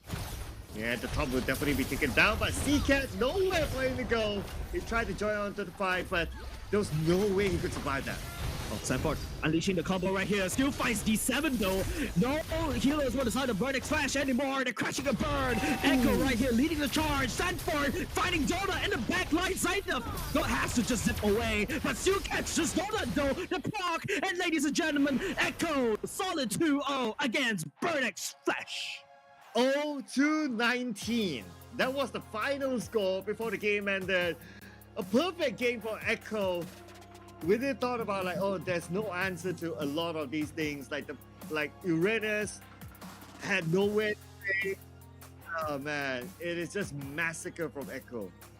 Joy was wide open, right? Like Burnix Flash literally banned out the only tools that they can do against Joy. And don't forget, they are first pick. Joy could have been easily going to the pockets of Super Shima, but instead they went for another hero. So I think they ultimately paid the price right there. Yeah, and the Uranus pick.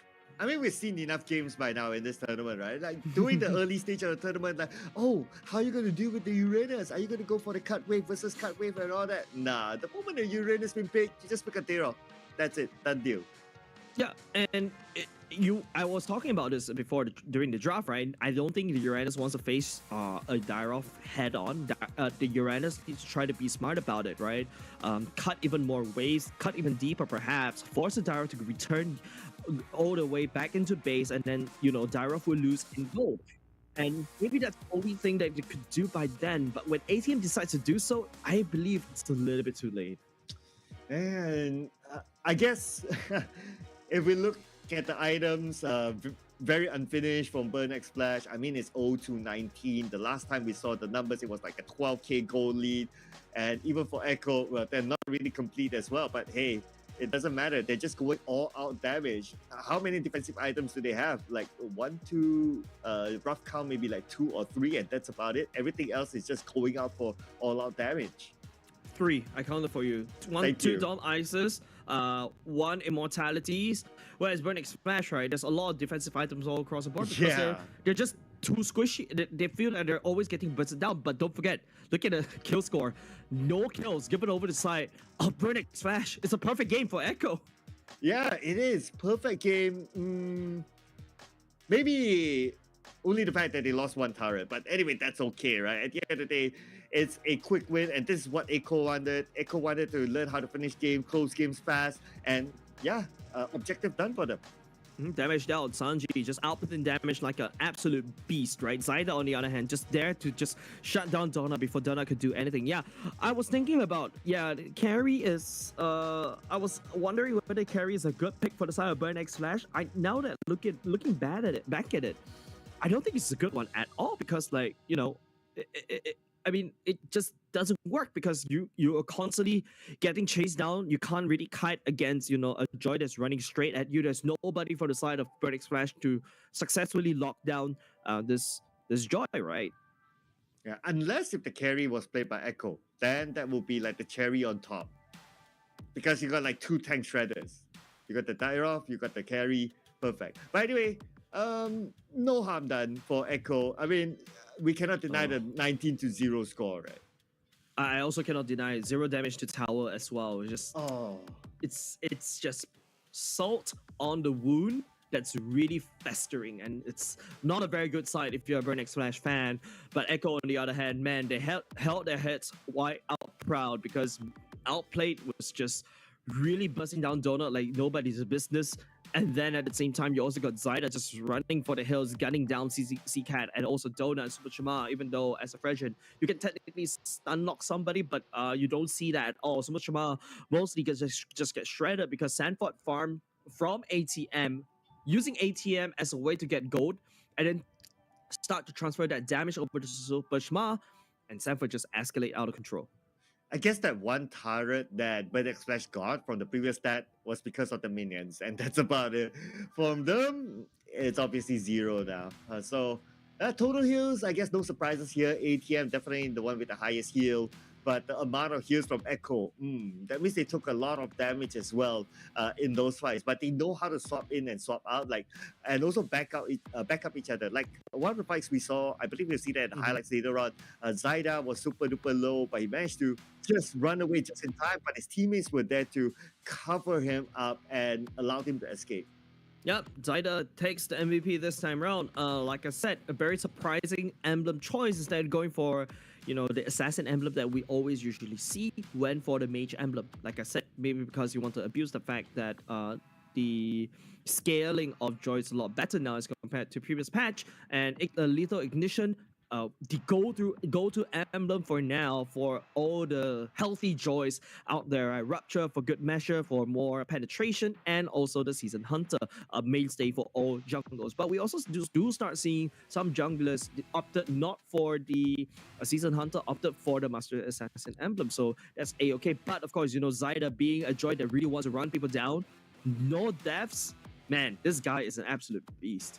Yeah, we have 2 types of Joys, right? One type of Joy is just to run around the jungle or cut waves, do something that's really safe. But for him, it's like, okay, he wants to get engaged into fights. He wants to go in for the backline. And it's been consistent with the 2 rounds that he has played. So now he's showing like some sort of pattern of the play style, how he would do if he plays a Joy. Well, I'm pretty sure he can do the other as well, but he has shown that he's really good at doing the engagement type.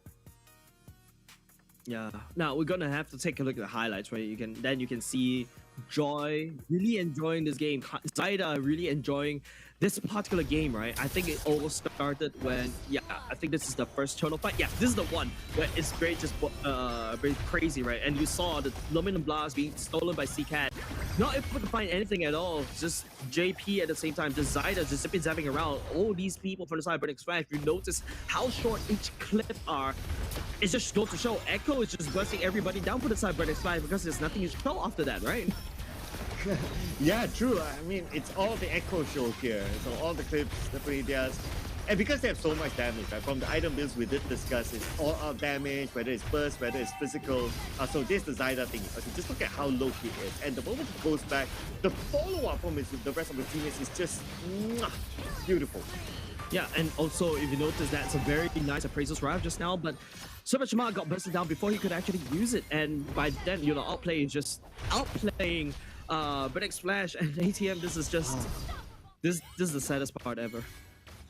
Yeah, it was quite clear that they were just waiting for Outplay that, hey dude, you're the goal leader, you get this goal, okay, take care of bounty, and that's how they just bought time for him. And the rest of it is just Echo just wrapping up the game. So here it is, ladies and gentlemen, a clean 19-0 victory for Echo, the current world champions.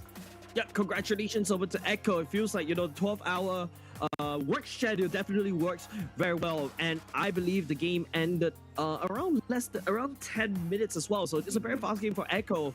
And remember, this is something that they really want to really take from their checkbook, right? Which is to really end the game quick. If not, going to the later parts of the game, they know they will suffer. They suffered really tough during MSC against Burning Splash, and now with the Brody in tow, right, it means that you're going to take down turrets even faster. So yeah, they are playing towards the win condition from the side of Echo. Yep. So we're gonna have an interview after this with Sanford from Echo. So let's have a chat with him just to pick his brains. Here we go, Echo.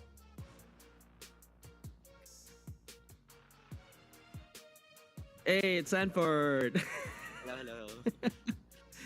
Man, you have no idea how many fans you have here in Singapore. I believe you also do know that, right? But of course, congratulations over that win. How does it feel to finally win against Burning Splash in the full roster, and with you not on your full roster? It must feel good after the MSC game, right? For me, it's just normal because every team we fight, we just treat them each other fair. Yeah. I see. So, in your opinion, just now, right? Do you think Burning Splash is at their tip-top condition as compared, you're facing before in MSC, right? Do you think they're in that tip-top condition in that particular series? I guess yes, because Shima is not feeling well, and I hope Shima get this message to Shima, get well soon, bro. You're a very good player. That's so cute. So Cloud, anything you want to ask Sanford? Yeah, so now Echo, with this win, at this point at least, you are topping the group. So do you think you guys can go all the way to be the champions of this tournament? And who would you like to meet in the grand finals? Of course, we're feeling it, but the team I want to face in the grand finals is Onyx. Oh, okay. Very interesting storyline. I love it. It's like it feels like Snapdragon Pro Series will just allow you guys to have the second chance to go up against, teams like, for example, Onyx ID, right? But of course, you have a message to your fans, supporting back at home or even all across the world. Hello to the fans, and thank you for supporting us. We're gonna do our best to get the championship. All right, that said, thank you very much, Sanford. You're amazing EXP laner. You're one of the most humble EXP laners that I've ever seen so far. Big fan of Diablo right here, and then I put you against each other. But then Sanford, you're always very humble. Diablo, on the other hand, he's very arrogant sometimes. But with that said, thank you very much, Sanford. Hope to see you next time going in as well, and hope to see you in the grand finals for Snapdragon Pro Series. Thank you so much. Thank you. Sure. Oh, my heart melts when I see Sanford. I just don't know why. In real life, he's also very small and cute at the same time. Yeah, it just melts my heart. I mean, you have to pick one, man. Diablo or Sanford? Come on. No, Diablo is more like the bad boy vibe that I cannot bring back to my mom. Oh. And then you have Sanford is like, yeah, the cute little boy that I can bring back to my mom. But you know what else you can bring back to your mom? You can bring back to your mom drinks, and that is courtesy of Monster Energy. Thank you so much for being with us, Monster Energy. Unleash the beast. Don't unleash the beast in your mom. They'll be really scary though. But I don't understand how you're gonna do that, because if you unleash the beast in my mom, she's gonna chase me down. She's gonna chase me down because I probably lied a lot of things about to her as well. So yeah, she's gonna find a revenge on me as well. So I gotta run away and dash around. And speaking about dash, there's also this FPBot Dash Cup that's going around by THL. Win up to 5,000 euros. Find out more in esl.gg/FEBot. Yeah, 5,000 euros. You can bring that back to your mom. She's gonna love you for it, for sure. It's like, oh, finally, my son. Buying affection. Don't we all do that? Okay. Anyways, ladies and gents, thank you very much for joining us for this particular series. Upcoming match, it is going to be RFR going up against AP BREN. So yeah, continuing on the tradition of stream chilling, it is going to be AP BREN that we'll be seeing as the last series of the day. But thank you very much for joining us. My name is Jace. I'll be currently going to be signing up. Going to introduce Husky back onto the desk. Going to be, Sawyer Cloud as well. With that said, thank you very much. Hope to see you and stay tuned for more.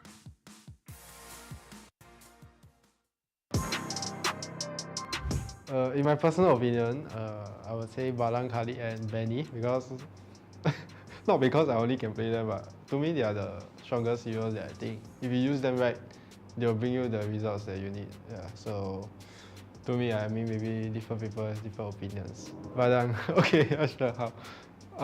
Just tell you physically, I would say it's like how you play gold lane, but you just have to keep watching for your farms, and once you hit the power spike, then you will know you are able to one-shot enemies, then just find the right opportunity to go. But before that, he's not very weak in the early game. You just have to know how to utilize his kits. Like his first skill, there are pushbacks and stuff, and depends on how you use it against the enemy. You can stop him from trading with you so much, and you can clear the waves and just focus on. A little more time right now. The Immortality comes up with Diablo! In the back with a fish cloud! The passive still going to be able to connect right now. Oh! Diablo! If you are able to get plating, I will get it instead of joining the fight. So if I get my items fast, then afterwards, I feel like once I hit my power spike, I will know. So I will just find the squishy targets and just burst them down. Yeah.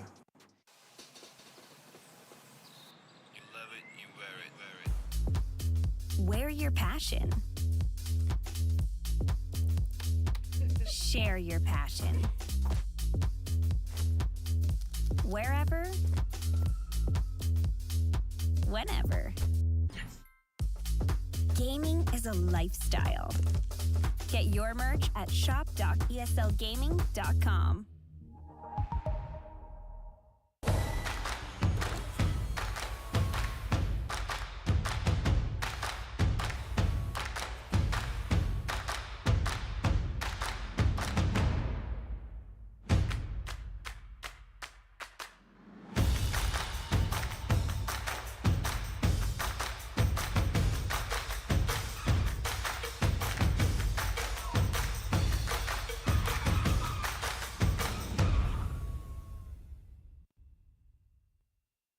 The Snapdragon Pro Series powered by Samsung Galaxy is brought to you by Snapdragon Elite Gaming, Samsung Galaxy S23 Ultra, Monster Energy, and DHL.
In the previous guide, we learned the basics of the new emblem system.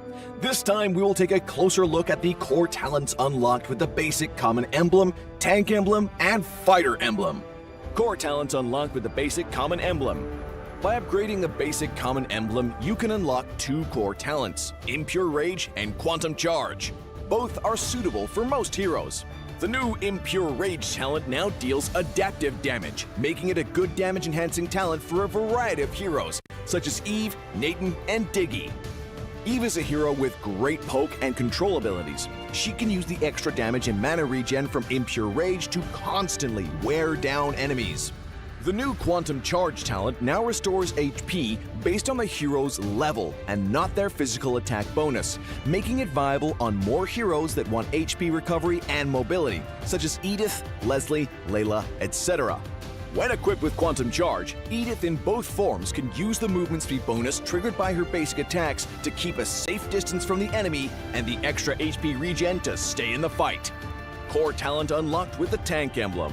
By upgrading the tank emblem, you can unlock Concussive Blast. Concussive Blast works the same as before, providing an extra source of AoE damage for high HP heroes, such as Johnson, Baja, and Hilda. Hilda is a high HP hero who can tank a lot of damage when equipped with a full set of defensive equipment. The Concussive Blast talent will not only enhance her survivability, but also boost her damage. Core talent unlocked with the Fighter Emblem. By upgrading the Fighter Emblem, you can unlock Brave Smite. Brave Smite is no longer triggered by inflicting CCs. It now takes effect upon dealing skill damage and is suitable for most fighters and tanks that need more HP regen. Ruby, Lapu Lapu, Tigreal, and similar heroes can choose this talent.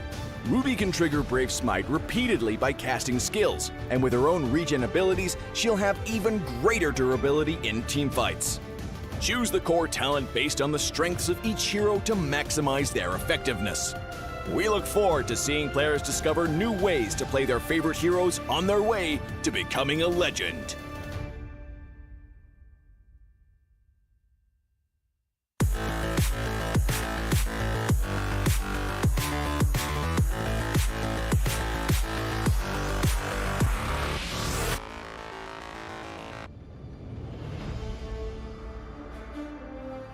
In the previous guide, we learned the basics of the new emblem system. This time, we'll take a closer look at the core talents from the Mage, Assassin, Marksman, and Support emblems. Core talent unlocked with the Mage emblem. By upgrading the Mage emblem, you can unlock Lethal Ignition. The new Lethal Ignition now deals adaptive damage, making it a great option for any hero with heavy-hitting combos. With the change to adaptive damage, heroes with high physical damage can now use this talent to enhance their damage, such as Saber and Natalia. Saber's first skill and ultimate combo can easily trigger the effect from Lethal Ignition, dealing much more damage to enemy heroes. Core talent unlocked with the Assassin emblem. By upgrading the Assassin emblem, you can unlock Killing Spree. Now that the talent is no longer reserved for the Assassin emblem, it becomes a good choice for any hero who can perform chain kills. Heroes with magic damage like Karina and Julian can now take this talent as well. Karina's ultimate resets after she kills an enemy hero. When equipped with Killing Spree, she will recover HP from each kill, allowing her to stay healthy and go after more kills. Core talent unlocked with the Marksman emblem. By upgrading the Marksman emblem, you can unlock Weakness Finder. The new Weakness Finder talent is no longer reserved for ranged heroes. It works well for heroes with high attack speed, as it can improve their laning and slowing abilities. A hero like Minzathar can take Weakness Finder because his second skill increases the attack speed of his basic attacks. When combined with equipment that can provide more attack speed, he can reliably trigger the slow effect to prevent enemies from escaping. Core talent unlocked with the Support emblem. By upgrading the Support emblem, you can unlock Focusing Mark. The Focusing Mark talent works the same as before. It allows support heroes to increase the damage their teammates can deal to the target enemy. Kaj's ultimate can be used to drag key enemies to his team. When equipped with Focusing Mark, the ultimate will also increase the damage the target takes, allowing Kaj's team to quickly burst down the helpless target. Choose the core talent based on the strengths of each hero to maximize their effectiveness. We look forward to seeing players discover new ways to play their favorite heroes on their way to becoming a legend.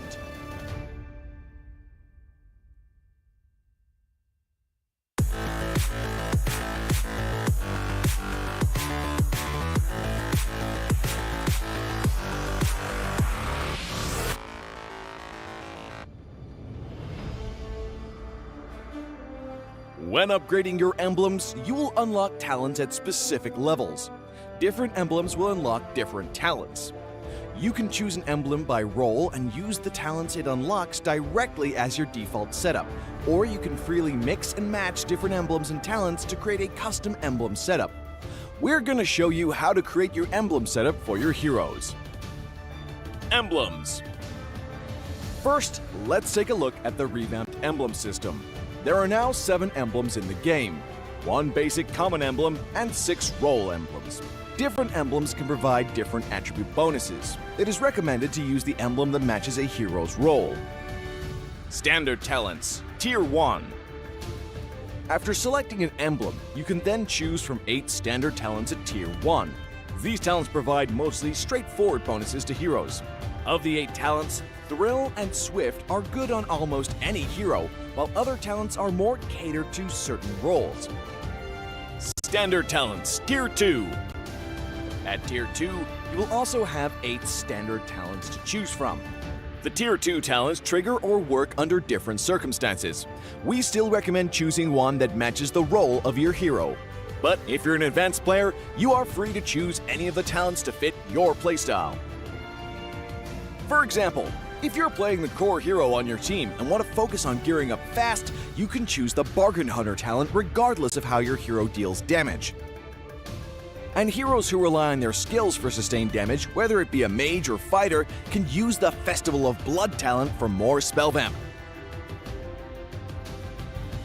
Core talents, Tier 3.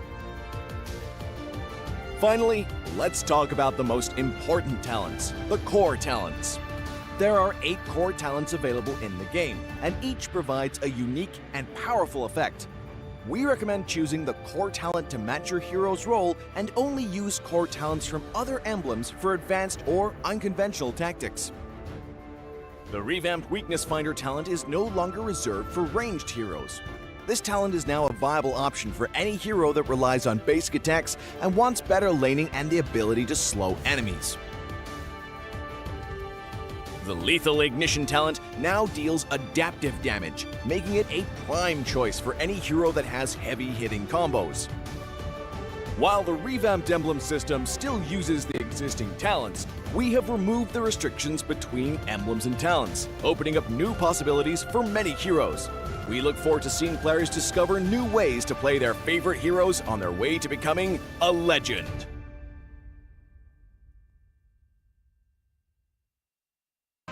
Welcome to Mobile Legends! What is a winner? Make a promise, then I go and deliver. What is a threat? They all amazed, this ain't for beginners. Back in the days, we used to dream, but now we can get it. Work, work, work. We gotta push to the limit, then work. Till we finish, then push to the limit, then work, work, work, work.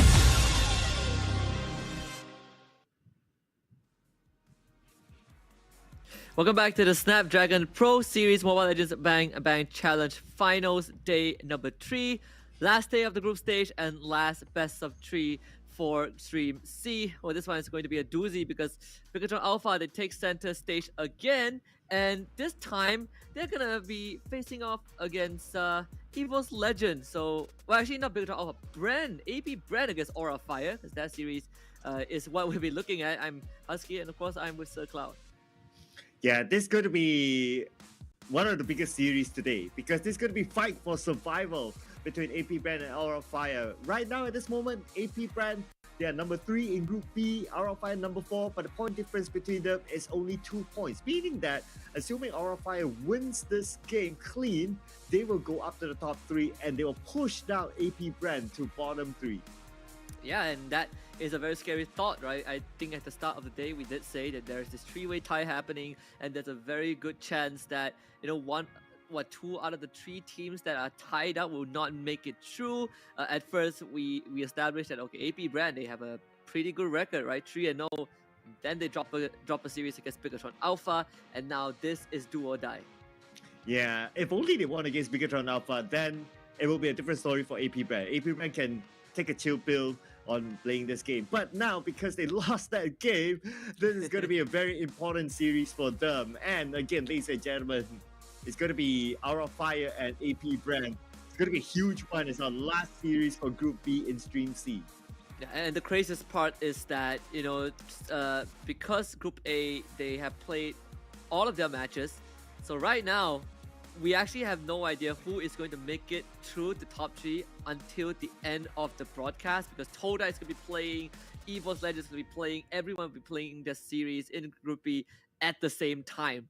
So, I mean, for all of these teams that are fighting to stay in top 3, they got to do their best. And of course, the team that still has a chance is Aura Fire. Yeah, so we're going to introduce Aura Fire, ladies and gentlemen. So again, we present to you Aura Fire. I saw them first here in the challenge season and oh my god, they shocked me. Massive damage, and the one they got was BREN of all things. Gak ada sih yang pengen dihindarin ya, semua sama aja lah. Jadi kayak pengen lawan semua lah. Ya pendapat gue tentang tim-tim yang invited sih, ya mereka kuat sih dan gue sangat senang untuk melawan mereka. Berhasil dilakukan pula. Ada pergerakan begitu bebas. Free hit pula didapatkan oleh Betty. Kali ini di pada Francoy pun menjadi korban dan juga Pentaker masih bisa.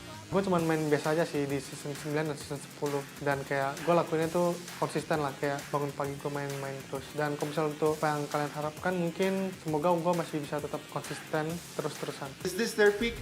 No. This phase will definitely be the time to showcase their peak Aura Fire. Kita memang jarang sih ketemu tim luar, jadi kayak ini kesempatan lawan tim luar kan. Semoga kita bisa buktiin kepada tim luar, dan untuk strategi turnamen kali ini kita lebih ke tim kita aja sih. Kita bakal buktiin kepada mereka sih, kayak bahwa kita memang pantas lah untuk berada di turnamen ini.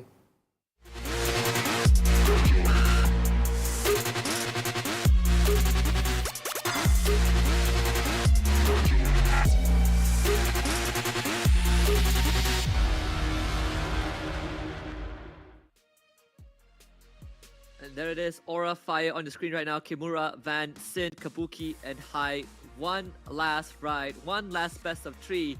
And there's a chance by the end of this, they keep burning on and make it to top 6, or they might just get extinguished under the wrath of AP BREN, which is a very scary thought nonetheless, right? Because AP BREN, despite losing early on to Bigatron Alpha, still has proven that they are one of the top contenders in Group B.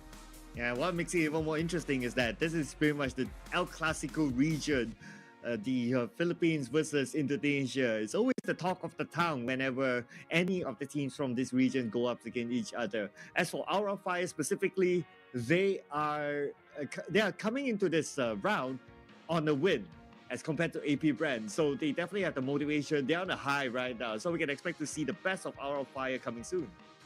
Yeah, and I mean, for Aura Fire, they definitely, you look at their track record, right? They beat 2 teams. They beat eVo's Legends and they beat Todak. They end up dropping to Bigatron Alpha, and earlier on they also dropped to Onyx, 0-2. So actually, both AP BREN and Aura Fire came in with a loss with the previous series, but luckily for one of these teams, they're gonna walk away a winner. Speaking about AP BREN, let's bring the boys up and take a look at what AP BREN has to say. Now, to be honest, the journey for BREN eSports is quite interesting. The silence is taken out. Izanami. Now, Chico, guys, left in no man's land. He's taken out. The Fatal Links connects up to 1. So us, AP BREN, coming up from another tournament and we won.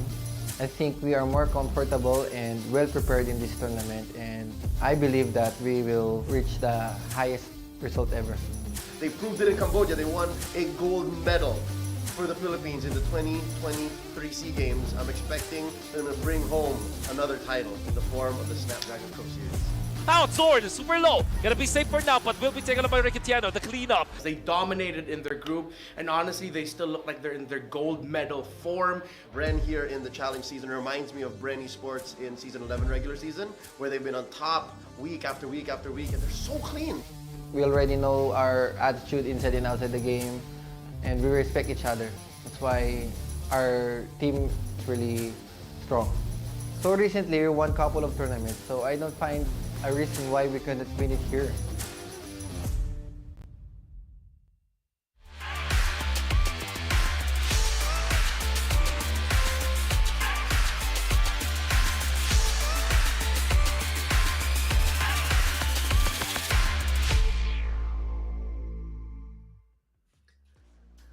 AP BREN one last time in the group stage. Flapteasy, Cowteasy, Few, Super Marco, Ogwen.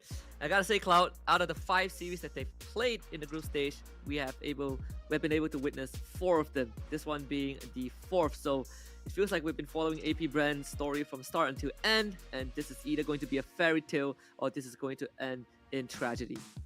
Especially how they started off the day, right? It was a huge game earlier on today, a full series. Man, I hope that doesn't affect their performance overall coming into the next game, because that full series, it was a tough one. Oh yeah, I mean they are in a group where you look at Group B, right?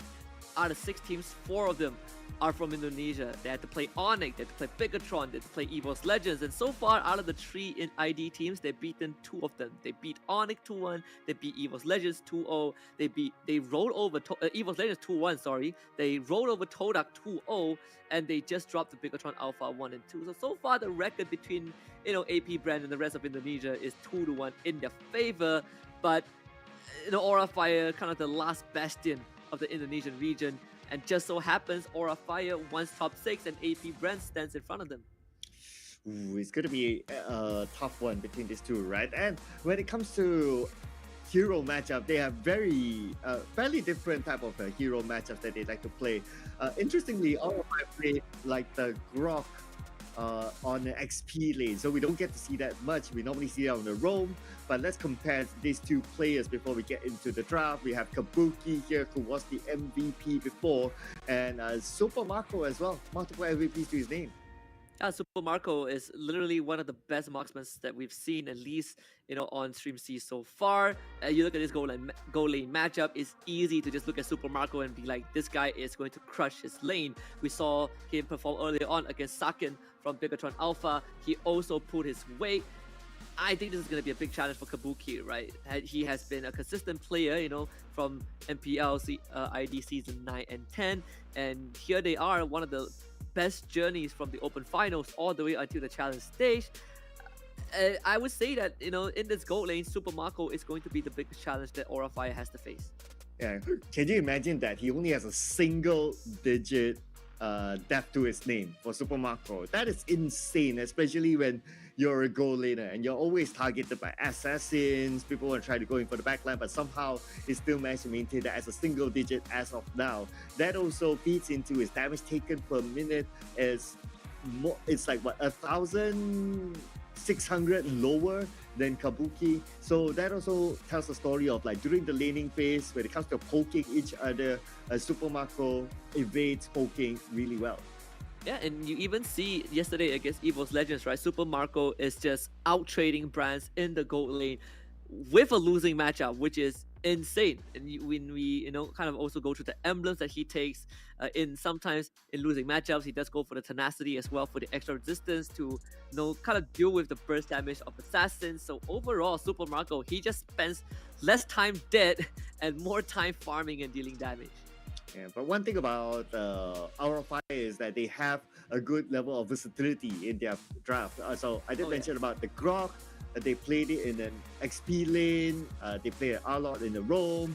They even played Baxia before in the jungle. So we don't see many Baxias. We normally see like the more high mobility type of heroes we play. As for AP BREN, they have some level of versatility. They have played the Hayabusa, which we don't see much, but Hayabusa, a lot of mobility, Fanny, a lot of mobility, Ling, a lot of mobility. So it does seem like there's a trend that AP BREN does favor movement over anything else in the jungle department. Yeah, in AP BREN, they have shown us, some of their chops, right? In the mid lane, they do run the Novaria from time to time. We've seen them play the Hayabusa in the jungle. We've seen them play the Terizla as well. So it is a very flexible team. And when you look at their opponents, Aura Fire, I think they have been one of the few teams that do favor the Fasa a lot more than many other squads. They've also run the Esmeralda, kind of the Grok XP lane, like you pointed out. Both teams having different approach to the game. And it's also one of the best things when you watch a Indo versus Philippine, Philippine matchup, right? Because both the metas on both regions are so unique.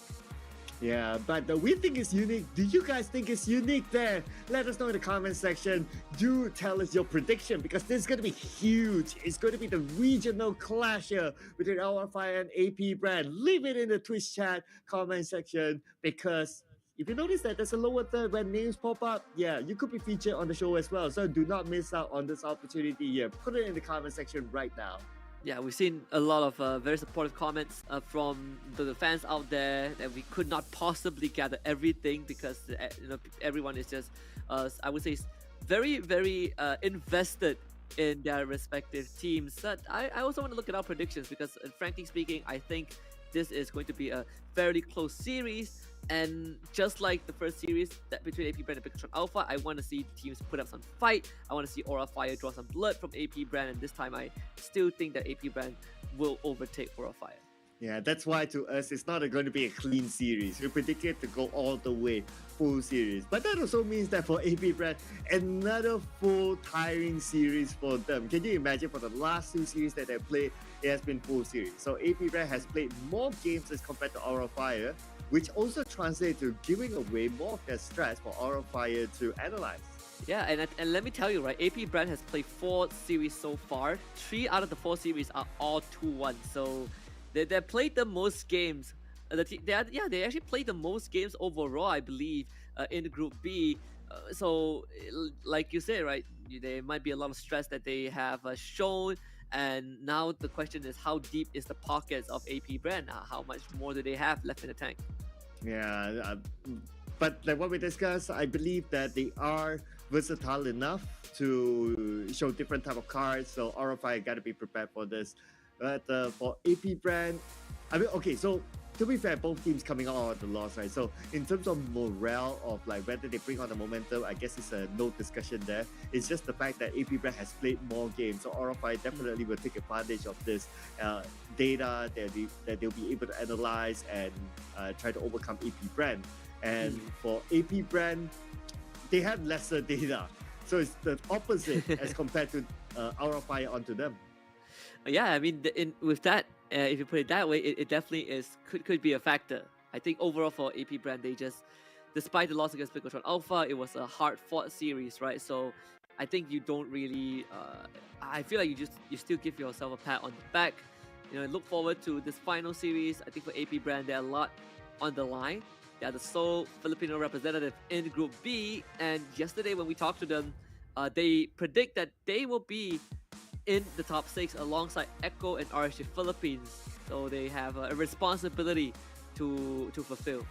Yeah, so far, okay, if we compare like the highlight players for between AP BREN and Aura Fire, and based out of the MVPs, Aura Fire's MVP, Van as well as Kabuki. There's 2 key players. But for AP BREN, they have out of the 5 players, 4 players have gotten MVPs before. We got Flaptizi, Kaltizi, Supermakwe, as well as Ogwen.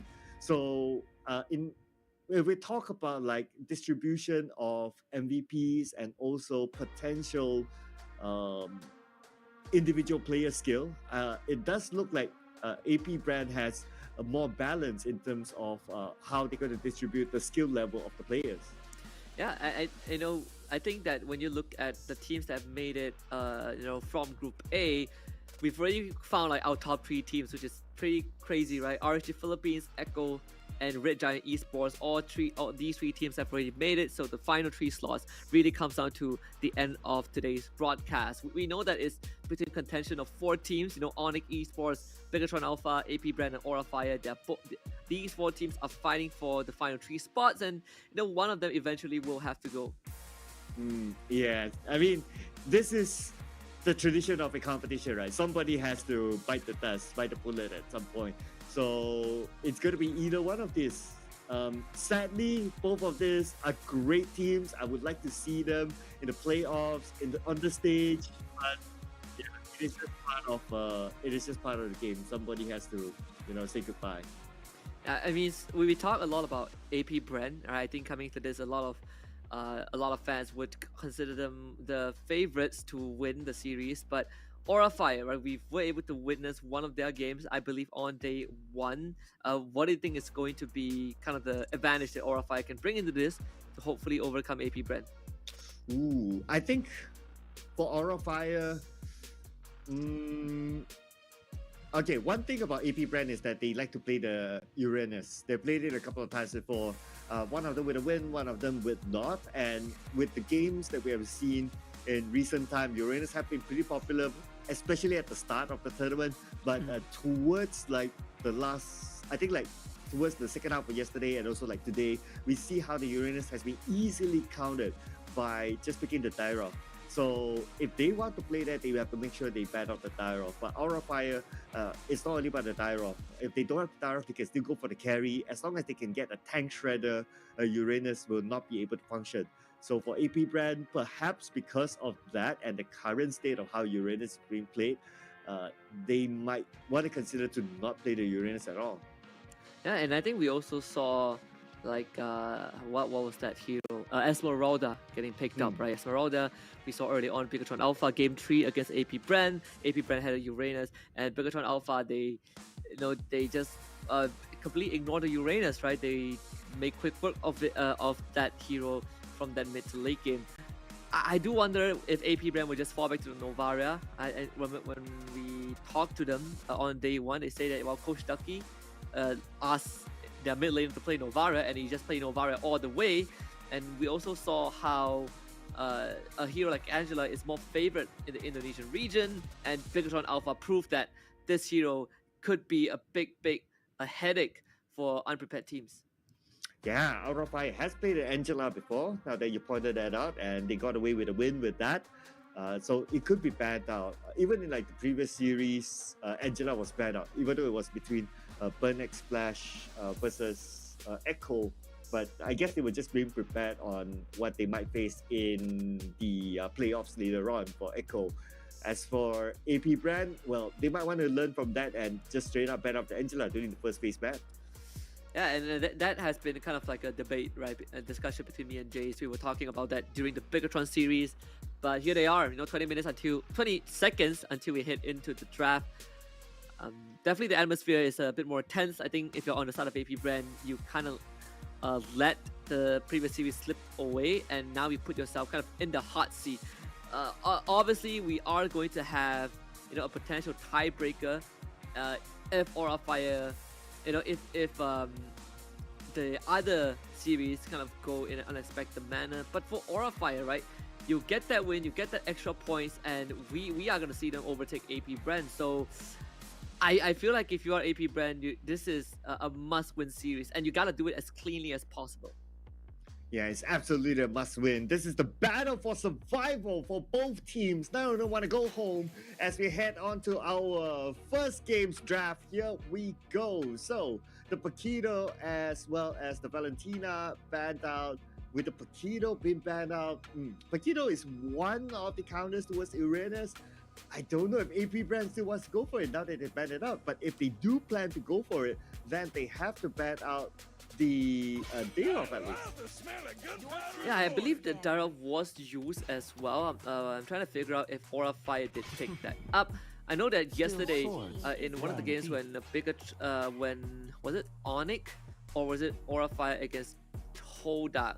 No, it was Bigatron Alpha against Onyx, where Bigatron Alpha went Uranus 2 games in a row, and Onyx had Daroff as a counter for both games. So that could be a possibility, but I can see that AP BREN, they are showing a lot of respect to Kimura by banning out the Paquito. They also are banning out Hyde, Franco as well. This could allude to a possible Joy opening for AP BREN as they ban out the Fanny. Ooh, okay, Franco out too. So yeah, Joy is one of them. I guess high mobility ones like the Lancelot could be open to. Hayabusa could be another option for Aura Fire. If not, then I would say I'm thinking around the lines of, but it's definitely the Fedrin will be one of the early picks. And if AP BREN doesn't pick it for themselves, Aura Fire would go for it. But AP BREN, they don't have a common record of playing Fedrin. Yeah. And there's a chance that this, because Link and Fanny up there, the Novaria could also be a pick, AP BREN falling back to what they're comfortable with. The Yeeve is going to be the choice of ban for Aura Fire to wrap up the first phase.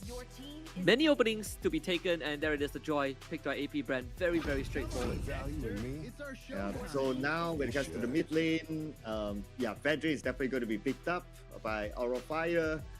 It's played commonly by their XP lane. So I am seeing a Farsa be picked up now that Valentina as well as Yip is out. Farsa, there is a potential of a Novara as well, now that we are cutting down on the majors. Yeah, and we also have the Grok in the equation, right? One of the best answers to a Farsa. If the Farsa gets reviewed, I would say for AP BREN, they are not as inclined to pick Farsa as Aura Fire's Sin. So that could be a less contested pick. I think the Fireman is kind of still up on the table if, AP BREN wants to go for it, why? But they're going to go for the Angela themselves. Oh. Taking a page out of Bigatron Alpha. Yeah, because they didn't ban it, right? And you mentioned about how the Indonesian teams, they love how to play the Angela strat. So rather than giving it away to them, they'll take it for themselves. So now that the Uranus has been picked, okay, this is the moment a Dyrov can show up. Like the best moment. They can still pick it. I feel like it would be okay if the Angela wasn't in the equation, but with the Angela, with the Heart Guard, it's going to be a bit tougher, right, to kill the Uranus unless you absolutely dominate him early game. I have an answer though, the Esmeralda wouldn't be too bad because Angela gives you shield, Uranus has shield, Esmeralda loves to siphon the shield away.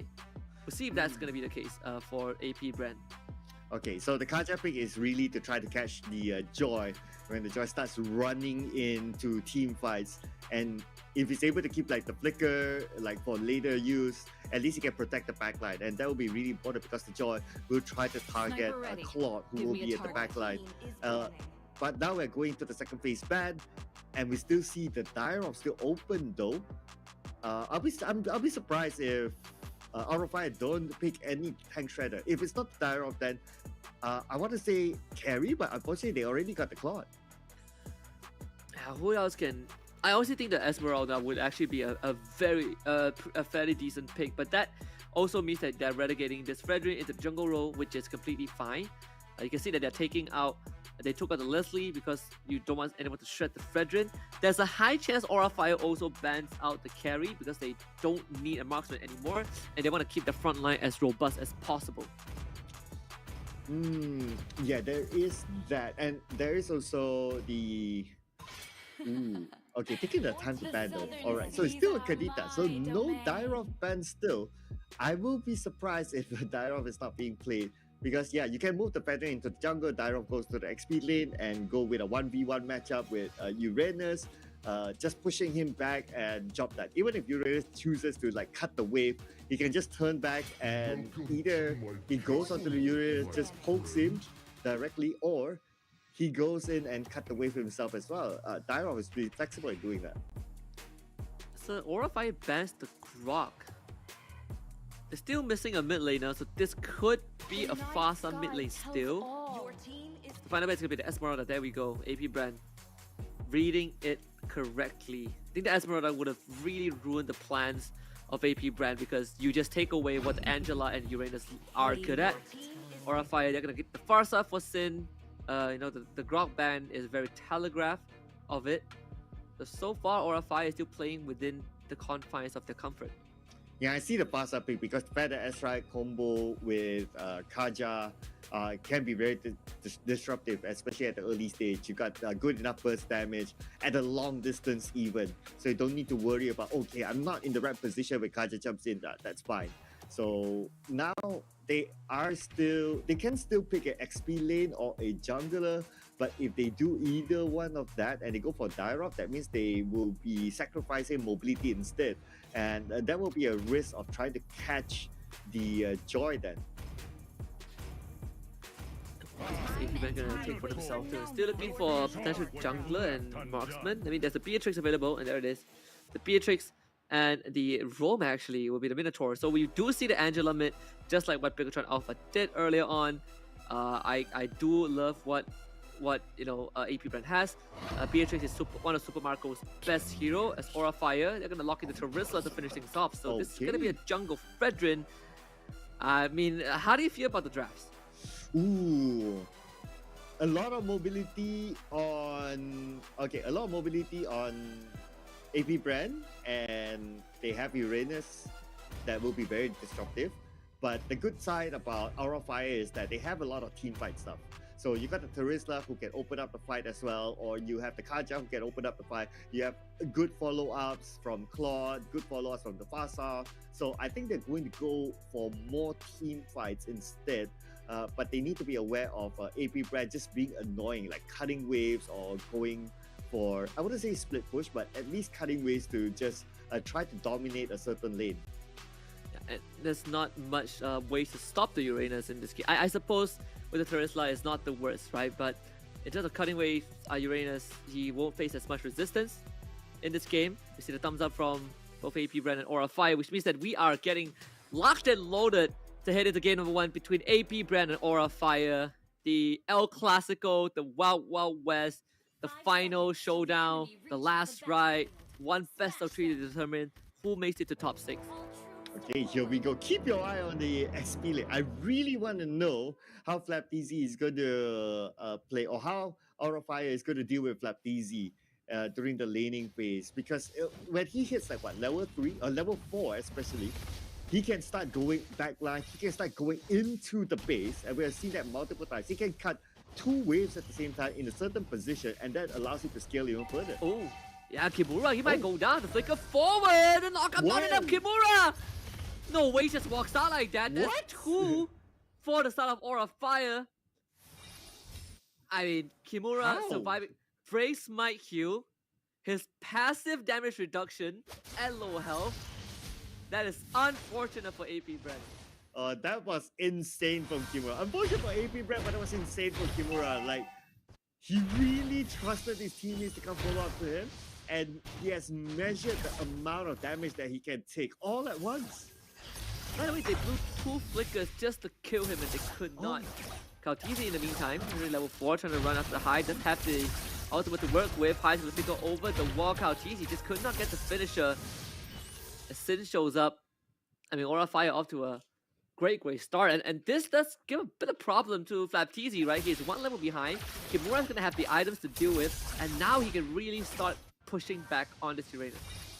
Okay, so now with Kimura having a bit of an advantage, we can see him using his first blood advantage to push back FlapDZ. Now, FlapDZ is being pushed back. Not only that, Kimura has backed up from Van, who has joined him at the top.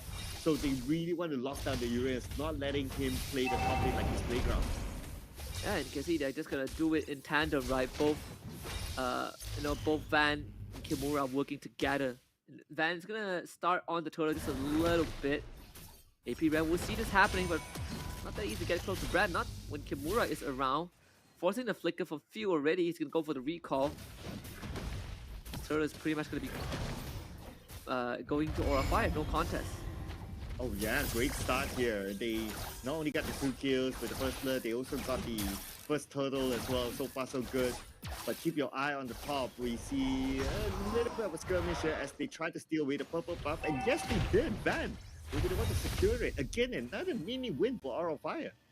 Yeah, and the fact, the fact of the matter is, Kautizi is not even there contesting. He was the bottom lane trying to fight for a gold crab. So this purple buff, unfortunately, is just not going to, be in his favor. And Aura Fire actually, having a minor advantage over this game. 1.7k gold lead. It's gonna keep on increasing. 2,000 in just a little bit. Good news is that AP BREN, they're able to stave off the snowball, right? Aura Fire cannot convert the lead so far. But you know what? The one thing that we learned from AP BREN's first game today is that it doesn't matter how you start. It matters how you end, or matters how you finish. So yes, nice lead here for Aura Fire, but they need to keep out the momentum to the end because anything can happen from what we learned. Oh yeah, absolutely. We have already witnessed some crazy series today, right? This is probably the best way to end it all. All good. Gotta be careful. Van's gonna chase after him and force him out of the jungle. What AP BREN has been playing is that they play towards Super Marco a lot, right? You want to make sure that this Beatrix has a good time. And so far, it hasn't been looking good because you're not supposed to be... Kabuki isn't supposed to have so much freedom. This matchup is Beatrix's favorite, and yet Kabuki is ahead. Okay. FlapDZ now doing what Uranus does, cutting the back wave And he's just doing okay. Now that he has gained like a good amount of levels, probably good amount of items from the cut of the wave. So he's joining on to the team fights now. But they need to regain back their jungle because he's been invaded by Aura of Fire from the start. Looking for the purple buff again, but easy. Doing his best. Crazy Drive even used by Van. The purple buff actually goes over to Phil, who deals with the hard wave. And now Van is trying to disengage. Kimura caught out. Flicker to safety. Flicker from Oakwood with a Minon raid and instantly Sin uses the Feather Airstrike onto all three of them. AP Van still finds the kill onto Kimura, and Van is gonna be next. Has no combo points to use, and ultimately he's gonna be brought down as well. The Divine Judgment onto Kautizi. Not enough damage to finish him off, and AP Brand walks away with 2 kills. Phil still going. Kabuki shows up with a blazing duet, gets knocked up instantly by Ogwen. There will be 2 for AP Brand. Oh, the turret was actually targeting onto Kautizi, but somehow he managed to get away from that last shot just by the last tick of health. And with that, they managed to even up the numbers. At this moment, AP Brand have a little bit of a leeway in terms of gold against Aura Fire. And you know, probably the best case scenario, right? You even up the scoreline, you even up the net worth of both teams, kind of making up for a slightly unlikely early game. And of course, for everyone watching, we do want to get your feedback with us as well. Just like how High gonna get the Divine Judgment that is not gonna finish off Super Marco, unfortunately.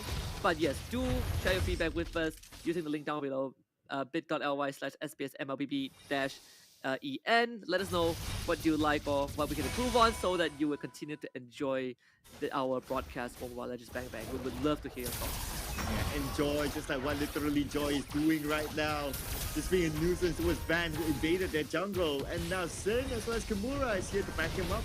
And here we go, pick up forward, Ogwen with the knock-up. Van couldn't get the ultimate off. He's gonna go down to Flapteezy. Kimura with the penalty zone, getting onto 3 of them, locking them into place, but he's the one trapped with them. And once more, Kimura somehow escaped with a sliver of health. The Feather Airstrike was used again. High knocked up into the air. Kautizi running on top of him and electrocutes him to the grave with the help of Phil. That's 2 more for AP Brand. Super Marco getting the snipe with Kimura won't get him off. So once more, AP Brand finding 2 kills. Okay, but they're not done yet though. Kautizi going all the way to the back. Kimura needs to flicker away to safety, but Kautizi, he's not done yet though. Okay, Van is in between Owen as well as Kautizi, but they decided to disengage. This is AP Brand slowly winning these skirmishes and just, I mean, Ogwen is creating so much opportunities for his team just on his Minotaur. Meanwhile, on the other end, Kabuki free farming. You can say the same for Super Marco as well. Both the marksmen finding space for themselves as AP Brand. They're gonna start working on this 3rd turtle, and there's no contest from Aura Fire. Yeah, so now AP Brand has the lead. This total secured. Let's calculate the numbers. 1,200 ahead of Aura Fire. Just like that, and they're starting to scale right now. And with this scale, well, Flapteezy, they needed 3 onto him, but can they get the kill onto Flapteezy? Flapteezy still dancing around. And look at his HP. What does it take to take him down? They need some kill reduction, right? I mean, they just don't have enough damage with the Angela helping him out. Van's gonna unleash the ultimate, but I mean, absolutely shredded by the Nibiru. Super Marco just destroys him.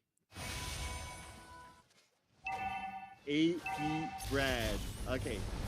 Looking over at the items, it does look like, okay, Dom Ice, definitely a must-have, considering they're going up against the Uranus. But they, on the side of AP Brand, they also need a Dom Ice for themselves because there's a Terizla who can be really, really tanky. But they seem to be saving that for later, not to bother the Terizla just yet.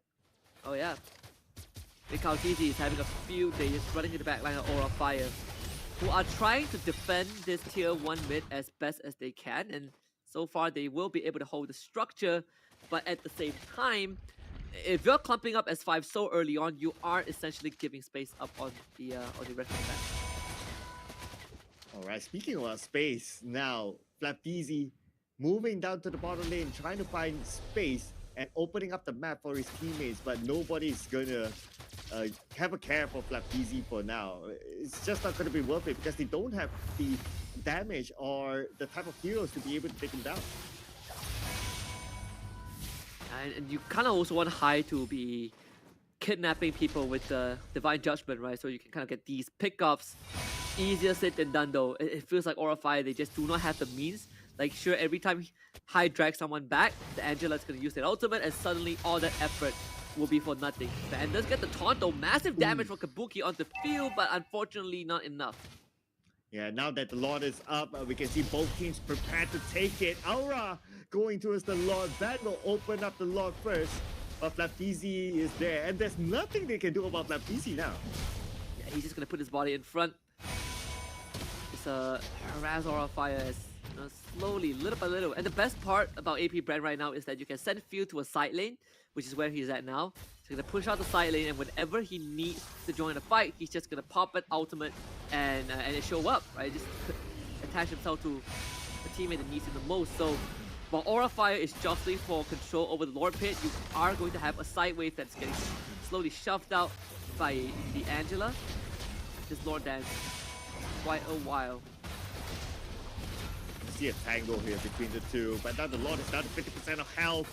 Still a long way to go though, because we don't see the big damage coming out just yet, and everyone is not really committing to the Lord 100% because they know that the snipe will come in. And there it is, penalty zone. It's going to be concealed as well. High looking for a smash, and they do. They grab Ogwen. Perfectly sprung trap from Aura Fire to find 2 kills for themselves and the Lord. Kimura pushing Flapeasy away as well. Few joining in just a bit too late. And the fact that Super Marco got caught out was what Aura Fire needed.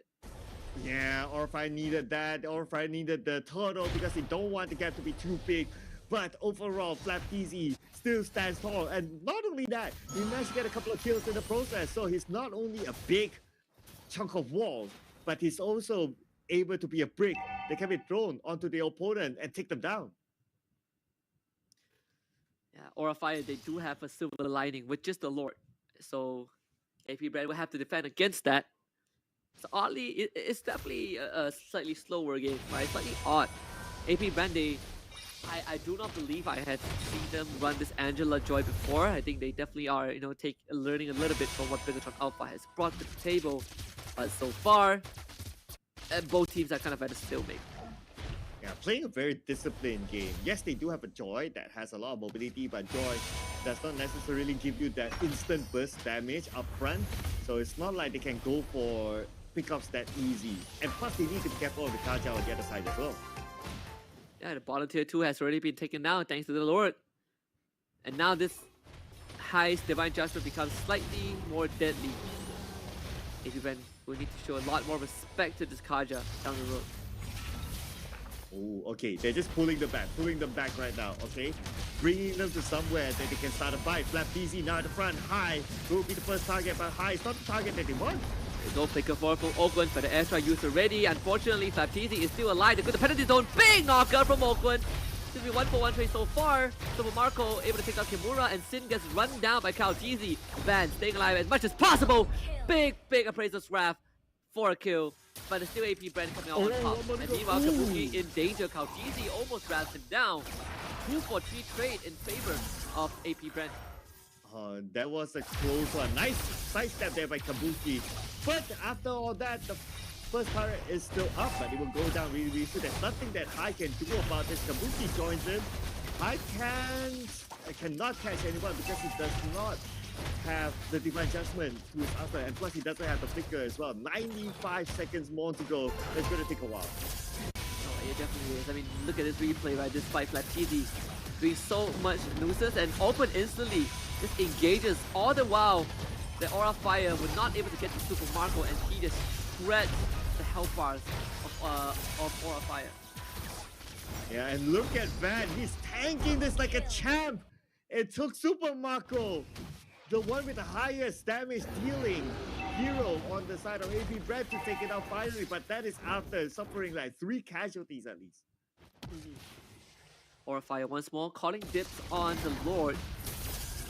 That is what has been keeping them in the game. It's being able to get Lord and get the side lane precious, but I do not feel like it will be as easy as the previous one. This time it's definitely going to be harder now that both teams are starting to stack up in terms of their item and level as well. But BREN, they are playing the disciplined game. They're starting to fight now on the mid lane. Instantly, Ogwen shows up once more. Big knockup onto Kimura, who cannot move at all. Baptiste is soaking up majority of the damage. Who are you gonna catch? Lord dropping low already. Ban wants to finish off. They are gonna blow out Ban! And it's perfectly executed by AP BREN. There is nothing that Ban could have done in that situation. Aura Fire forced to retreat as AP BREN takes the Lord. Oh, and look at Flapteezy's position. He's like, yeah, just going in front, opening up the map, just being a nuisance, and there's nothing that you can do about it. He's pushing the rest of Aura Fire back, and with that, they'll be able to take the turret. And just start to see that massive damage right at the top wave. It's going to be dealt with by Kaotizi. Mid inhibitor will be down. Lord coming in bot as well. This is the empowered Lord, so AP BREN, they might be able to crack open a second inhibitor turret. Yeah, that's very high potential because right now the top lane, Aura Fire is missing. Aura Fire, how do you defend this? The Lord charge again, inhibitor down to half health. They might need to use the Feather Airstrike. Ogwen continuously heating up his team. The rest of Aura Fire desperately try to hold on the structure, but it's just not doable. 2 inhibitors down in one fell swoop. Ooh, like what you mentioned, like what you predicted, looks like the inhibitor turret is down. Now, the focus for BREN is going to be on top. The minions are there, and they still have Flapteezy at the front. And Kimura just solo defending by putting his body in front. They will be able to hold his structure, that last inhibitor, keep it alive. But look at AP BREN, almost 7.3k gold advantage, 7.5 now. Next floor in less than 90 seconds. Yeah, and items-wise, pretty much almost done. We have the immortality onto Ogwen, meaning that he can open up fights as well. But he does not need to expand the immortality. It can be a follow-up, especially if you have a chunky Flapteezy here in your team. But for him to open up fights as well, he needs Aura Fire to be able to get there. Aura Fire, they're smart enough to know that the Minoan Fury will be waiting for them if they all gather up for like a party. And High, he's just gonna get run down. Nothing that he could do in this situation, and now the electrifying beast is gonna use Kimura with the penalty zone instantly. The counting engage from Ogwen, big Minoan rate with the knockout. They all just stand there as Kaotizi dances on the dead bodies. Kabuki couldn't do enough, and AP BREN finds 3 kills. Yeah, again, Flapteezy into the base, just showing himself. And now showing dominance over Aura Fire. I mean, Aura Fire, there's nothing they can do about Flapteezy. He will be in the front, okay? No minions, that's fine. He can still tank out, no issue. And now they're trying to counter back. Kabuki doing his absolute best to keep this intact. High will be back.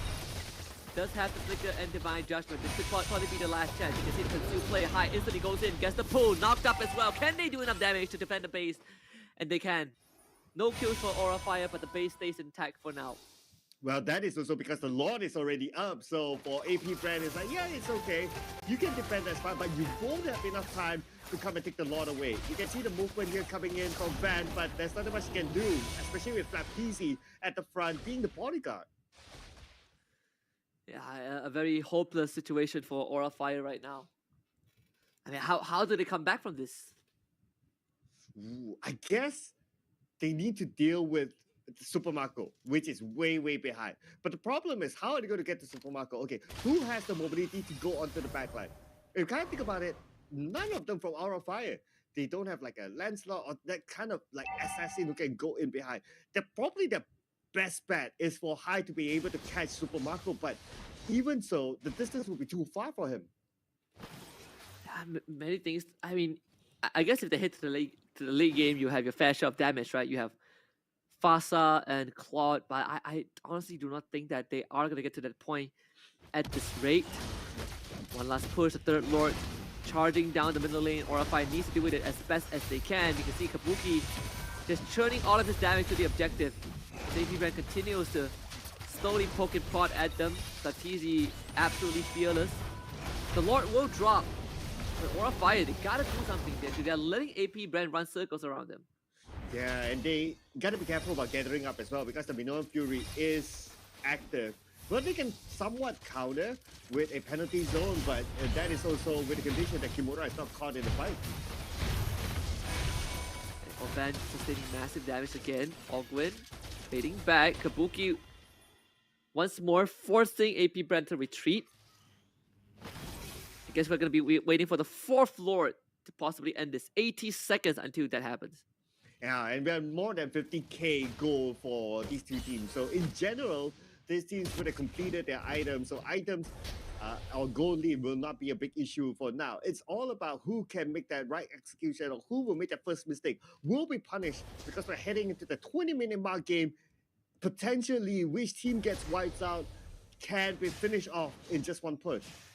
Absolutely. Death timers are starting to get unbearably long.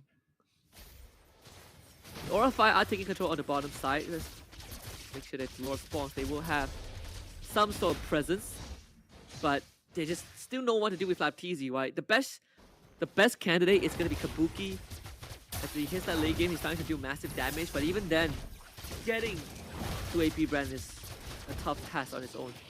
Yeah, getting to the back line. Super Marco, how are they going to reach him? At this point, 513 KDA. FlapDZ will be the front line together with Ogwen. They got 2 front liners if you think about it. Of course, FlapDZ will be the main one, follow up by Ogwen because he can still follow up in team fights with the Minoan Fury.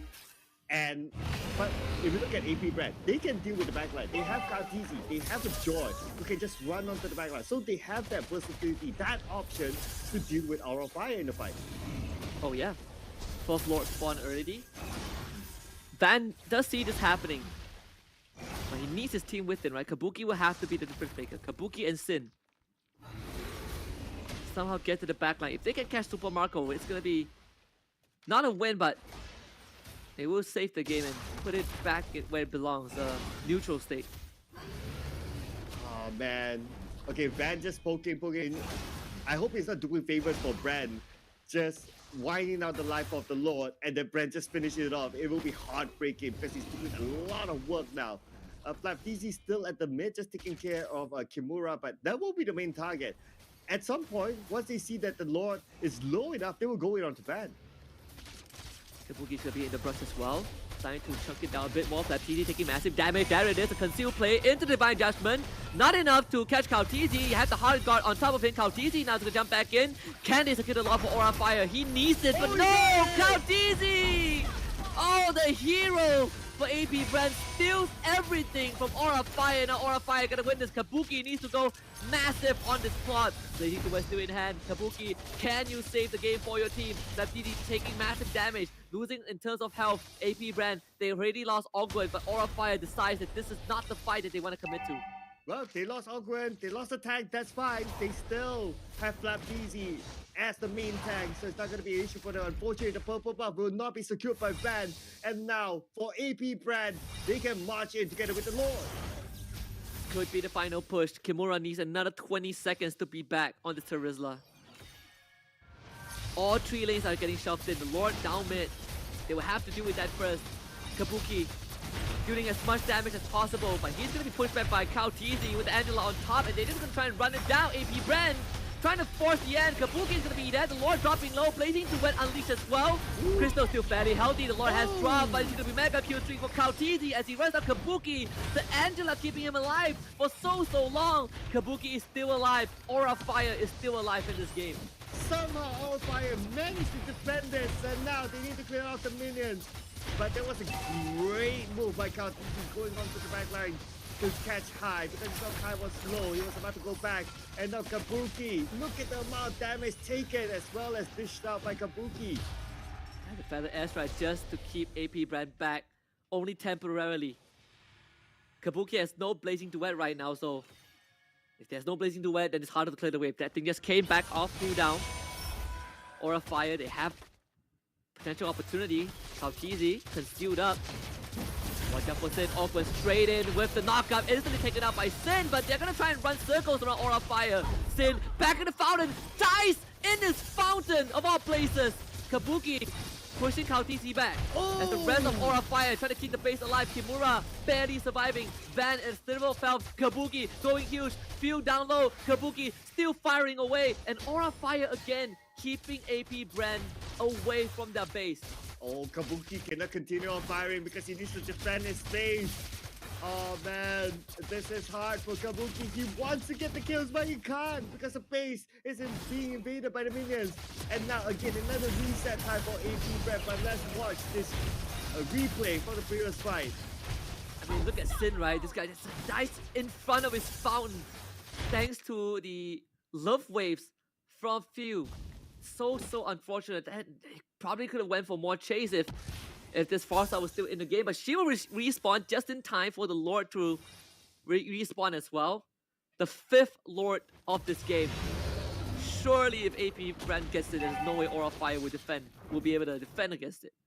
Oh, they have to make a choice now. If they want to go in for the Lord, they need to be careful of the wave. So this is where it's a very difficult choice for Aura Fire. What are they going to do now? But they cannot lose the Lord. If not, they risk losing the game as well. But Kimura now is in trouble. Suppresses himself. Kabuki from the side lane, but now Kabuki will be chased away. Yeah, not enough. Even with the Trunken, they get the drag onto Awkward, but Kabuki needs to go massive. The blazing duet not doing enough. And Kautisi just finds the opening and electrocutes him. Super Marco with the flicker, just the 3rd, and this game has finally concluded. There's nothing left in the tank for Aura Fire. Sin wasn't even in the fight because the base was under danger. And Hai, what can you do against the full force of AP BREN? They're gonna let the minion wave push in. Everyone is dead for almost a minute. One last artillery strike from Sin. Nothing can be achieved.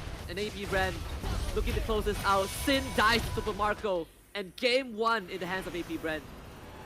Oh, the defense from Aura Fire really buying a lot of time towards the end, but to no avail. They cannot even come out of their base at some point, so it was really difficult for them. AP BREN, as long as they don't make the mistakes, they'll be okay. And what we learn again from this round is the Uranus.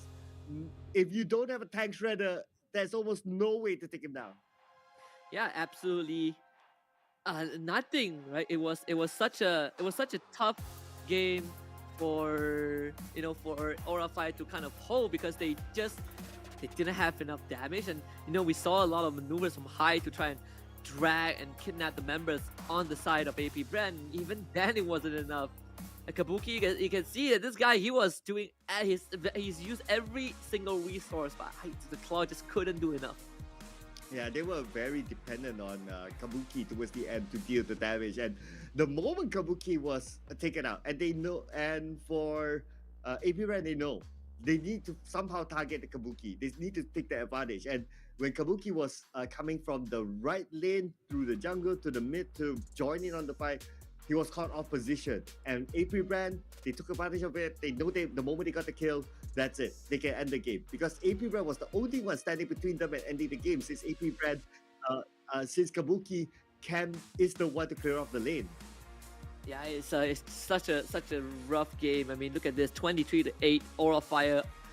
They got to a pretty decent start, the unfortunate deaths of 2 members of AP BREN early on when they tried to go for Kimura, but the rest of the game, it was almost as if AP BREN never fell behind.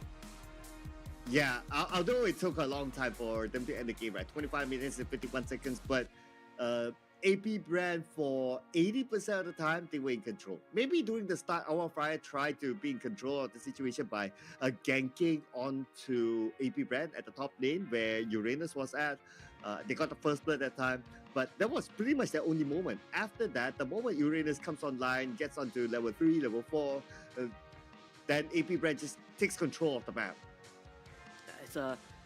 It was as clean as a game as it is, right? AP BREN definitely learned something from their series against Bigatron Alpha, sporting the Joy Jungle and the Angela mid, just like how Bigatron Alpha did against them. And you can see overall, in the damage output, right? At Kabuki, most damage dealt, but conversion of damage into like a kill or an objective, that was nowhere to be seen. Yeah, this stat just shows that again they were very reliant on Kabuki to pull off the damage. And on top of that as well, yes, they have more damage than AP BREN, but couldn't convert the kills. That is also because Flapteasy have been taking in a lot of damage. They have Ogwet as well, who naturally is as a tank. Taking a lot of damage. So they got two big tanks there as the front line. So naturally, Aura Fire would stack up all this damage. But like what you said, they couldn't end the kills. Yeah, it's you look at that, right? Ogwen 20 assists in this game. Flapteasy, the sandbag, 474,000 damage taken on this Uranus. Absolutely unkillable. Yeah, this is. I mean, this is something that we kind of expected, right? Like, he's an Uranus. His role is just to soak damage, and he did it really well. He became the target man, and his distance between him and his teammates was far enough that his teammates could follow up, or the opponents couldn't get any more closer to his teammates, especially protecting Super Marco. And again, Aura Fire, they don't have an answer on how to go onto the backline. Everyone is just annoyed by the sandbag that is Flapteasy, who is just standing in front, and there's no way to go around him. Yeah, absolutely no solution, right? But I as much as we say that is a very resounding victory for AP BREN, let's take a look at the MVP of game number 1, none other than Flapteasy on this Joy Jungle 6-0-14. Complete menace. I know you have a lot of kitty cats at home, Cloud. Does this remind you of when one of them is very, very mischievous, is running around your house? Quite hard to control. Yeah, I am going to call my cat Flapteasy now. Looking at how he's playing this. I mean, 6-0-14, right? Man, this just reminds me of me putting fried chicken in the kitchen and not even able to touch it. It's gone. It's exactly what Flapteasy is doing. Not even able to touch him. 6 kills in the bag. So you're fighting for food with your kittens, huh? Yeah, we are literally like fighting every time, especially when it comes to fried chicken. So, Aura Fire is the fried chicken for Flapteasy. Yeah, I mean, at least AP BREN, they're willingly giving Flapteasy, the kills. He probably had a very, very full meal. But we see all these small skirmishes, right? Flapteasy and when these two are together, when the Angela, every time she uses the hard guard onto the Joy, and the Joy is running around on top of you with the lethal ignition, it is such a menace. Like you could not do anything to them. He's constantly healing up the Joy. The Joy is two-shotting your backline, and then you have an Angela. He's shooting you down, who's healing his teammates. And I mean, look at this, right? Look at Sid. He cannot even show his face. Yeah, and just like the cat that Flapteasy is, like how are you going to catch it? Like we talked about, like Aura Fire does not have the mobility to catch onto a high mobility cat like a Joy. So no answer for that. No answer to go in for the back line. No answer to deal with the front line as the Uranus. I think to a certain extent we can say that AP BREN outdrafted Aura Fire. Yeah, you can even. I think that when we said that Aura Fire is most likely going to go for Farsa, that one did come true, right? They are one of the few teams that still actively run the Farsa. But in this case, I mean, AP BREN, they have just found the best possible answer, with this Joy Angela. And perhaps you might see AP BREN just adapting a little bit to the Indo meta, right? You are, assimilating what you learn in the Philippines, in your own local region, with what other regions are doing. So it's kind of a breath of fresh air to see AP BREN take this first game. Yeah, so AP BREN, well, coming off a loss now, at least starting this round with a win. But if we learn something from the previous series, AP BREN did win their first game, just saying. And then after that, we know what happened. So hopefully AP BREN is not haunted by that nightmare still, and they can maintain the level of consistency that they have in this tournament or in this series so far. Yeah, I mean, if you can smash your opponents 23-8, I'm pretty sure that the previous game did not affect you at all, right? In fact, I feel like they probably got inspired by Bigatron Alpha because they ran the exact same thing that Bigatron Alpha did. True that. I mean, I'm just trying to find that balance, right? But Aura Fire ain't no pushover team. Let's not forget about that, right? 100%. So, yeah, that is why they are still in the running to get into the top 3. So for AP brand, they need to maintain that level of mentality, that level of discipline, because anything can still happen with a team like Aura Fire. I do hope that Aura Fire can push us to a game 3. I think that they definitely would, have some need of adjustments. Looking at the middle lane, right? Most importantly, I think one of the heroes that was completely ignored was the Farmers. I know that Aura Fire and AP brand, they have very different approach to the game. Just now we talked about Bigatron Alpha against AP brand. We said that the Angela is a very, very big problem, and AP brand didn't really deal with it. And now they decide we're gonna embrace the darkness. In this case, embrace the Angela. We'll see if Aura Fire, considers that in the ban list. But before that, we are going to go for a short break, and when we come back, it could be the one last game that AP brand needs to make it to top 6. Stay tuned.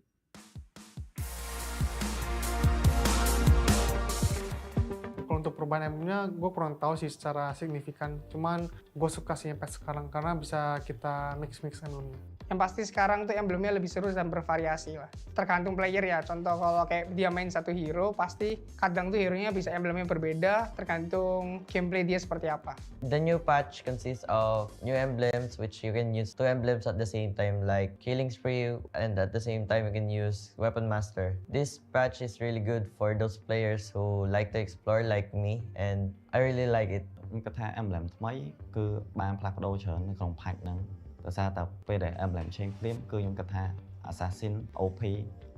Dihapusnya emblem jungle itu bikin tank jungler tuh jadi semakin menurun lah picknya. Terus juga ada emblem baru namanya yang basic common itu buat pengganti emblemnya jungler. Lebih kreatif sama fleksibel aja sih. I would say now because of the new emblems, heroes that are not able to be played last patch, we are able to bring it out now because of the different types of emblem that we can use on the heroes, and because it's very versatile right now. Dia agak hybrid lah sebab kita macam boleh fleksibel lah nak pakai emblem mana. Walaupun kita pakai match, kita boleh juga pakai emblem assassin contohnya.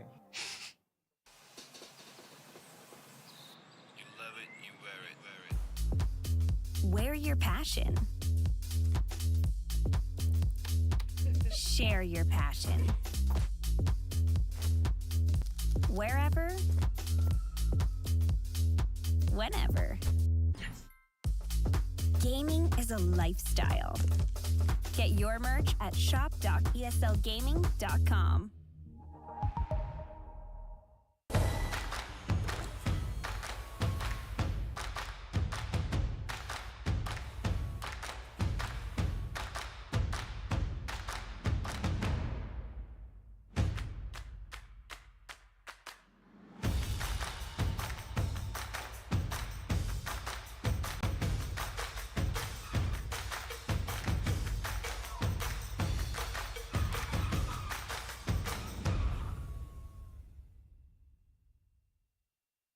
The Snapdragon Pro Series powered by Samsung Galaxy is brought to you by Snapdragon Elite Gaming, Samsung Galaxy S23 Ultra, Monster Energy, and DHL.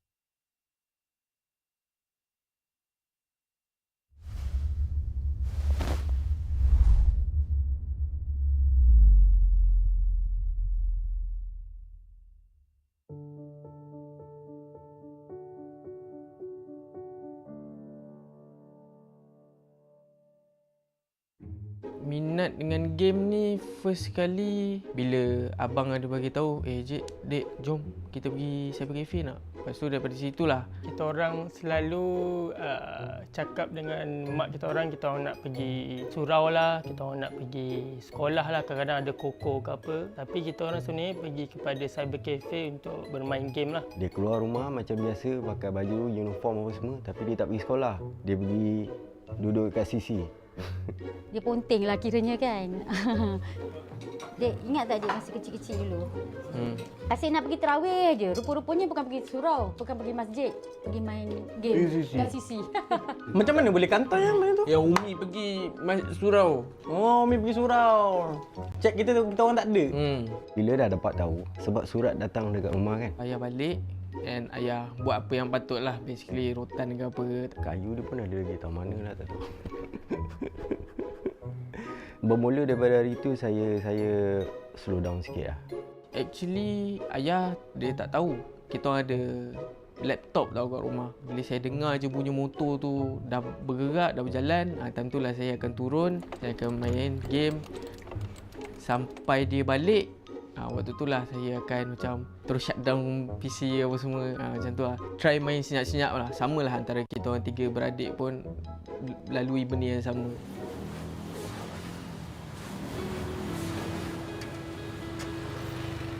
Waktu dia sekolah dulu, dalam masa yang sama dia tolong jugalah bantu. Saya buat barang, macam barang burger kita orang ada macam secret recipe lah. Kat sos kita tambah apa, kat mayo kita tambah apa. So daripada situ ayah cakap, okay dek, kalau kau tolong ayah kasih kau sehari dalam RM5 macam tu. Dekat sini lah tempat dapat pocket money lah from ayah. Dia ada banyak sisi dulu, ada kat sini, ada yang kat sana, atas sana. So itu antara sisi-sisi yang selalu pergilah. Dia tolong dia burger, tapi dalam masa yang sama dia akan cari ruang macam mana nak pergi sisi. Tengah malam sampai pagi pun ada juga. Saya tahu. Tapi nak marah pun nak buat macam mana kan. Bila kita suruh dia buat kerja, dia buat. Jadi kita tak marah dia. Dia tak ada nantilah, tak ada. Dia okey, dia macam tu. When he was younger, dia agak kelakar orang dia. He likes to tell jokes. Kita panggil dia Pak Lawak. Selalu buat joke sana, joke sini. Dia happy-happy macam tu lah. Dia lahir pun special. Apa? Dia lahir dalam kereta. Mana datang? Waktu tu saya dah start macam full time lah with kerja burger. Bila dah lama, Umi ayah pun tanya, dek, kau nak buat apa ni dek? Saya tak tahu nak pergi mana lah. Umi pun bagi idea try lah pergi kulinari kan. Saya jumpa beberapa orang yang membuatkan saya punya motivation tu tak ada. Waktu tu lah saya betul-betul start main ML lah. Saya tengok abang saya Amin tu, dia dah sampai tahap rank yang tertinggi at Mobile Legends. So disebabkan jiwa kompetitif saya ni, saya rasa macam tak boleh jadi ni kan. Aku nak kena main juga ni. So dari situ start slow-slow main. Dia jenis yang penyayang, dia suka kucing. Ini nama dia Along. Kita orang dulu memang banyak kucing lah, lebih daripada 10 ekor lah. Seronok lah kalau ada kucing kat rumah, dia rasa tenang, rasa happy. Best lah kalau ada diorang. Tu kenapa tu?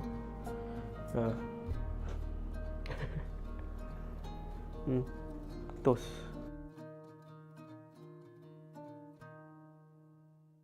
Waktu saya tengah intern, ada orang tag saya. Waktu dia cakap, aku nak kau join Todak ni. Ada satu nama tim Todak ni. Waktu tu saya dalam dilema lah. Sebab at that time, saya tengah intern tu, lagi 3 bulan after that, saya dah boleh habis belajar. Dah boleh dapat sijil. And dalam masa yang sama, kalau peluang ni terlepas, dah memang takkan ada dah. Dia beritahu saya yang dia tak dapat nak teruskan internship tu. Dia cuba nak berubah haluan kepada pemain Mobile Legends lah masa tu. Mak saya ni dia jenis anti lah. Dia fikir yang gaming ni buruk untuk dia punya masa depan. Saya cakap dengan mak saya yang Umi, adik ni jenis yang dia boleh pergi jauh. Dia memang power. Dia antara the best in Malaysia. So why not let him try lah. Kami pun cuba lepaskan tali itu perlahan-lahan. Saya kata tak apalah kalau macam tu. You just proceed with what you think it's best for you. Okey lah, you pergilah saya kata. Tapi you kena buat betul-betul. Kalau you buat tak betul, kau balik sini. Saya pun dapatlah keluar daripada kawasan belajar lah. Saya pergi ke Todak. Saya terpaksa menipu lah basically. Saya bagi tahu dekat umi ayah saya yang Todak akan sediakan kontrak.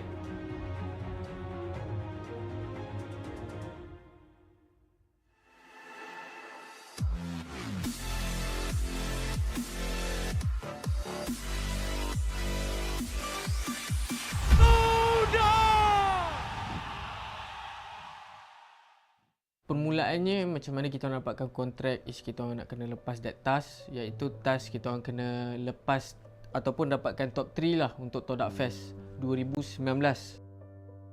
Sampailah satu tahap kita orang kalah game yang kedua. So kita confirm bubar lah. But actually benda ni Asia dia cakap dengan saya, aku still nak engkau dalam Todak.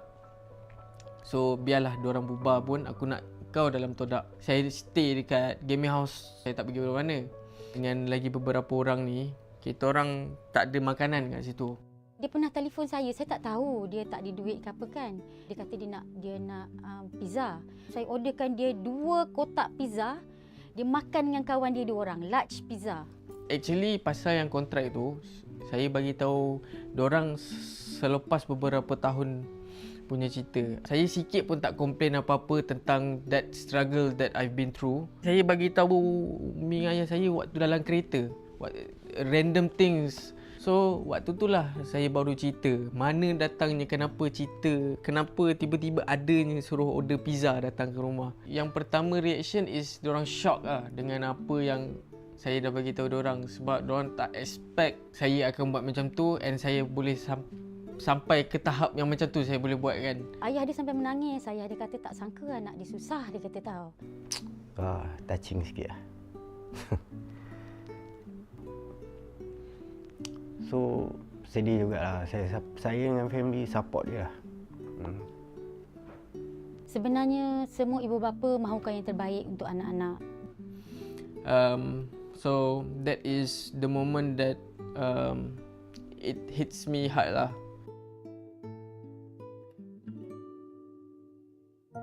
Kalau saya tak follow my passion, saya habiskan study kulinari apa semua, mungkin saya tak dapat nak banggakan my parents, adik-beradik saya bangga, tak dapat nak wakili Malaysia untuk SEA Games, and saya tak dapat nak pergi tengok pun negara-negara lain like Vietnam, Singapura, Indonesia, Jakarta apa semua kan. So the choice is very very unpredictable lah untuk kita buat ya. Saya harap dia pandai uruskan benda dalam kehidupan dia untuk menjadi seorang player yang betul-betul lah. Saya sebenarnya sangat berbangga dengan Moon, dengan pencapaian dia bukan saja untuk Moon tetapi juga pasukan teammates dia yang lain. I want to achieve to win international punya tournament lah. For once, at least for once lah. My things is maybe I nak menang international or dapatkan top 3, top 2 lagi sekali. Baru I rasa puas hati and no need to prove to anyone anymore lah. Yeah.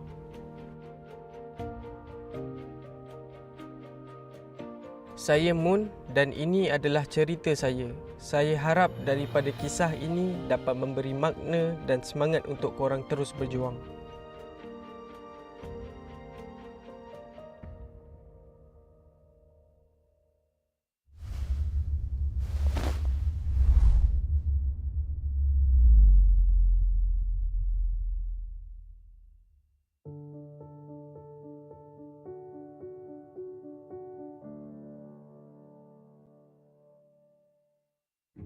Minat dengan game ni first kali bila abang ada bagi tahu, Dek, jom kita pergi cyber cafe nak. Lepas tu daripada situlah kita orang selalu cakap dengan mak kita orang nak pergi surau lah, kita orang nak pergi sekolah lah, kadang-kadang ada koko ke apa. Tapi kita orang sebenarnya pergi kepada cyber cafe untuk bermain game lah. Dia keluar rumah macam biasa, pakai baju, uniform apa semua, tapi dia tak pergi sekolah.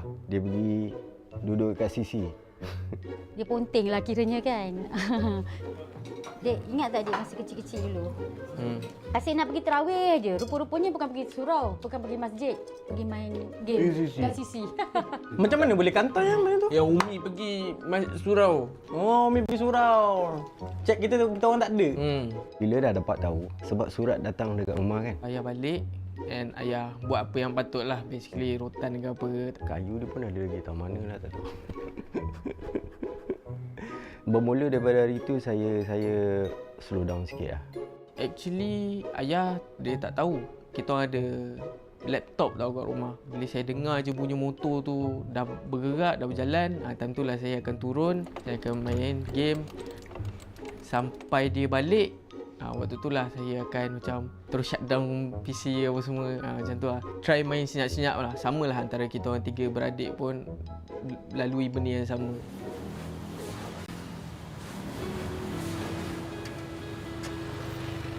Waktu dia sekolah dulu, dalam masa yang sama dia tolong jugalah bantu Saya buat barang, macam barang burger kita orang ada macam secret recipe lah. Kat sos kita tambah apa, kat mayo kita tambah apa. So daripada situ ayah cakap, okay dek, kalau kau tolong ayah kasih kau sehari dalam RM5 macam tu. Dekat sinilah tempat dapat pocket money lah from ayah. Dia ada banyak sisi dulu, ada kat sini, ada yang kat sana, atas sana. So itu antara sisi-sisi yang selalu pergilah. Dia tolong dia burger, tapi dalam masa yang sama dia akan cari ruang macam mana nak pergi sisi. Tengah malam sampai pagi pun ada juga. Saya tahu. Tapi nak marah pun nak buat macam mana kan? Bila kita suruh dia buat kerja, dia buat. Jadi kita tak marah dia. Dia tak ada nantilah, tak ada. Dia okey, dia macam tu. When he was younger, dia agak kelakar orang dia. He likes to tell jokes. Kita panggil dia Pak Lawa. Selalu buat joke sana, joke sini. Dia happy-happy macam tu lah. Dia lahir pun special. Apa? Dia lahir dalam kereta. Mana datang? Waktu tu saya dah start macam full time lah with kerja burger. Bila dah lama, Umi ayah pun tanya, "Dek, kau nak buat apa ni, Dek?" Saya tak tahu nak pergi mana lah. Umi pun bagi idea try lah pergi kulinari kan. Saya jumpa beberapa orang yang membuatkan saya punya motivation tu tak ada. Waktu tu lah saya betul-betul start main ML lah. Saya tengok abang saya Amin tu, dia dah sampai tahap rank yang tertinggi at Mobile Legends. So disebabkan jiwa kompetitif saya ni, saya rasa macam tak boleh jadi ni kan. Aku nak kena main juga ni. So dari situ start slow-slow main. Dia jenis yang penyayang, dia suka kucing. Ini nama dia Along. Kita orang dulu memang banyak kucing lah, lebih daripada 10 ekor lah. Seronok lah kalau ada kucing kat rumah, dia rasa tenang, rasa happy. Best lah kalau ada diorang. Tu kenapa tu?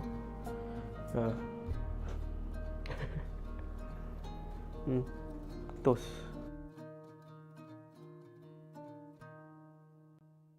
Waktu saya tengah intern, ada orang tag saya. Waktu dia cakap, aku nak kau join Todak ni. Ada satu nama tim Todak ni. Waktu tu saya dalam dilema lah. Sebab at that time, saya tengah intern tu, lagi 3 bulan after that, saya dah boleh habis belajar. Dah boleh dapat sijil. And dalam masa yang sama, kalau peluang ni terlepas, dah memang takkan ada dah. Dia beritahu saya yang dia tak dapat nak teruskan internship tu. Dia cuba nak berubah haluan kepada pemain Mobile Legends lah masa tu. Mak saya ni dia jenis anti lah. Dia fikir yang gaming ni buruk untuk dia punya masa depan. Saya cakap dengan mak saya yang Umi, adik ni jenis yang dia boleh pergi jauh. Dia memang power. Dia antara the best in Malaysia. So why not let him try lah. Kami pun cuba lepaskan tali tu perlahan-lahan. Saya kata tak apalah kalau macam tu.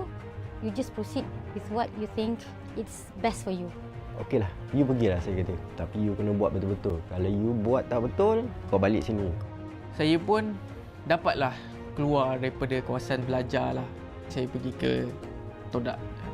Saya terpaksa menipu lah basically. Saya bagi tahu dekat umi ayah saya yang Todak akan sediakan kontrak.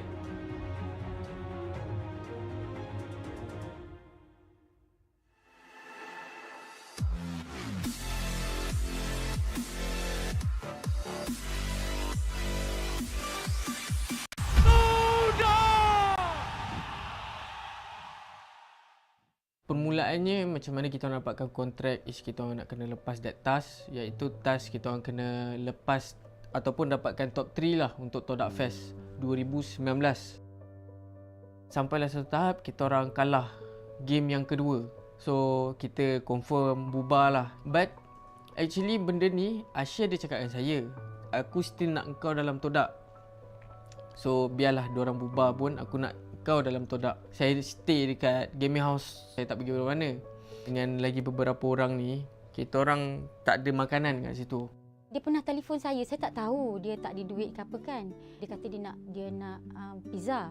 Saya orderkan dia 2 kotak pizza. Dia makan dengan kawan dia 2 orang, large pizza. Actually pasal yang kontrak tu, saya bagi tahu diorang selepas beberapa tahun punya cerita. Saya sikit pun tak komplain apa-apa tentang that struggle that I've been through. Saya bagi tahu umi ayah saya waktu dalam kereta, random things So waktu tu lah saya baru cerita mana datangnya, kenapa tiba-tiba adanya suruh order pizza datang ke rumah. Yang pertama reaction is diorang shock lah dengan apa yang saya dah bagi tahu diorang, sebab diorang tak expect saya akan buat macam tu, and saya boleh sampai ke tahap yang macam tu saya boleh buat kan. Ayah dia sampai menangis. Ayah dia kata tak sangka anak dia susah, dia kata tahu. Touching sikit lah. So sedih jugalah. Saya dengan family support dia lah. Sebenarnya semua ibu bapa mahukan yang terbaik untuk anak-anak. So that is the moment that it hits me hard lah.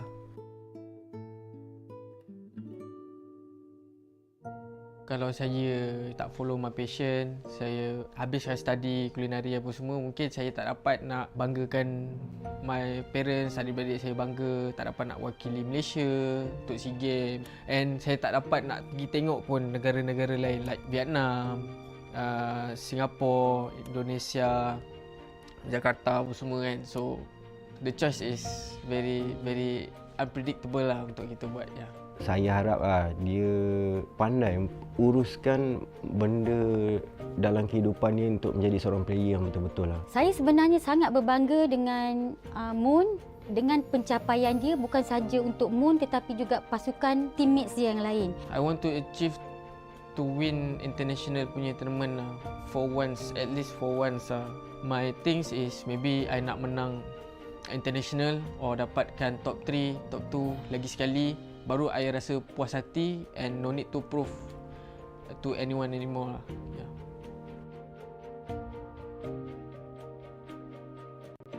Saya Moon dan ini adalah cerita saya. Saya harap daripada kisah ini dapat memberi makna dan semangat untuk korang terus berjuang.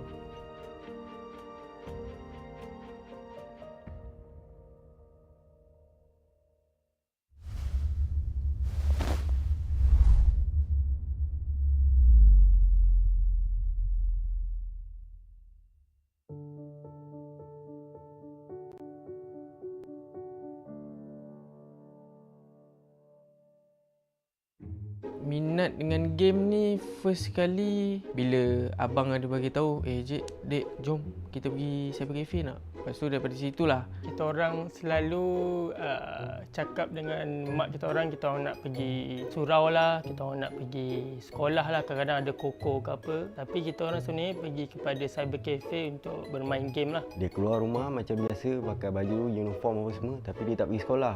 Dia pergi duduk kat sisi. Dia ponting lah kiranya kan. Dek, ingat tak Dek masa kecil-kecil dulu? Asyik nak pergi terawih je. Rupa-rupanya bukan pergi surau, bukan pergi masjid, pergi main game kat sisi. Macam mana boleh kantoi yang main tu? Yang Umi pergi surau. Oh, Umi pergi surau. Cek kita orang tak ada.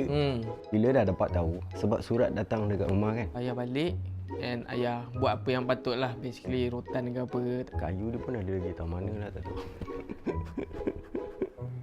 Bermula daripada hari itu saya slow down sikit lah. Actually ayah dia tak tahu kita orang ada laptop tau kat rumah. Bila saya dengar je bunyi motor tu dah bergerak, dah berjalan, time tu lah saya akan turun, saya akan main game sampai dia balik.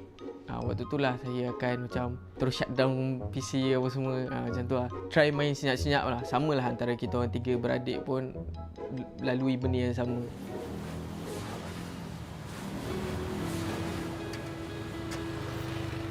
Waktu dia sekolah dulu, dalam masa yang sama dia tolong jugalah bantu.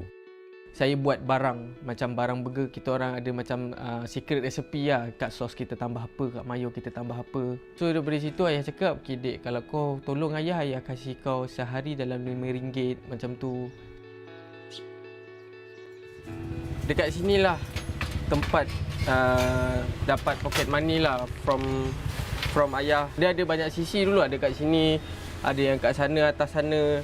So itu antara sisi-sisi yang selalu pergilah. Dia tolong dia burger, tapi dalam masa yang sama dia akan cari ruang macam mana nak pergi sisi. Tengah malam sampai pagi pun ada juga. Saya tahu.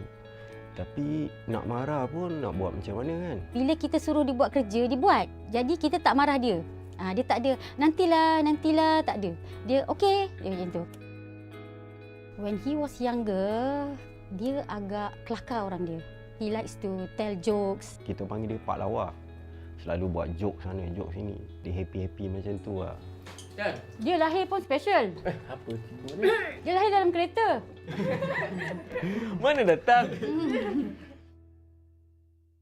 Waktu tu saya dah start macam full time lah with kerja burger. Bila dah lama, Umi ayah pun tanya, "Dek, kau nak buat apa ni, Dek?" Saya tak tahu nak pergi mana lah. Umi pun bagi idea try lah pergi kulinari kan. Saya jumpa beberapa orang yang membuatkan saya punya motivation tu tak ada. Waktu tu lah saya betul-betul start main ML lah. Saya tengok abang saya Amin tu, dia dah sampai tahap rank yang tertinggi at Mobile Legends. So disebabkan jiwa kompetitif saya ni, saya rasa macam dia tak boleh jadi ni kan. Aku nak kena main juga ni. So dari situ start slow-slow main. Dia jenis yang penyayang, dia suka kucing. Ini nama dia Along. Kita orang dulu memang banyak kucing lah, lebih daripada 10 ekor lah. Seronok lah kalau ada kucing kat rumah, dia rasa tenang, rasa happy. Best lah kalau ada diorang. Tu kenapa tu?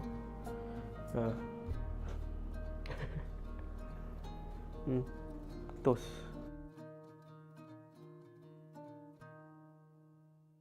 Waktu saya tengah intern, ada orang tag saya. Waktu dia cakap, aku nak kau join Todak ni. Ada satu nama tim Todak ni. Waktu tu saya dalam dilema lah.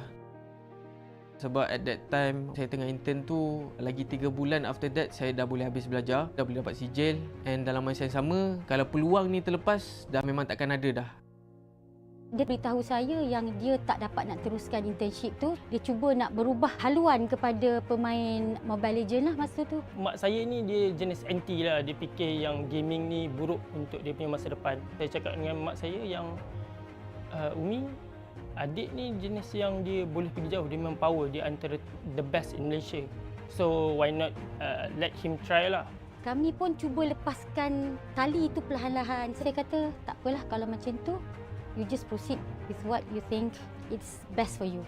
Okey lah, you pergilah saya kata. Tapi you kena buat betul-betul. Kalau you buat tak betul, kau balik sini. Saya pun dapatlah keluar daripada kawasan belajar lah. Saya pergi ke Todak. Saya terpaksa menipu lah basically. Saya bagi tahu dekat umi ayah saya yang Todak akan sediakan kontrak.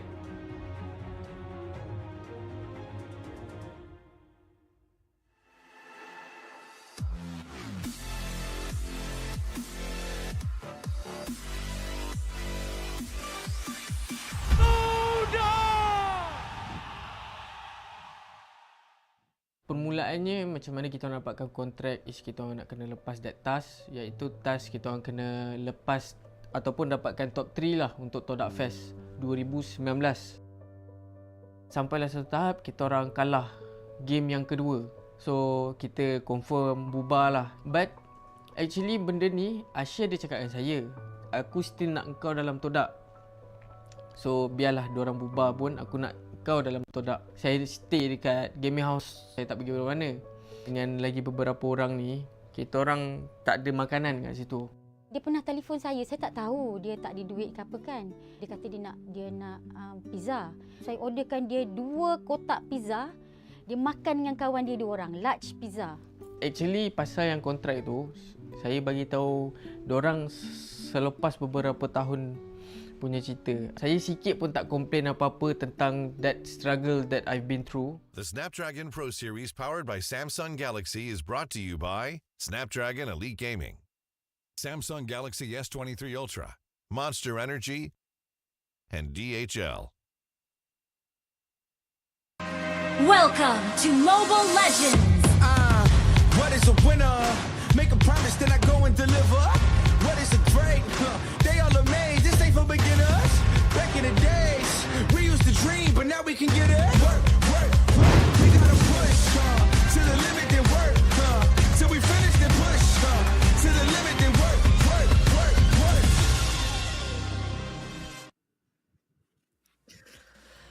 Welcome back to the Snapdragon Pro Series Mobile Legends Bang Bang Challenge Finals Group Stage Day 3.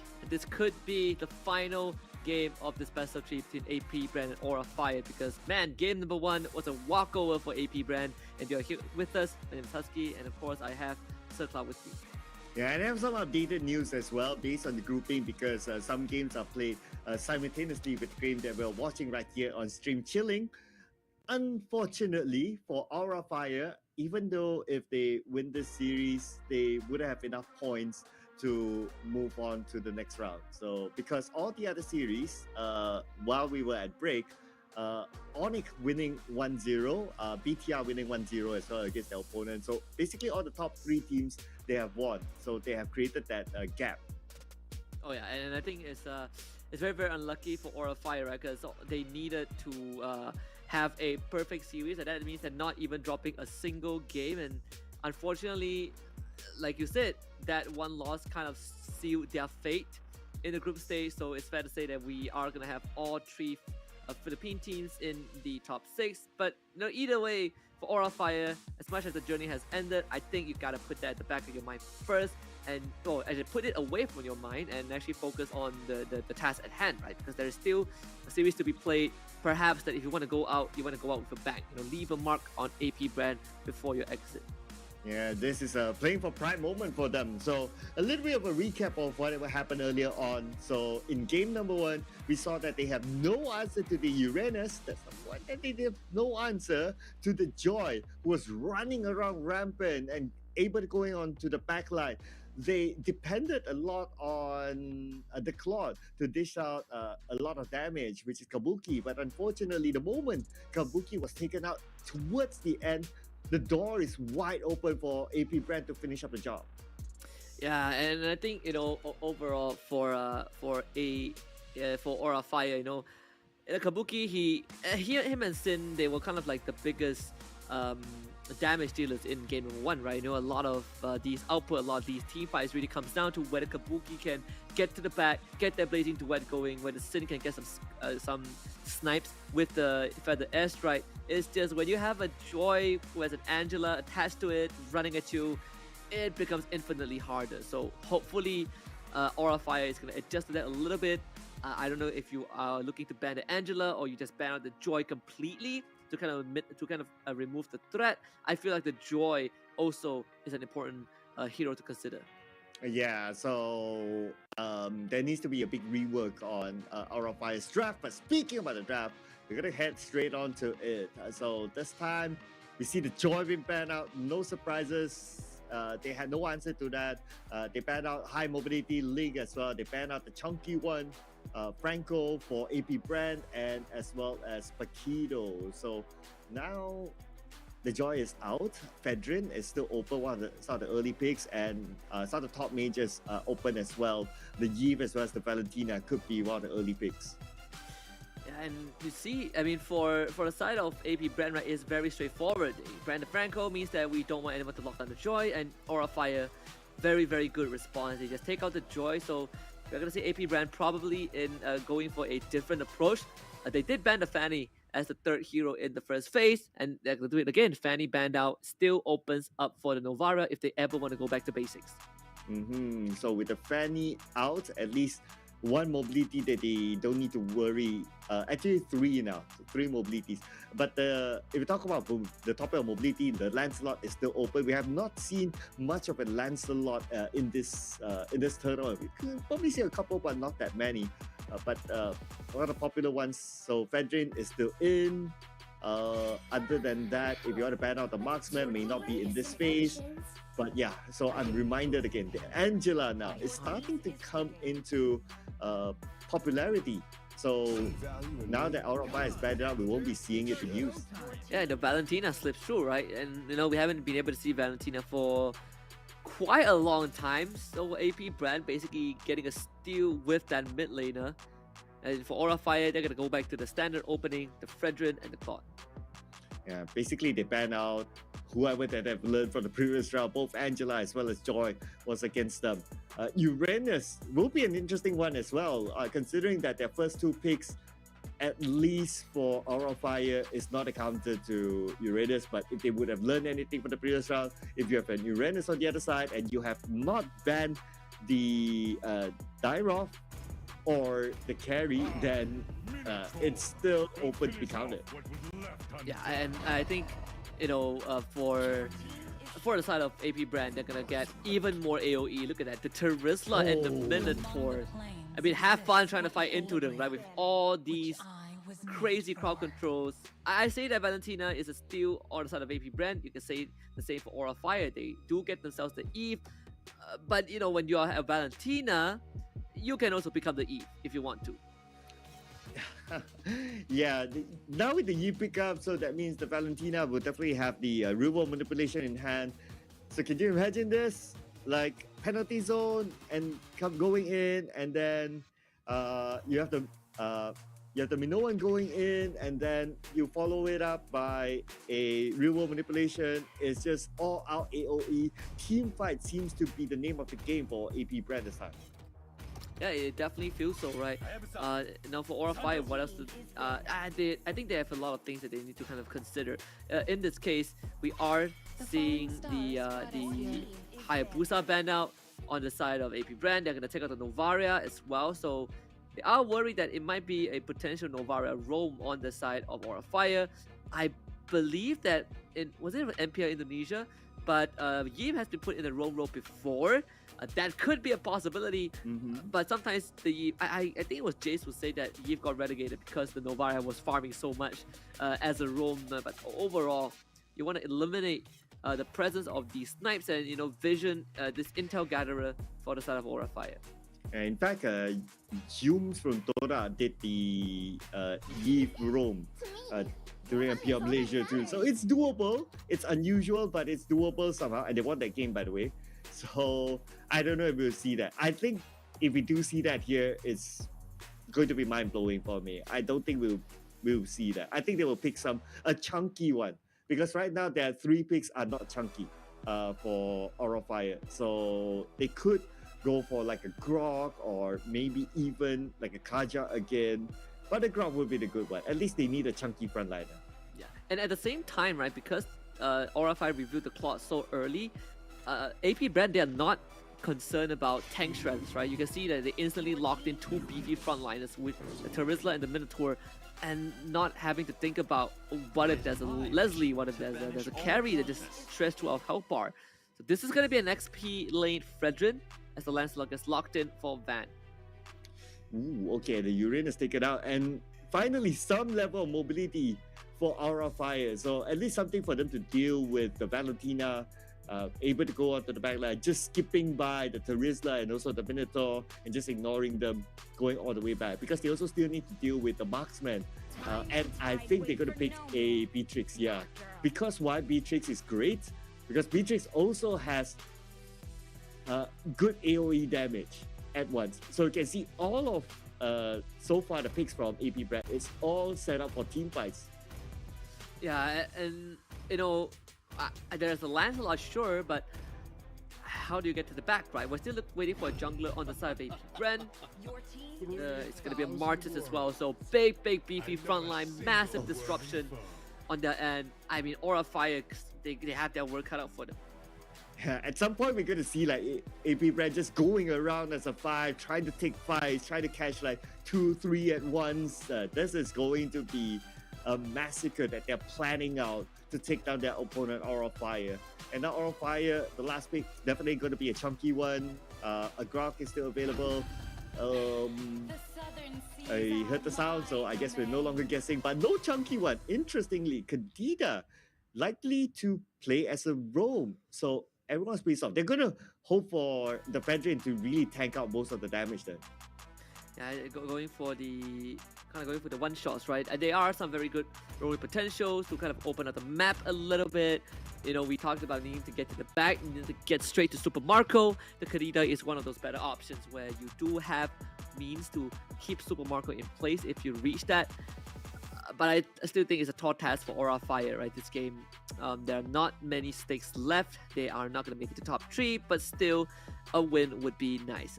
You know, taking one game of AP BREN would be nice. Yeah, I'm not too sure about the Kadita pick. I know the idea of the one shot is great, but you have a lot of chunkiness on AP BREN. So it's going to be hard for them to target. the best target is definitely going to be the Valentina or the Beatrix, but Valentina is going to be staying far away. The Beatrix will naturally stay far away as well. So with the three strong frontliners, BP front, it's going to be hard for them to reach the backline even. There it is, game number 2 of AP BREN against Aura Fire. Could be the very last game in the series for Group C, at least for Stream C. Kautizi and Van, two decorated junglers, but Kautizi has definitely had a much better game in game 1. You can say the same for the gold lane as well, Kabuki and Super Marco, where Super Marco just had a very dominant game number 1. Yeah, Super Marco, a perfect game for him. No kills on him. So it was great. He could probably do that again now that he has great protection in front. So gotta keep an eye on that. But Onward goes in onto bat, but it's still early. Everyone's still level 1, level 2, not having enough of those skills yet to get that first split. There's a lot of contests on this river at least. They want to keep the Lancelot safe as much as possible, but BREN, once more, this is what they love to do. A bit of disrespect, a bit of dominance, high, forced away already. Orange buff under contention. It's Baptiste will not be able to pose much of a nuisance as Van still secures the buff with the help of his team. But you can see that AP BREN, the idea, right, just to interrupt the jungle pathing as much as possible. Ooh, lots of assassin as well as fighter type emblems for AP BREN. No one's going in for like tankiness emblems, so that means they're going to take more fights just like now. And first blood instantly going over to the side of AP BREN. That won't be taken by Oakwood. The Decimate will be there by Kautizi, as he was able to take down his counterpart. Van drops. Not the start you want as Aura Fire. Yeah, team fights is the name of the game for AP BREN here, and they're not leaving this lane just yet. Kabuki has no space to farm as he needs to back out. At the same time, the total is up, and Kimura is starting it though, but we can expect a rotation coming for AP BREN to go up to deny it. Yeah, absolutely. You see High also getting out-traded in the middle lane, right? Again, there's just a aroma for the side of Aura Fire. You really are looking at Sin to be able to do something in these team fights. You gotta make sure that you don't have your RWM stolen by few as well. Total will get resetted. AP BREN, they're not in a rush to get the objective as Van once more having his cam stolen underneath his nose. It's gonna be a tough one for Aura Fire to contest this. Yeah, Kimura has arrived. He will be at the forefront because he's the tankiest of them all.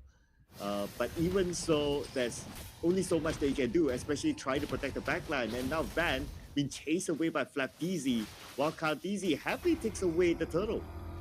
Nothing that Van can do, right? You get hit by the penalty zone, instantly you're tethered to it's a very restricted spot. So Aura Fire, they're gonna lose that objective and still trying to find certain openings, right? And I think there's a lot of responsibility for High and Van to really get the ball rolling. But AP BREN, they are just playing together as a unit, and it's very hard to get these individual pickoffs for Aura Fire.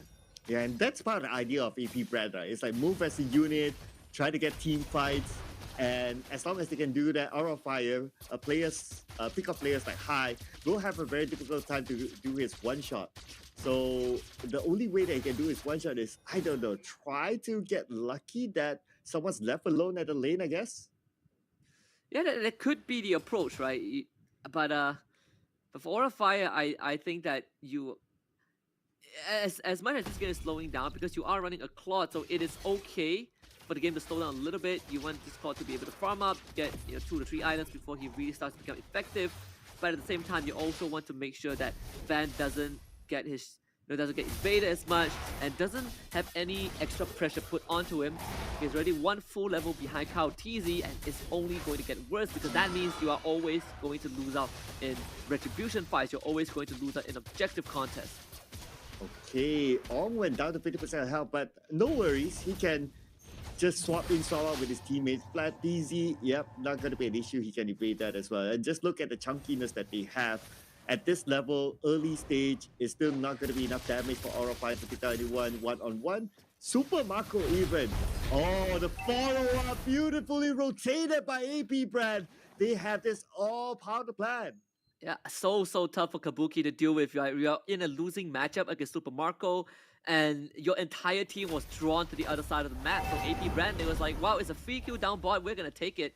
Turtle now spawning as Aura Fire. They're gonna catch a fight in the jungle. Kautizi actually dropping low, but unfortunately High ends up going down. They go for one trade. Kimura though caught in a rough spot, finished off by Super Marco as the Turtle now down to less than half health. Kautizi keeping Sin in place the penalty zone, and RWM used by few as well. Van will take the Turtle away, but Sin is on the run. Kautizi looking for him. Sin most likely will go down. Van surely will. 2 kills for AP BREN.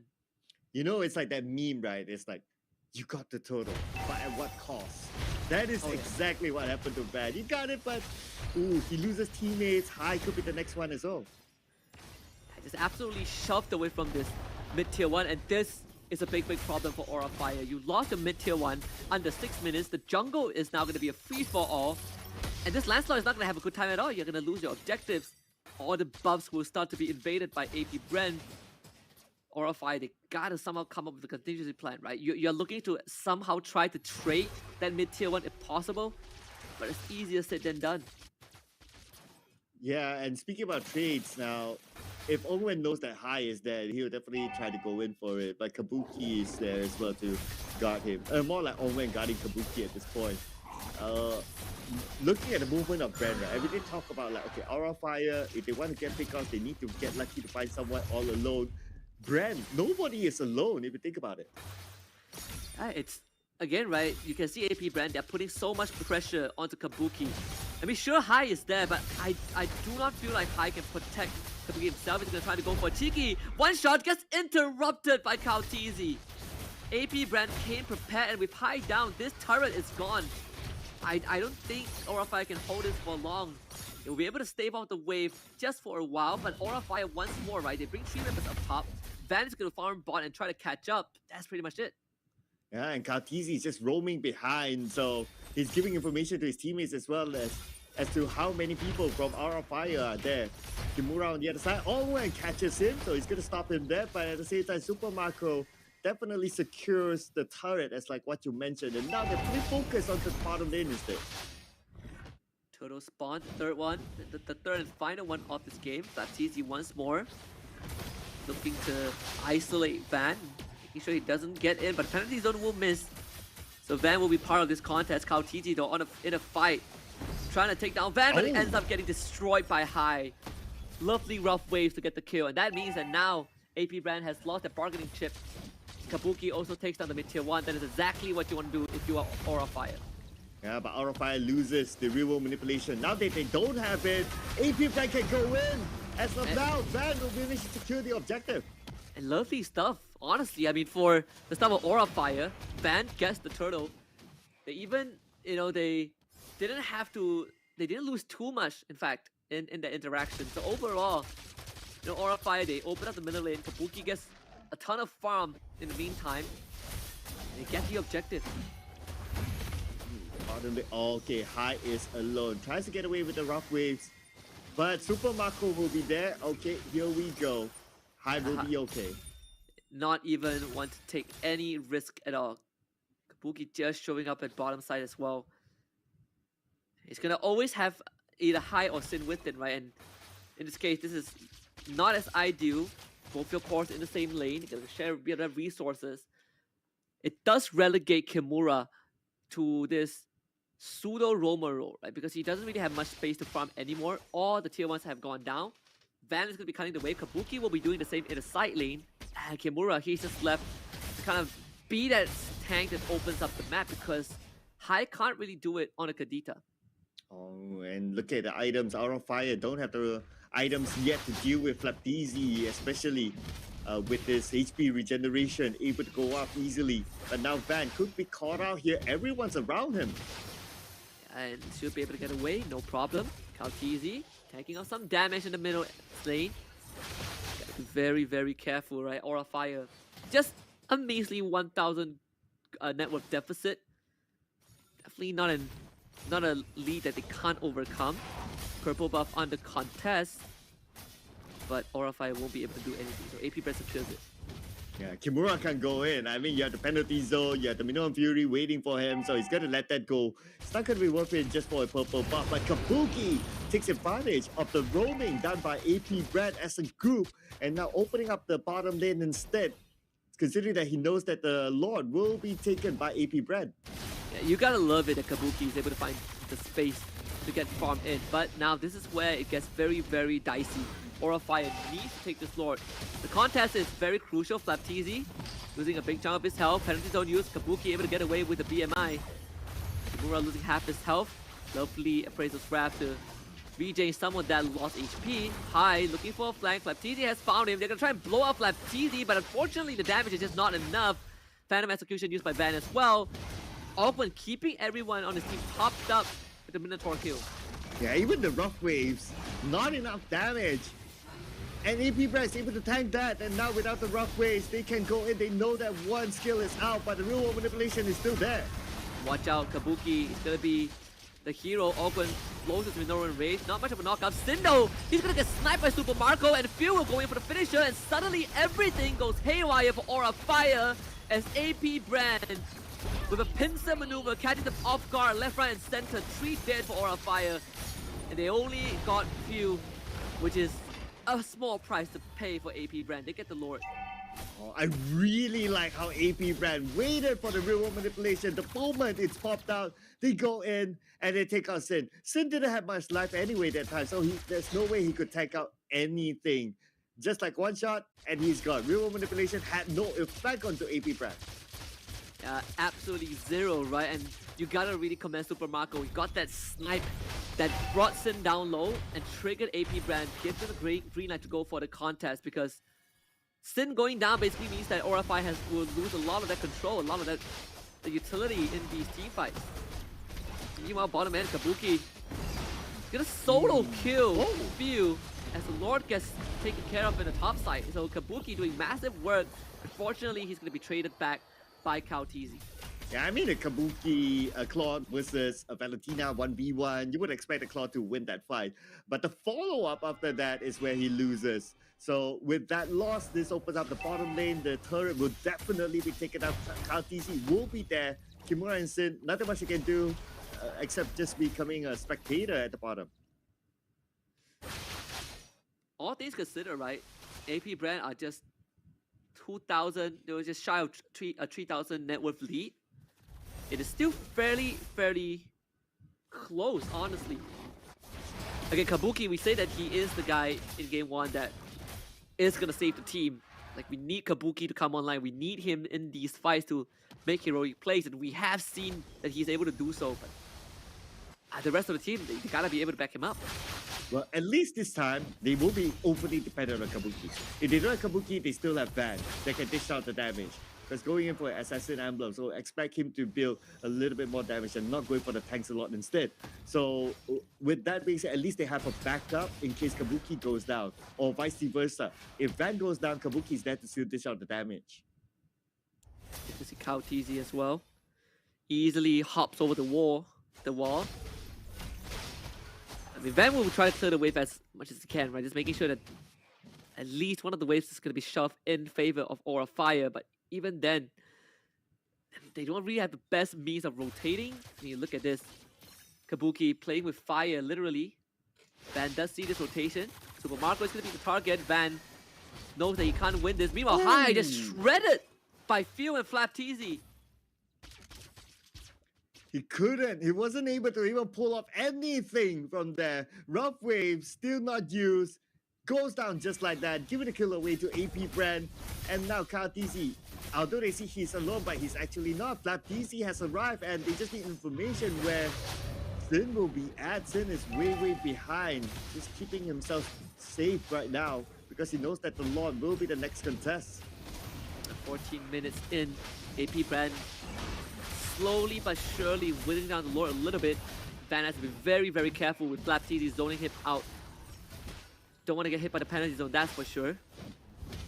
Kimura also shows up to the battlefront. Kabuki able to secure the orange buff for himself. And once more, look at Super Marco. Unthinkable position. Okay, Elgren. I don't think they know that Elgren is there though. So Minoan Fury can come out. Okay, here he goes. Ogren reveals himself so he knows that he's in the bush. But anytime soon, the Minoan Fury will come out. They can combo in this fight. And High is coming from back as well. Rule manipulation, start things off. Van waiting for the safety. High goes in. Can't get it done again. He interrupted before he got anything off. Aura Fire needs the lore and he can't get it. It's awkward to secure the objective of all people. The Mad Cow giving AP BREN the breath of life that they need. 2 kills for AP BREN and Aura Fire, they are sent packing. Great idea from High to go for the back line. I know he wants to do the one shot, rough ways onto the back, onto Few, but Few sidestep away the moment he notices that he is on the way. What a great mechanical move that's shown by him. And with that, they managed to win the fight, and now the counter is coming from AP BREN to take down the turrets. Yeah, absolute, disaster for Aura Fire, right? High, not the first time he got interrupted trying to pull out the full combo, but AP BREN are so aware. Top inhibitor down, bottom inhibitor under siege, and it's just Kimura trying to defend the structure. It is not doable. AP BREN will break both side lanes, and Aura Fire in the same position that they were in the previous game. Kabuki doing work on both side lanes with the better mirror image, trying to take everything into his own hands, gets sniped from afar, losing most of his health bar. Aura Fire trapped in their base. Ooh, now this is the moment where Aura Fire, how are you going to come out, all right? Even if we look at item differentiation, okay, first, gold difference is about 7k towards AP BREN. They pretty much have everything in the bag right now. Maybe just about like one item for some of the heroes, but that's about it. But for Aura Fire, look at how far High is. He's like 3 items away to completion, so that's the big difference.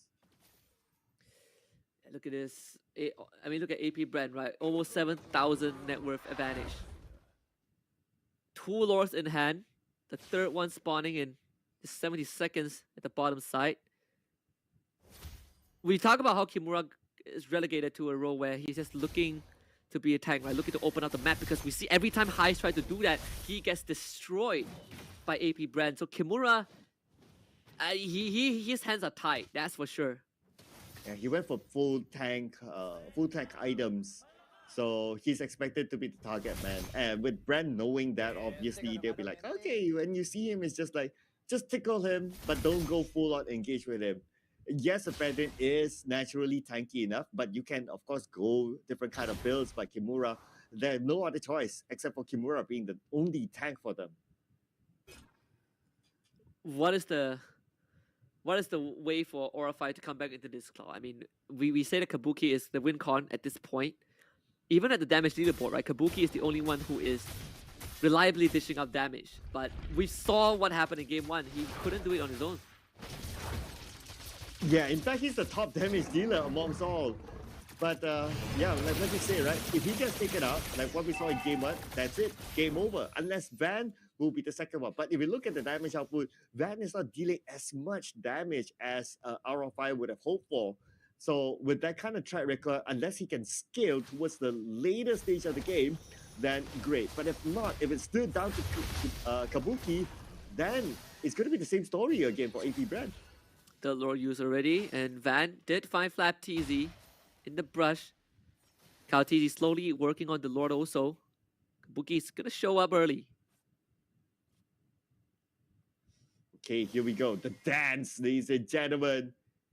Kyle TZ really starting it up, and he knows he can because Aura Fire is now in the deficit. They know that they can't go in because they will be worried about the whole team fight thingy. Oh, look at the damage. 60% health shredded onto Kabuki just like that. Yeah, Kabuki's going to heal up with the minion wave. Does have the Demon Hunter sword, so it's back to full health, back to a healthy state. High. I feel like he has to be the one to find that flank, right? But it's easier said than done, Kabuki! Holy! Look at this. Not even Kimura is brave enough to go in, like sending Kabuki to poke a bit. There was a little bit of a risk that Kabuki would have been caught out. But speaking about getting caught, Flap TZ, nope, he's tanky enough still. He is a Terizla. So if this goes on, then for sure AP BREN can secure the Lord. But Aura Fire is just waiting for the right moment still. 40% health left on the Lord. They won't go in anytime soon. Cloud, look at the top wave though. It is stacking up. They got it. Aura Fire, that force back. it was all a plan, right? AP BREN, they are just waiting for that wave to stack up. And Aura Fire would have to make a decision, and guess who is going to handle that wave? It's Kabuki. He's not going to be around for this fight. I mean, Van has to pull off a heroic play. He has to get this Lord to even keep the game intact. They're going to go straight to the back. Kimura, they found him! Super Marco bursted by high! Aura Fire needed that, and few under danger. Van pounces onto him, and he goes down as well. There's 2 dead for AP BREN. This is the fight that Aura Fire has been looking for. And AP BREN completely caught off guard. This Lord now is in control by Aura Fire. They were so focused on the Lord that they forgot that, oh, someone's going to sneak up behind to pull that one shot, the rough waves onto Super Marco. And the moment they got the target, this is it. Aura Fire is back on track. And the decision to set Kabuki up, well, looks like it was a bait for AP BREN. Yeah, absolutely. I mean, Kabuki shows up top, and you see this concealed play from Hai and Kimura somehow reading Super Marco. And AP BREN, and they have lost all the lead that they previously garnered for themselves. Aura Fire, they're back in the game, and this is a Luminous Lord. It's the 3rd one of the game, and it's AP BREN's turn to play base defense. Ooh, okay, not the position that you want to be in, playing the defensive role. But anyway, the members of AP BREN, they are now up and running again. But for Aura Fire, on the other hand, they'll be waiting for the Lord to arrive before they push in. But this will be the big question. How are they going to push in? When they get funneled at the doorstep of the base, that is where AP BREN can work strongest, because they got all the team fight skills. I feel like you just have to get one more one-shot onto Super Marco, right? That's his only death so far in this game. But if Aura Fire can blow him up one more time, this game is going to end right then and there. Lord coming in the bottom inhibitor is going to go down instantly. Nothing much that AP BREN could do to defend it. Super Marco has to be the hero. Van straight to the back. Super Marco still staying alive. Will have to return to the fountain to queue up. Meanwhile, the RWM will be used with Immortality powered by Kyle TZ. Big penalty zones to the back by Flap TZ. Super Marco needs to go absolutely huge, but it's not doable as Flap TZ falls. Super Marco nowhere to be seen. Not finding a safe way to do out the damage. Van straight to the back. They got open with the Immortality, but Kabuki is going to show up with the Wisdom of Nature, but shredded by Super Marco as he guns him down. Super Marco flickers forward. Super Marco with 3 in a row. And Aura Fire overstepped. AP BREN punishes them. Say it again. Say his name again. Super Marco. Super performance there. Sidestepping. All the skills. Sidestepping. Everything trying by Aura Fire to be thrown at him. And he survives, and with that, he's able to dish out that amount of damage. Look at this against a team fight as what we expected. All the skills thrown in at one area when Aura Fire is funneled into the base. But look at the distance for Super Marco. It's just sidestepping everything while dishing out the damage to defend the base for their team. And they just got high as well. Super Marco has the Immortality. Sin is going to get knocked back. Gets rid of Super Marco. Decimate on top of him. Goes into the Winter Trunket, but he's going to come out and face the wrath of AP BREN. And just like that, Cloud, in the blink of an eye, AP BREN, they are in the driver's seat. Aura Fire only has 3 members to defend this. Sin and Hai out for more than half a minute. They gotta wait 30 seconds for Hive to come back. Almost 40 plus seconds for Sin to return. And AP BREN, they're gonna split all 3 lanes. The middle inhibitor under fire. Kabuki, can you hold on? Bang straight to the back, looking for Super Marco, but he's gonna get shredded very quickly.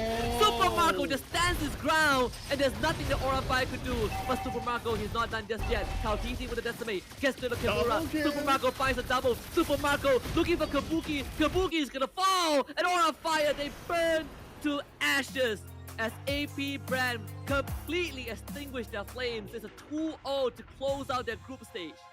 Super Marco, towards the end, became the hero for AP BREN in the defense against the incoming Aura Fire. It was all part of the plan, ladies and gentlemen. Lock them in when they funnel into the door and allow them to force them to use every skill in that box. The moment they don't have any more skills, they try to go in for the background of Super Marco, but Super Marco sidestepped away, shooting back through Aura Fire, taking them down one by one. What a game this was! What a game it was indeed. I mean, Aura Fire, big props to them, right? They had that glimmer of hope. In fact, they were Super Marco's one death could have pushed us to a game 3, right? Aura Fire, they planned everything, they set it up. I know they had to fight against the odds. Top Wave was pushing in, AP BREN pulling them, apart with their setup. They find Super Marco, they get the Lord, they push into the base, but Super Marco just would not say die. Single-handedly saved the base and won the game for his team. I mean, if anyone who is watching still doesn't think that Super Marco is one of the best marksmen we have, oh boy, it's time to really pay him some respect. Yes, I do hope that we get to interview him later on, so we get to pick his brains on how he feels towards that end when it was a really nervy end for them, because the pickup onto him that gave hope to RFI to almost finish out the game, but lucky enough, they have the turret still that bought them enough time so that they won't be pushing, like, just ended the game just like that. And there was enough time for Super Marco to revive, and everything was just history. Yeah, Superman of AP BREN. Let's take a look at the post-game statistics, because this one is, I would say, right, AP BREN, sure, when you look at the numbers, 22-9, it felt like they absolutely ran over Aura Fire, but a lot of these kills are from the early game, right? You look at the network difference, it's less than 2,000 for the entire game, or at least for most of the game. Aura Fire came within touching distance at one point, but they just could not touch Super Marco. Yeah, I think there was only that one time where they Aura Fire overtook AP BREN in terms of network. But other than that, it was all AP BREN all the way. I mean, items, everyone maxed out. Looking at it, Kimura expected going in for full tag because there's no other option. One of the items, I believe Sin, his immortality was brought like just before he was about to be killed at some point. So that was a last minute buy there by him. And I believe at some point as well, Van had immortality, but I think he resold that again towards the end when he knows that the immortality has been used up so that he can get more damage. Yeah, and look at this game, just one of the best ways to close out the group stage for Group B, at least for these two teams. I think AP BREN, they have found their resolution, right? Qualifying into top 6 with a 4-1 score in terms of series, only dropping to Bigatron Alpha earlier today. But for Aura Fire, it is definitely a rough defeat that I can take back as something that they can refer to down the road. But I think, for Aura Fire fans, you have to really still commend them, right? They put up a fantastic fight against a beast like AP BREN. It was. I wouldn't say that it's a total one-sided. Maybe at the start it looked like it was, but the moment they got that snipe onto Super Marco, it looked like at some point it was swinging towards the way of RFI. So there was a little bit of back and forth between the both of them. Looking at the stats, Kimura, no surprises, he is the tank for this round, so that's why he takes a lot of damage. But the damage distribution for AP BREN, we got Flapizi, we got Kartizi, we got Ogwen. 3 of them are pretty much quite even in terms of damage taken. So they got 3 beefy guys to protect Super Marco. Yeah, and that was one of the few questions that we posed at the start of the game. How can Aura Fire hit the backlines? You have Van, you have Hai, you have Kimura, but it's not going to be as easy as it seems. And they managed to do it a few times and almost getting the game-winning pickoff onto Super Marco. But when you look back at the game, it really felt like Aura Fire might have broken the code, right? Against all odds. Unfortunately, I feel like it wasn't their time to end the game. And on top of that, Super Marco just mounted an impenetrable defense. Yeah, and on top of that as well, I think there was a lot of reliance on Kabuki again to dish out the damage. That's why he's crowned the carry in this round. So imagine in the alternate universe that Kabuki was taken out. I mean, it's pretty similar to like round number 1, right? They have no other answer. Maybe like Van, but even so, Van couldn't dish out as much damage as well. Yes, he went for the Assassin Emblem, great, a lot of damage potential there, but if you have 3 tanks, like only him alone is not going to be enough. and you know, you have so many abilities that you need to be aware of, right? The Minotaur knockup, the Martis, you know, the Martis Mortal Coil, the penalty zone from the Terizla. So many abilities that you kind of need to filter through. Overall, I think Aura Fire, they have so many things that so many concerns to address that, you know, in the heat of the moment, AP BREN easily caught them off guard. Let's take a look at our MVP of game number 2. I feel like we don't need to, you know, think too much about who it is. Of course, it is Super Marco on that Beatrix. 10-1 and 7. Yeah, you know what? In his item build, I think he sold one of his shoes to maximize his damage potential. So you see that it's all out damage for him, just up the back. Yeah, like, I mean, even in the final sequence, right? Like, he bought an immortality. The moment he dies and revives, he sells it and buys a damage item, and then goes for the end game. So, I mean, Super Marco, he has shown up on an MVP screen more than enough times. Definitely one of the the highest performing gold laner that we have in this competition. I mean, even if you can pit him against people like Kabuki, right? Players like Kabuki, players like BREN, even in series that they lost against Megatron Alpha, players like Saken. I mean, Super Marco, he's definitely up there amongst the greats. You know what? To be the greatest, this is what we learned from is that mid-game, you can buy and sell items depending on the situation. You can even have the tendency to like buy an immortality, use that immortality during a team fight, it goes down, it gets burned out, never mind, you sell it off and you buy another damage item to counter back your opponent. I mean, can you imagine the amount of thought process while all that action is happening? It's insane for one individual. Yeah, I mean, at my age, I can not do that at all. I think my reactions are too slow to pull out, you know, these kind of maneuvers in like what? It takes like 1.5 or 2 seconds to revive for immortality. That's 2 less time for me, right? I need double the time to make it happen. But Super Marco, look at this moment, right? The base defense. And also one thing that's impressive, the target selection. Aura Fire, they were looking for the juggler already, right? They took out 2 members on the side of AP BREN. And, you know, Kabuki overextend just a little bit. And the moment he goes down, Super Marco just flickers forward and cleans up house. You know, I guess this also answers. So I posted a clip a couple of months ago of Izanami's hand cam. And a lot of people were questioning like, okay, why is he playing while he's opening and closing the shop at the same time? So I guess this is one of the answers of why these top level players, they do that. It's because that they want to get used to, like, in certain situations, they're able to mechanically open the shop, do their buy, get back into the game, like in split second, like minimize the time to do that. So I guess that's just part of their mechanical training. Yeah, it could be, right? I think, you know, you really do have to be incredibly aware, and the thought process for Super Marco, right? I think he definitely has lived up to his name multiple times, right? The super in his IGN. But this is the 2-0 win that AP BREN has earned over Aura Fire. I felt like, as much as it looked like a no contest, Aura Fire did put up a pretty good fight. Yeah, I mean, it is a good fight though. It's not like saying one-sided per se, especially when it comes to Game 2. So Game 2 did show that Aura Fire still has the fire in them. It was just that they were put in an unfortunate situation that the final game didn't really matter. It was just playing for pride, but they had pride in them to really fight back and almost brought us on to Game 3. So hopefully we'll be able to see the best, or hopefully we'll be able to see more of Aura Fire in the future.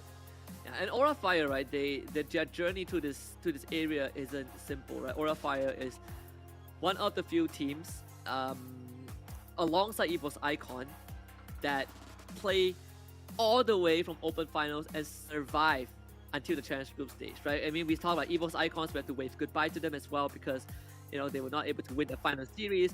Aura Fire, the same predicament. So the 2 Open Final teams not able to make it to top 6, but they have put on such a clinic, such a performance for us. So really grateful and hope to see more of them. But for now, we put that aside because we want to talk to the winners of that series. And guess what? We have Super Marco himself with us. So let's welcome him.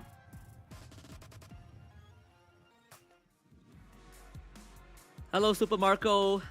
Congratulations on your win of over Aura Fire. It's a fantastic 2-0. How is the team feeling? How are you guys feeling right now?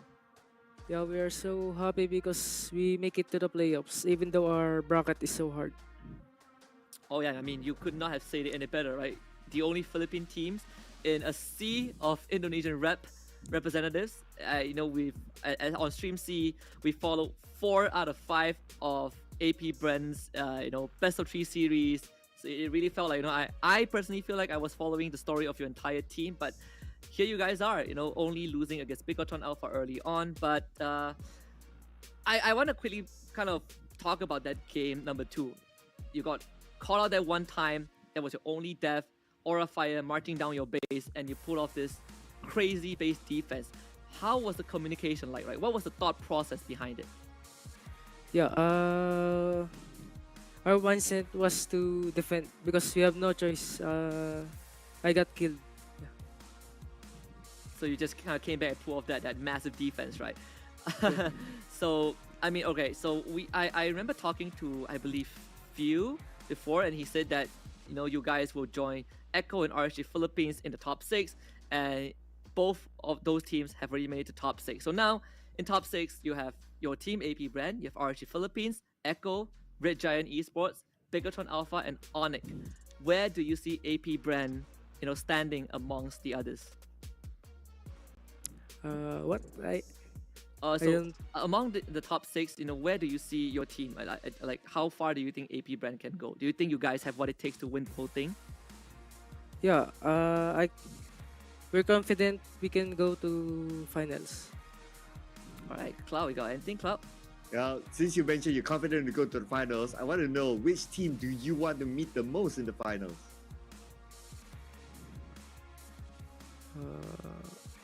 I think Onyx Indo.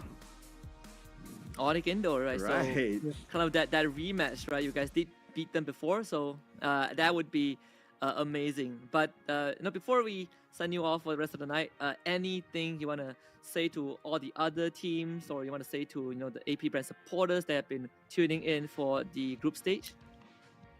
Shout out to my family and my girlfriend Jamie, and to all our sponsors, and to our bosses, Boss AJ, Boss Jeff, Boss Job, and to all the supporters of AP BREN. Hope you will support us until the end. Yeah, and I'm pretty sure they will. So AP BREN against Onyx Indonesia in the grand finals. I'm very looking forward towards that. But for now, thank you very much for joining us. Wish you have a good rest of the night and all the best for top 6. Thank you.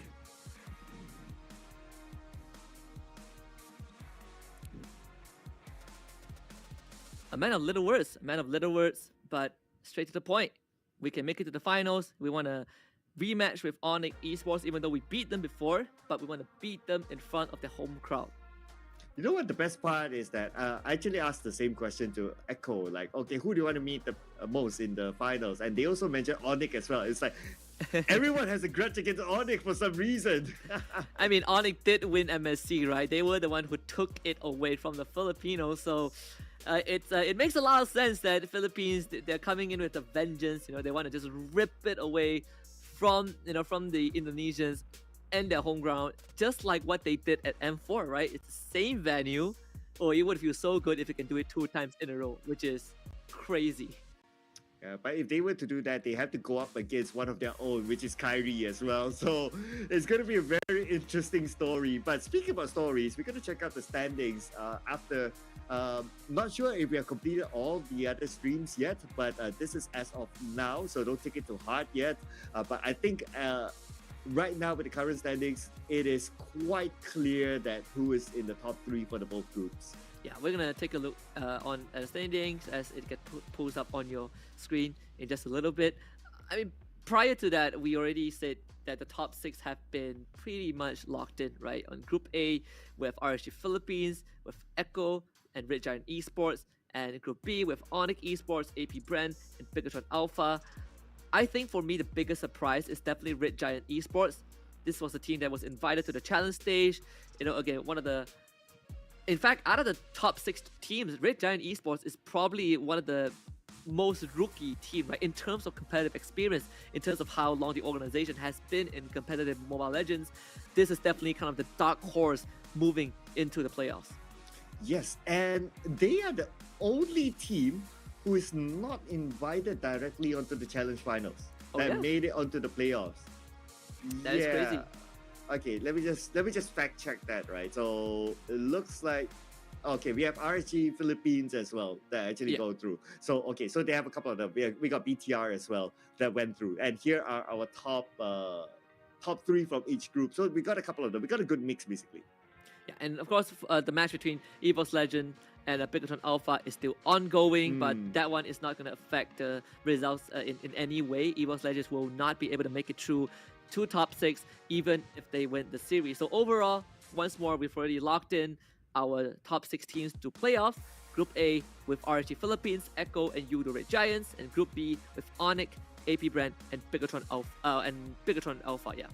Yes, and thank you to EVOS Icons, RGSG, Birdex Splash, Aura Fire, EVOS Legends, as well as Toda for playing together with us. Hopefully, we'll be able to see them again in the near future because they have shown us some amazing plays throughout these past 3 days.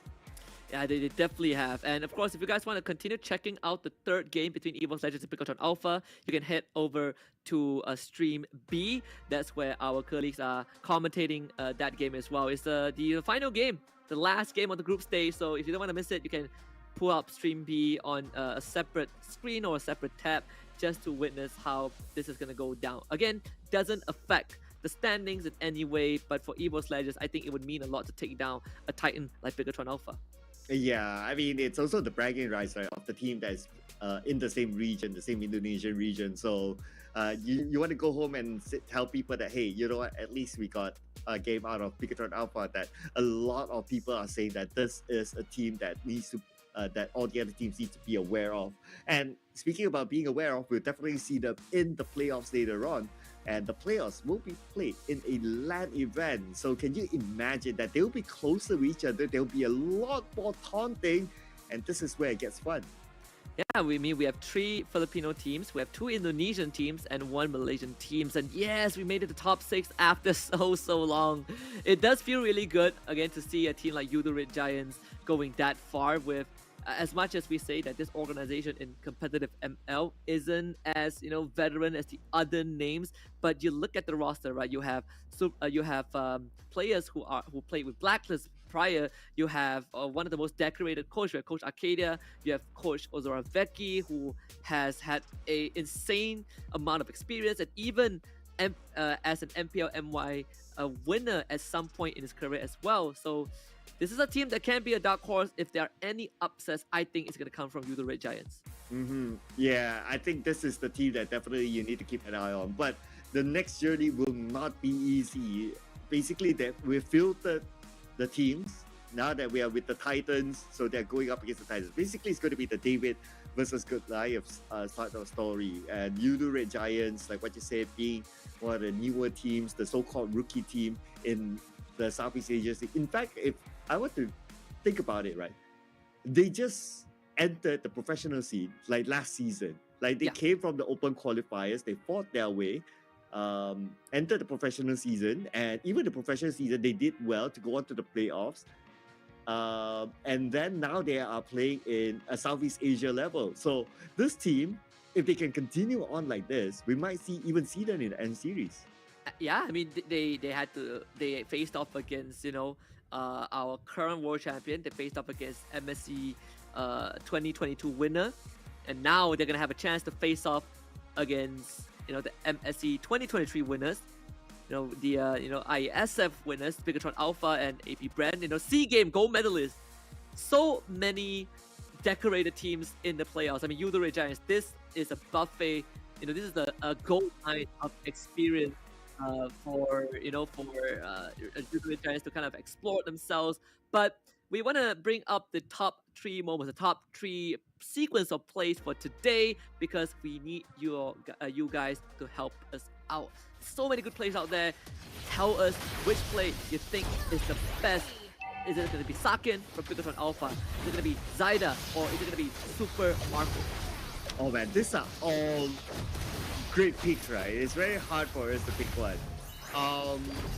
But I guess if you want to talk about heroics, right? Like Super Marco arguably was the hero. Like if he didn't play like how he played,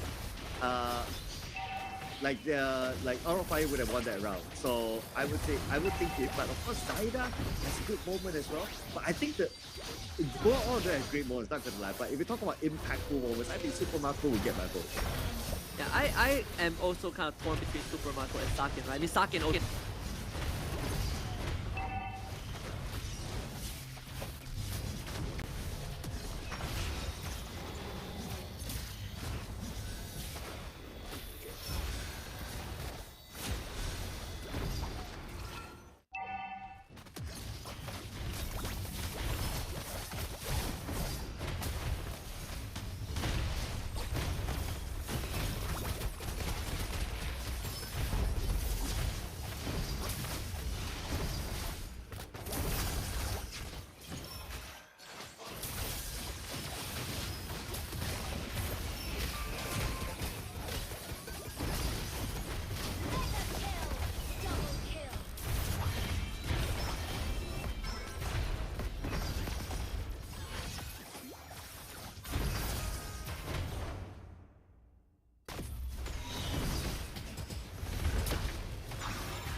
miracles, all of them delivered. So, you know, there's a lot to be considered, but end of the day, pick your favorites. Yeah, pick your favorites. All three of them had their own moments. So I don't know. You know, sometimes they can be like, oh, irregardless of the moment, because I support that team, I will vote for it, and no matter what. And that's absolutely fine, right? And that's the whole point of being a fan. You want to support your team no matter the ups and downs and whatever happens to the team. So just cast your votes away, and who knows? There could be a reward for the highest vote. I'm not too sure about that. I hope so. I hope so. You know, the easiest way is to draw participation is to have free stuff. You know, have a reward, incentive, right? People play tournaments for prize money. You know, people go to what do you call that? Garage sales for cheap stuff. And as me, I go to parties for free food. I wouldn't mind free food though. But besides the free food, looks like we have a free game for you guys. The night is not over. The night is still young, ladies and gentlemen, as we jump straight onto EVOS Legends versus Bigatron Alpha. Yeah, you thought the night has ended. You thought that, you know, we're going to send you off to stream B. Well, don't worry. We're not going to send you off to stream B. Who am I kidding? We want you guys to stay with us because we're the best. So we'll bring stream B to you guys. Here is Bigatron Alpha against EVOS Legends. In the middle of the game tree, right? We said EVOS Legends, they took one game of a Bigatron Alpha early on. This is the very, very last game of the group stage. So here we are. I mean, the stage so far, very, very even game. Yeah, EVOS Legends, well, pretty much playing for pride at this point. So Bigatron Alpha, whatever happens, it wouldn't change the final result. They are in the 1-1 anyway. But it looks like the fight here. Super Good goes down immediately. Hijume gets a kill just like that. I mean, there's nothing that Super V could do, right? Goes for the engage. As a Kufra, if you fully commit, then you pretty much put yourself in a rough spot. But Nia will be traded back as he goes for Super Ken, a 2-for-1 trade. EVOS Legends taking the lead. So now that the Lord is up, it looks like Bigatron Alpha, not enough people here. And EVOS Legends, well, they have the time to contest for it.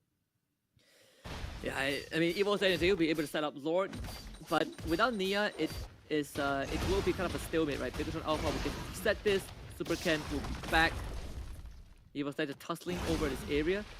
A lot of that responsibility will be on Dreams on this Atlas, and whether he can kind of get to the backline, right? It's all about the tanks. Both of them can and have the potential to catch multiple targets, and immediately Super Vin's getting brought back straight into the rocket barrage and almost sprayed down by Lead. The Rumor Manipulation will catch him. So Rizzo in a rough spot, almost finished off, but damage wasn't enough. Fluffy caught between a wall and a hard place, still survives, but Nia! Oh, solo kill Super Ken? Oh, okay. Not too sure what happened there on top, but that opened up some space for Nia to put pressure on the top lane, and also opening up the Lord for EVOS Legends to take down. So this is going to be a free lock for them. Once they're done with that, everyone goes back to clearing up the lanes and wait for the Lord to arrive to push in onto Bigatron Alpha. And now EVOS Legends are definitely in the driver's seat, right? Because of this Lord, they are going to be able to crack open that mid-tier 1, and with the bottom lane losing all the out-tier turrets, that jungle is completely inaccessible. So for Super Ken, this might be the last purple buff that he'll ever get in this game. Ooh, okay. Defense time here for Bigatron Alpha, but they still have the turrets though. Just need to keep an eye on the bottom lane. But for EVOS Legends, they sent Nia to actually go in for the split push. She's still waiting for the top lane, for the minions to come in, and by that time, he will do his work. There we go, Lord marching in. It's going to be held back for a while, but Dreams is always going to be a menace. The Lord's going to start pounding onto the inhibitor. Engage coming in from the side of Super Vayne, trying to go catch on Hijume, who will try to get out, and he's out of it. Nothing much can be done. Hijume will be safe. Inhibitor turret barely hanging on, instantly taken down by BREN. Super Ken wants to survive this. Flicker forward by Dreams, go in with the ultimate, getting the fatal links on, but unfortunately not able to finish off any kills. They end up losing Dream instead. Bigatron Alpha, hold on. Well, they traded back 2 turrets, so I'm not sure if it's a worthwhile trade. But at least they got an inhibitor, so maybe it's an okay worthwhile trade for them. but that also means that everyone is back on a reset right now. And looking over at the items, interestingly, so there's a Terizla on EVOS Legends, but no Dom Eyes. I always believe that if you have a Terizla, that kind of hero that can increase or can lifesteal back, you better have a Dom Eyes. But the fight in the middle now.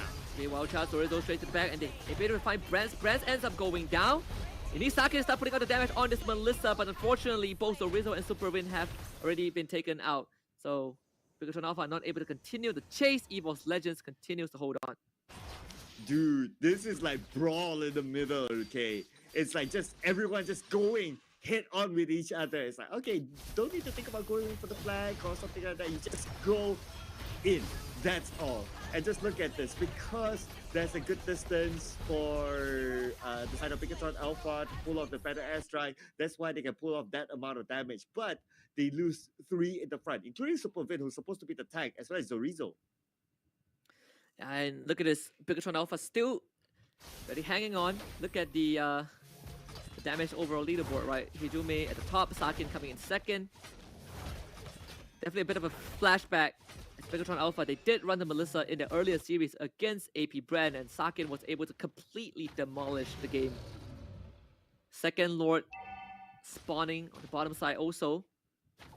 Again, EVOS Legends the first one to arrive. Yeah, EVOS Legends going again for the Lord for the second time around.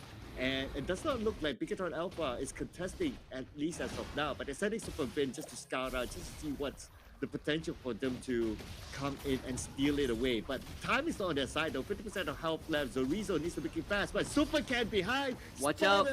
He cannot go in. Yeah, there's no way for him to head in. But he did cause enough distraction to get EVOS Legend to pull off the Lord, so Lord can get resetted. As the top tier 2 does fall, Nia also not with the team, so they can't start on the Lord just yet. Ooh, okay, so now Lord back to reset, unfortunately. And now EVOS Legends needs to continue it on, but this time around, Bigatron Alpha, they are ready for it. But Zorizo is all the way up top, and now he'll be coming back to join his team because as a Grok, the wild charge will be very important when it comes to team fight, so he needs to be together with them. Yeah, and EVOS Legends just camping on that mid bush, right? If they find someone, they can catch anyone from Bigatron Alpha. It's gonna open up Lord for them. Sakin will check that one. Super Brain also hanging around that area. It's gonna be a stalemate around this Lord pit for a while. However, for Bigatron Alpha, they will always have to tend to the bottom wave because they have lost an inhibitor. EVOS Legends will always have that pushed in. Fluffy spotted up by Zorizo as Supervin. Super Ken starts working on the Lord little by little. Seeing Dreams on the other end. This Atlas can cause massive damage with the Fatal Links. They gotta avoid him. The Lord dropping down less than half. Where is the Fanny? Is not in this area at any point. So the Lord given away to Bigatron Alpha. Zorizo, wild charge, trying to get to safety. Using the flicker as well. Will try to survive just for now, but Nia cuts him to pieces as Sakin also almost loses his life. But Bigatron Alpha, they do get the Lord. Fatal Links connecting on the Superwin. Superwin will lose his immortality as Dreams alongside Brands will try to finish him off. The better airstrike, not enough to finish off Brands. The Super Can caught by the RWM as well, trying to head to safety with this recall, but Brands in the final Super Can with the remnants of his energy gets to safety, and Bigatron Alpha staying alive, but just barely. Wow, speaking of staying alive, Super Can couldn't stay alive. They were everywhere. They were waiting for Super Cat to come to whichever direction, and they anticipated it well. But for EVOS Legends, despite those kills, they can't end the game just yet because they need to deal with the Lord. And I mean, Bigatron Alpha, given the Lord on Silver Platter, so they still stay alive in this game. Thankfully, EVOS Legends continue to fight Dreams Fatal Links. What happened to Sakin? Beautifully done indeed. Sakin goes down, and now without the marksman and with the Lord down. But they don't have the minion wave, unfortunately. That means EVOS Legends will be back to just shoving the wave still, back to farming, because by then, Bigatron Alpha will be back at the 5. I mean, Sakin going down, thankfully, because of the Lord that they got earlier on. EVOS Legends won't be able to push too much. But still, Bigatron Alpha gotta defend the base right now. EVOS Legends at the doorstep. To be Dreams looking for another pick. Top side, Nia almost destroys Supercan's health bar. Mid inhibitor is gonna fall. Super Win goes for the engage, slow down, but Ice Queen one forced to flicker, caught by the RWM. Gonna just barely scrape away. Okay, so now it's back to the reset. 1 minute before the Lord comes up, and it's going to be back to 0 between these two teams. You know what? Despite it being a matchup that is nothing much more for them to play in terms of the group stage, you can see these two teams really going in for pride. And especially that these two teams coming in from the same region, they want to at least go back home and be proud of their achievement among each other. Supercan and Zorizo on the bottom side. Nia is messing around a little bit with the steel cables, but Dream's gonna show up. Zorizo corralled away. Hijumi spotting Supercan. Fatal Link's gonna be landing on the Zorizo, forcing the wild charge out, but Zorizo is in a really rough spot.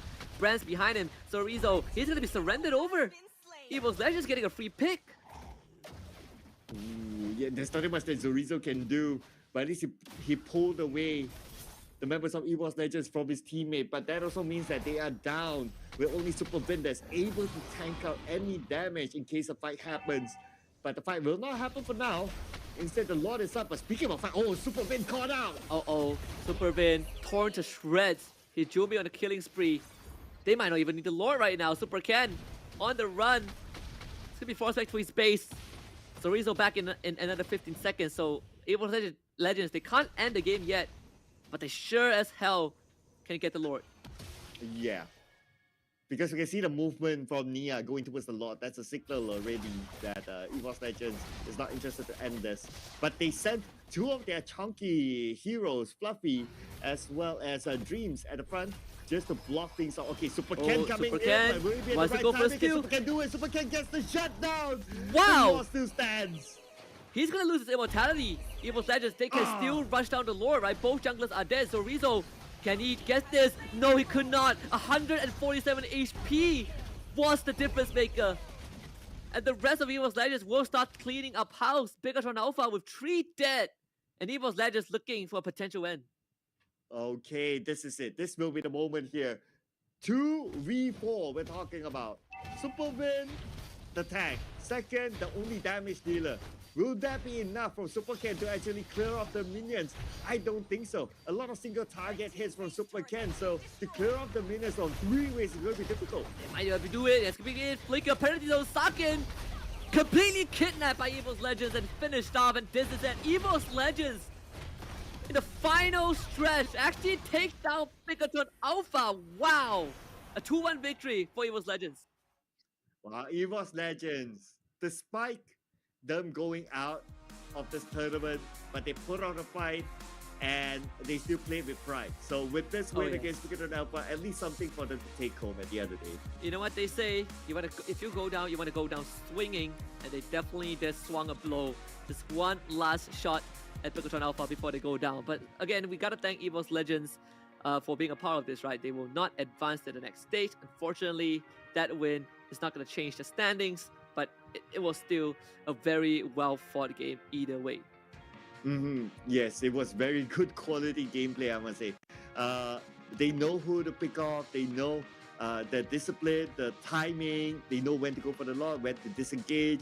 I mean, it was just perfect play for EVOS Legends for me. And I believe it's also the first time for us in Stream C to be broadcasting the game.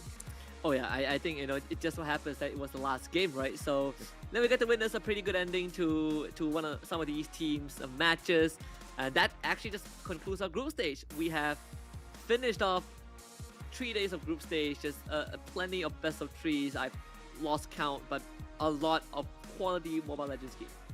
Yeah, I look forward to seeing how will the playoffs be, because in the playoffs, well, it will be the best of the best teams. We're filtered down to the best teams in this tournament, and we'll be crowning the champions by the end of this week. And also, do check out the social medias of the organizers, ESL, and so on, because I believe that in your local area there could be watch parties happening around. So if you can't make it onto the LAN event, join in on the watch party, because that's where normally they will have freebies there, so you don't want to miss out on that. Yeah, one of my favorites when it comes to a watch party is definitely the freebies. The games first, and then the freebies, right? The freebies come second. But thirdly is also you get to meet like-minded people to kind of enjoy the game together, right? Support your favorite teams, cry if they lose. I don't know if anyone has cried when the team lose. I have not experienced that before, but I know people who are very passionate about their favorite teams. Either way, with 6 more teams remaining, tomorrow's going to be a rest day. They all get time to recuperate, and then Friday to Sunday is where the final showdown happens. Yeah, a lot of these teams definitely need the rest. I mean, the past few games, at least on Stream C, there were a lot of 3-game series, full series that actually went on. So I can imagine that the teams are really tired right now, and that one day, I can imagine that it's not going to be enough. You probably need a week after whatever that's been going on. But that one day is where they will maximize that time just to rest and reset.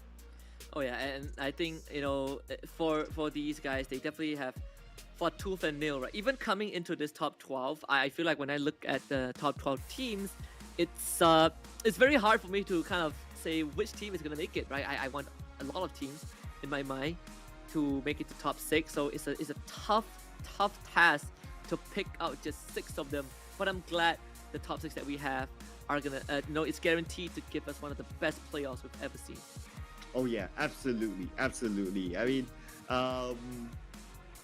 we did talk about like some of the teams that we would like to see in the finals, right? So, but before we go on to that, let's check out the stats from the previous game, and I believe it was quite a long one. So all the items should have been purchased. It doesn't look like a real one-sided game. It still looked like a good 50-50 game towards the end.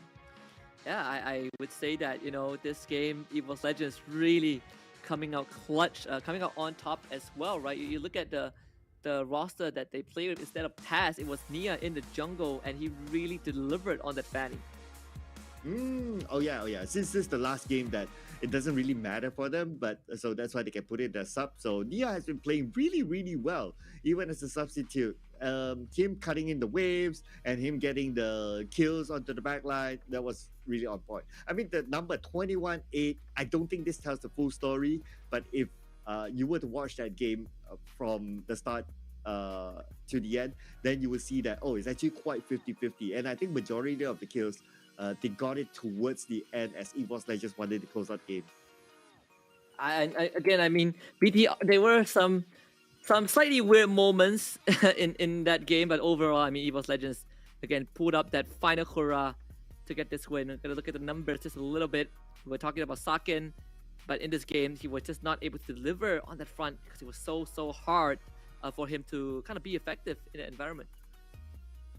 Yeah, damage down here. Moreno, the most damage because of the feather airstrike naturally. But as a marksman, I think a lot of people will expect Saken to get more damage. But Saken, the Melissa, one thing about the Melissa, for the most part, is very single target. So you don't get like aerial effect as much as compared to like a Beatrix, for example. So like a Beatrix, you can dish out a lot of damage into a single area. That's why you can naturally get a lot of damage as well. So to a certain extent, I believe that is why Melissa is not really that popular now. Yeah, and I mean, we've seen it a few times, but I think, Saken, he definitely had its moments on this Melissa. Overall, this is a game that I definitely feel like, for Megatron Alpha, because they've already made it, you could say whatever you want about them. Maybe they are just, laying back a little bit. I think it's very commendable that both teams, are still willing to give us this high quality gameplays towards the very end. I mean, I'm very satisfied with how this group stage turned out. Oh yeah, absolutely. I mean, the last game even, we were shown a treat here. It was not really a one-sided game. It was pretty 50-50. The scores don't tell the right story. And looking at where the damage taken, no surprises, it's all taken by the tanks. Supervin, Fluffy, Dreams, Zorizo as well, taking majority of the damage, doing their role as a tank. So pretty straightforward, I must say, when it comes to this stat. Yeah, it just nothing out of the ordinary, right? Just very, very direct. The damage to structures as well. Brands, just basically the demolisher on the side of esports Legends. Yep, damage to tower. Interestingly, Zorizo got a lot of damage to tower. Of course, we expect like the marksman to get majority of damage. In fact, Saket actually slightly lower than Zorizo. If it was not Zorizo, then I would have thought maybe Super Ken might have done it because Super Ken has the mobility to go in and out of situations. Oh yeah, I mean, again, right? We have seen a few Ling matches, but we also saw how it was, this hero was dealt with in those matches as well, right? One of the more purple buff intensive heroes, and it just gets pretty a bit of a headache when you're getting contested and when you start falling behind. So in this case, I think for Bigatron Alpha, they were caught in a rough spot. MVP though, Hijumi with that with the Yves 8-1-9. Yep, 8-1 to 9, pretty straightforward builds as well. All out magic damage for him. That is, of course, the real world manipulation, able to take control of situations as well. So great for him. Always in a good position and hardly ever caught out, despite the opponent has a Ling. So you would think that, okay, the Ling goes onto the back line, deals with the Yves, but he positioned himself so well that the Ling couldn't get to him. Yeah, and you also have the Brute Force breastplate, right? So you get that extra resistance in his fights. Because a lot of these moments are just, Evo Legends. Dreams, in particular, one of the unsung heroes of this game, on this Atlas, the Fatal Links, the cash potential, so deadly. It does make the life of Bigatron Alpha very hard, very rough. Because, you don't have a Grok or Kufa to dive Farsa. Well, guess what? The Atlas can do exactly the same. And you also stop the Ling from kind of just diving into you because you can always catch him. Yeah, speaking about Dreams, right? So I noticed in the comment section the other day that Dreams was criticized by the fans on his performance, but to be fair to them, of course, this is going up against some of the best teams in Southeast Asia, so that's one. But now I would say I agree with you that Dreams redeemed himself in this final game, showing a good performance as an Atlas. We didn't get to see many Atlases placed in this tournament so far, but for him playing the Atlas, having the group control, even like locking down one individual, not allowing like a Super Ken to get away that easy, I think he's done a great job. He definitely has, like, very opportunistic. I mean, and again, Nia was put so far ahead as well, and this is one of the crazier moments, right, where both the junglers end up going down, and if you see Storizo's a heroic play, but unfortunately, he put the Lord down to 147 HP, which was the magical number to allow BREN to secure the Lord at the very end. Either way, Bigatron Alpha put up a pretty good fight. We will still see more of them in the playoffs. Yep, Bigatron Alpha, a lot more to play later on. But you know what, to a certain extent, because this round doesn't really matter, and if you think about it, Bigatron Alpha, maybe they're saving their strat, so that's why they're not really showing their full potential anyway. So it's like, to them, it doesn't matter. Yeah, I mean, they've shown us the Angela Joy, right? Like 2-3 games in a row. So what more could we ask for? Yeah, the Angela Joy special that forced a lot of teams after that to ban out the Angela, even though it's not against Bigatron Alpha. So I guess, great showing for Bigatron Alpha so far, despite them not winning this round. But yeah, to be fair, it's them just saving the strats. I mean, we even saw that they had so much influence that AP BREN started using it, the Angela Joy. So, and that was kind of, that you are onto something, right? When your opponents, they could not overcome those specific strats, and they were like, you know what, we're just going to join you. We're just going to use what you use and see how good it works. So overall, Bigatron Alpha, they definitely had their moments today. It wasn't as clean as they would have liked it to be, but they've done just enough. And despite them showing that kind of strat, that could be, I don't know, that could be their secret strat, just putting it out there, right? But it is worthwhile for them because they just qualified at number 3 from Group B onto the next round. Maybe if they didn't put out a sort of secret strat, then they might be relegated because teams like Aura Fire are also very, very strong as well. And they're just behind them in terms of the points. So yeah, I guess a great showing for them. But that also means that during the playoffs, they need to be prepared with coming up with something different in case they were to be counted by pulling off this strat again. Yeah, I mean, overall, right, you look at Group B, both Aura Fire and EVOS Legends. Even EVOS Legends, despite winning doesn't really matter, right? It just puts them in a spot where they're tied up against Aura Fire. So it's definitely a rough one. When you look at the overall result, unfortunately, Todak is the only team that has lost all of their series. Couldn't even, put up much resistance against the team that they're up against. But we have gone through this discussion a few times where this is a roster that is pretty fresh, pretty new, led by a veteran, which is 4Maze. So up against all these, all these stacked teams, it is kind of like a platform for them to gain experience. Yeah, it doesn't help that the Todak contingent, most of them were unwell during this campaign, so that kind of affected their performance as well. I believe that in today's game, they had their manager Ashi to play, and if I'm not mistaken, the coach as well to play in the absence of some of the players who weren't feeling well. So, not only the result, but also the condition didn't favor them. Yeah, and just very unfortunate, but we thank them anyways. One of the household names for MPL MY, and to a certain degree on their world stage, right? Todak has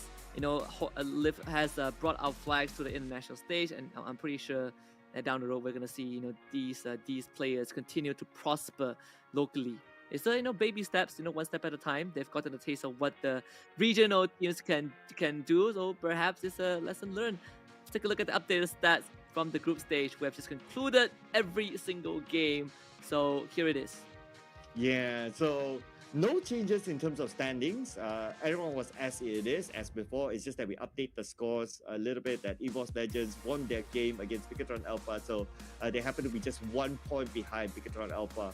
If only they got that extra one more point, then I'm not sure what the tiebreaker rule is, but we may go for a tiebreaker game. I'm not sure about that. But anyway, that's in a totally different multiverse.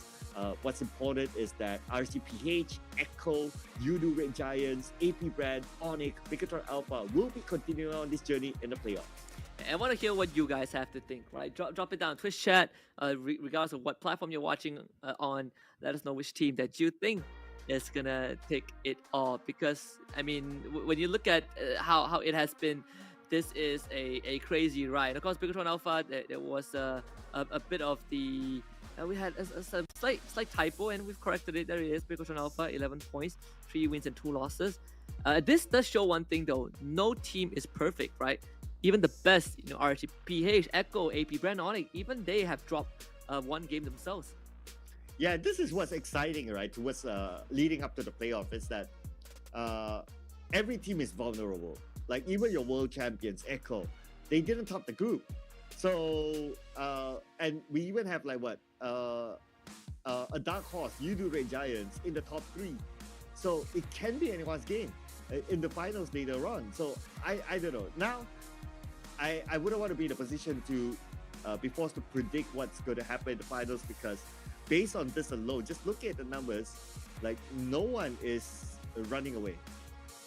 And for anyone who was wondering, right, between the tiebreaker of AP BREN and Onyx, and why AP BREN is placed in first, is because AP BREN, they did win over Onyx.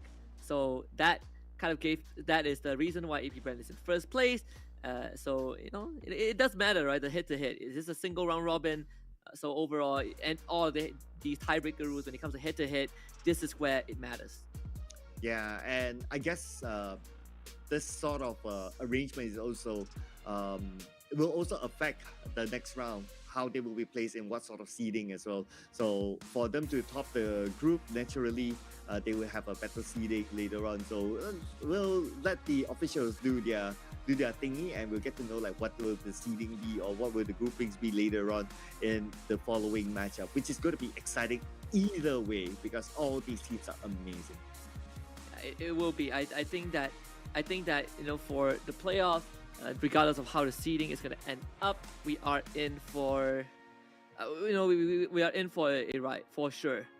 I think we've talked about the matchup that we wanted to see. We talked about kind of the dark horses. So I think what's left is to see what the fans have to say, right?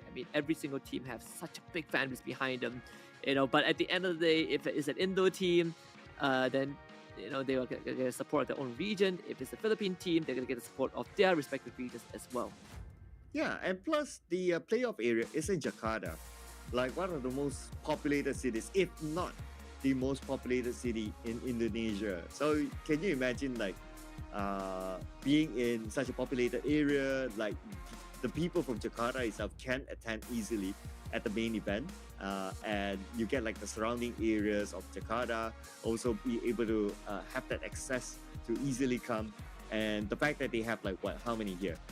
Two Indonesian teams in the top 6. Expect it to be like a big party. The better take care of the roof because the roof can come down. Oh, it definitely can. I remember when I attended M4, I swear I could not hear the broadcast. All I hear were team chants, very musical instruments, people playing like the team's theme song, and just the roaring support, right? It really echoes throughout the venue. Sometimes you can even hear it outside the venue, and that's how crazy these guys are. Crazy in a good way, right? These people are the reason why the teams are working so hard, and these people are the reason why we are continuously growing. Right. Since you attended M4 in Jakarta as well, right? So I want to hear from your experience, like which team at that time that you've attended has the craziest support? Oh, has the craziest support, huh? I think I was able to see, was it Onyx? I think it was Onyx and RRQ. Those were the two that gave me the biggest impressions, because again, they're in the hometown of the home ground of the Indonesian teams, right? So I think Onyx and RRQ, their supporters are just out of this world. You can see them just marching and parading down the venue along the entire lane. But for teams like Blacklist and Echo, they also have their fair share of supporters. This small group that are like at the front seat, which is also pretty nice as well, because they're this small group, but they are very, very loud and supportive of their own region. So overall, you kind of get to see this rivalry, but it's a very sportsman-like interaction between two different regions. Yeah, I think it's not an apple-to-apple comparison, right? Because you have like the home ground support, and then you have like the away support. So I guess hearing from your experience, like RRQ as well as Onyx has the best support in the home ground category, but in the away category it sounds like Blacklist that time. Now that Echo is also playing, I'm pretty sure they will have that level of support as well, coming off of being the world champions. But we will ask you about the brackets now. We do have it. RGPH as well as BREN, being the champions of their respective groups, will have a direct ticket onto the next round. Oh boy, this is not gonna be any easy, right? It is a double elimination. So the teams, they are gonna have two chances to kind of play this out. But the first series, Onyx is gonna go up against Real Red Giants. That one is gonna be a doozy. Echo against BTR Alpha. That one is also going to be a banger. Oh man, all of these are going to be bangers. It's hard to predict. Like, okay, Onyx, Red Giants. Red Giants, they need to be the Giant Slayer. They need to step up their game because they're going up against Onyx. And you did mention the home support that Onyx brought during the last M series. So we can expect the same. Since they'll be playing in a LAN tournament after this, right? So Red just need to be up for the 6th man. That is the home crowd as well. Yeah, again, right? They probably the team that is. It feels like you're in a foreign land, right? Things are moving very fast for this dark horse, and I'm looking forward to see what they have to offer. Again, double elimination for what you guys would be given for the weekend, and I do hope that anyone who hasn't bought tickets yet purchase the tickets right now, and anyone who has gotten the tickets, have made arrangement and plans, do enjoy, because I would say that as someone who can't make it there, I would say that it's definitely going to be an explosive weekend. Yeah, and if you want to keep that energy up for an explosive weekend, make sure you grab yourself a can of Monster Energy. Unleash the beast in you when you attend such an event, because the beast will be the 6th man for the teams. Check out monsterenergy.com/gaming for more information on the amazing flavors from Monster Energy himself. Yeah, and sometimes when you want to get Monster Energy delivered to your doorstep and you don't know what's the most effective way, let me tell you the secret. We have DHL with us, and they are your choice of delivery. But on top of that, they also are running the FEBot Dash Cup that allows you to win 5,000 euros. You heard me, 5,000 euros, and you can just get started by checking out the link esl.gg/FEBot, download it on your device, get into the leaderboard, and perhaps you will be the lucky winner. I mean, that's a lot of money there, 5,000 euros. But of course, it's not going to be easy. You guys need to be on the leaderboard, the global leaderboard that we're talking about. Yeah, and of course, for all of you guys who have been tuning into the broadcast the past 3 days, we also want to hear what you guys think of the broadcast. For example, is Cloud good looking enough? For example, is Cloud good looking enough? Are the games to your taste? Anything, any feedback to us, or you can suggest what we should wear next time, right? Do you want me to wear a wig? Do you want Cloud to grow some hair? Use the link down below, key in your feedback, and we will be excited to read them. Yeah, I know what I'm going to put in. I'm going to put in, I want Husky to be bald the next round, okay? That's my dream, That's my whole life achievement. But on top of that, my whole life achievement is to attend a Mobile Legends LAN event. You guys have the opportunity to do it right now. Do watch it live this weekend at Istora Senayan, Jakarta. And Husky will be bald if you do that. Yeah, if I will go bald if you grow some hair. Okay, Cloud? I think this is a very fair trade. Get your tickets starting at 30,000 rupiah at esl.gg/SPS MLBB tickets. Do it right now. It's starting out very, very fast. You do not want to miss this. Yes, don't miss out on the opportunity to cheer for your favorite teams. And normally these kind of events, there will be team merchandisers there. And that is that's your chance to get some of that.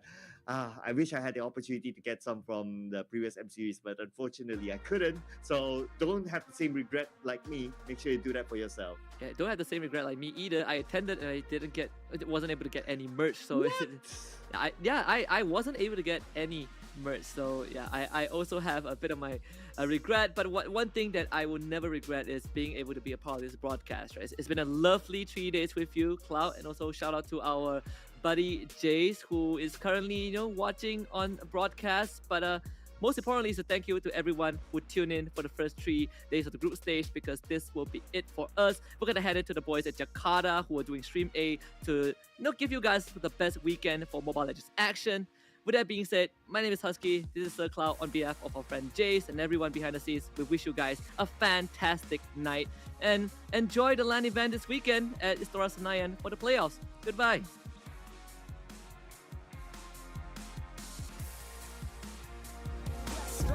They can't tell me nothing. What I represent, they try to keep it from me. I done turned a lot of nothing into something. And I'm still out here pushing all they buttons. They can't hold me down, yeah, for nothing. So I'ma stand up. They can't hold me down, yeah, for nothing. I'ma stand up, yeah, for something. Cause they can't hold me down. I done seen it all. Came up from the gutter, baby, now I'm here to ball. I've been talking, yeah, my ish, so now they wanna call. They got my line tap, oh yeah, they tryna take it off. Oh no, here we go again. Pull me over, let me guess, it's cause my melanin. Asking questions, me and you both know irrelevant. But I stay cool and collected cause I'm heaven sent. They hate it, I love it, they know that there's no one above it except for God. Instead of be coming with negative energy, I gotta move and die. Give me that back, can't touch my crown, I'm a king and yeah, you know that. Talk about giving it back, I'ma come and take that. Yeah, I'm a black strong man, they can't tell me nothing. What I represent, they try to keep it from me. I done turned a lot of nothing into something. And I'm still out here pushing all they buttons. They can't hold me down, yeah, for nothing. So I'ma stand up. They can't hold me down, yeah, for nothing. I'ma stand up, yeah, for something. Cause they can't hold me down. Yeah, they know I be about it. I don't do a lot of talking, come and see about it. They gon' try to keep it from you so you don't know about it. I'm a young pharaoh, pick it up and read about it. Here's your opportunity. Telling stories, yeah, to make sure they remember me. Can't hold me down, cause I leave behind a legacy. And don't believe them when they say they who they claim to be. They can't hold me down, yeah, for nothing. Stand tall. They can't hold me down, yeah, for nothing. Stand tall. I'm a black strong man, they can't tell me nothing. What I represent, they try to keep it from me. I done turned a lot of nothing into something. And I'm still out here pushing all they buttons. They can't hold me down, yeah, for nothing. So I'ma stand up. They can't hold me down, yeah, for nothing. I'ma stand up, yeah, for something.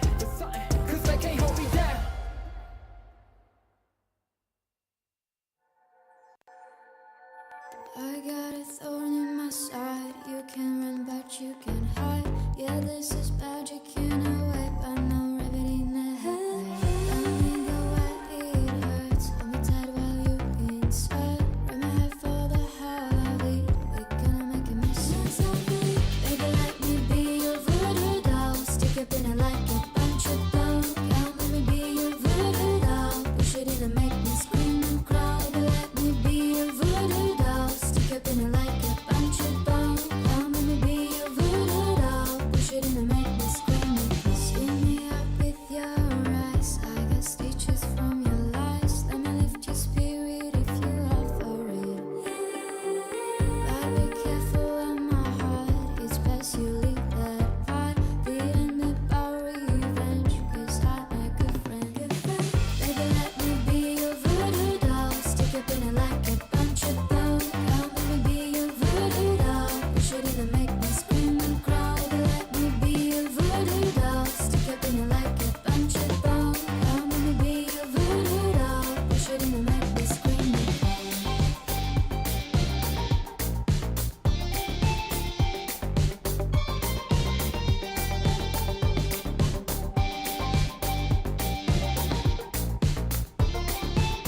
Let me lift your spirit if you are for it.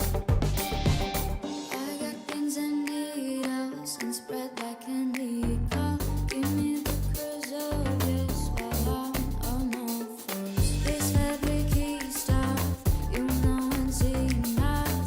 And I bet I've been her, yeah. She's on my chair. Baby, let me be your voodoo doll. Stick up in it like a bunch of bones. Come let me be your voodoo doll. Push it in and make me scream and cry. Baby, let me be your voodoo doll. Stick up in it like a bunch of bones. Come let me be your voodoo doll. Push it in and make me scream and cry. Baby, let me be your voodoo doll. Stick up in it like a bunch of bones. Come let me be your voodoo doll. Push it in and make me scream and cry. Baby, let me be your voodoo doll. Stick up in it like a bunch of bones. Come let me be your voodoo doll. Push it in and make me scream and crawl.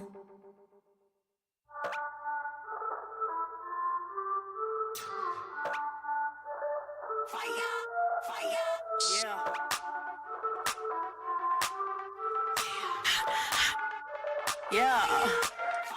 We be hot, mama got game. Check my team, we like the flame. We be bougie, y'all sound the same. We be. Welcome to Mobile Legends. What is a winner? Make a promise, then I go and deliver. What is a great? They all amazed. This ain't for beginners. Back in the days, we used to dream, but now we can get it. Work, work, work. We gotta push to the limit, then work till we finish, then push to the limit, then work, work, work, work. Mama got game. Yeah, mama got game. Yes. Yeah, mama got game.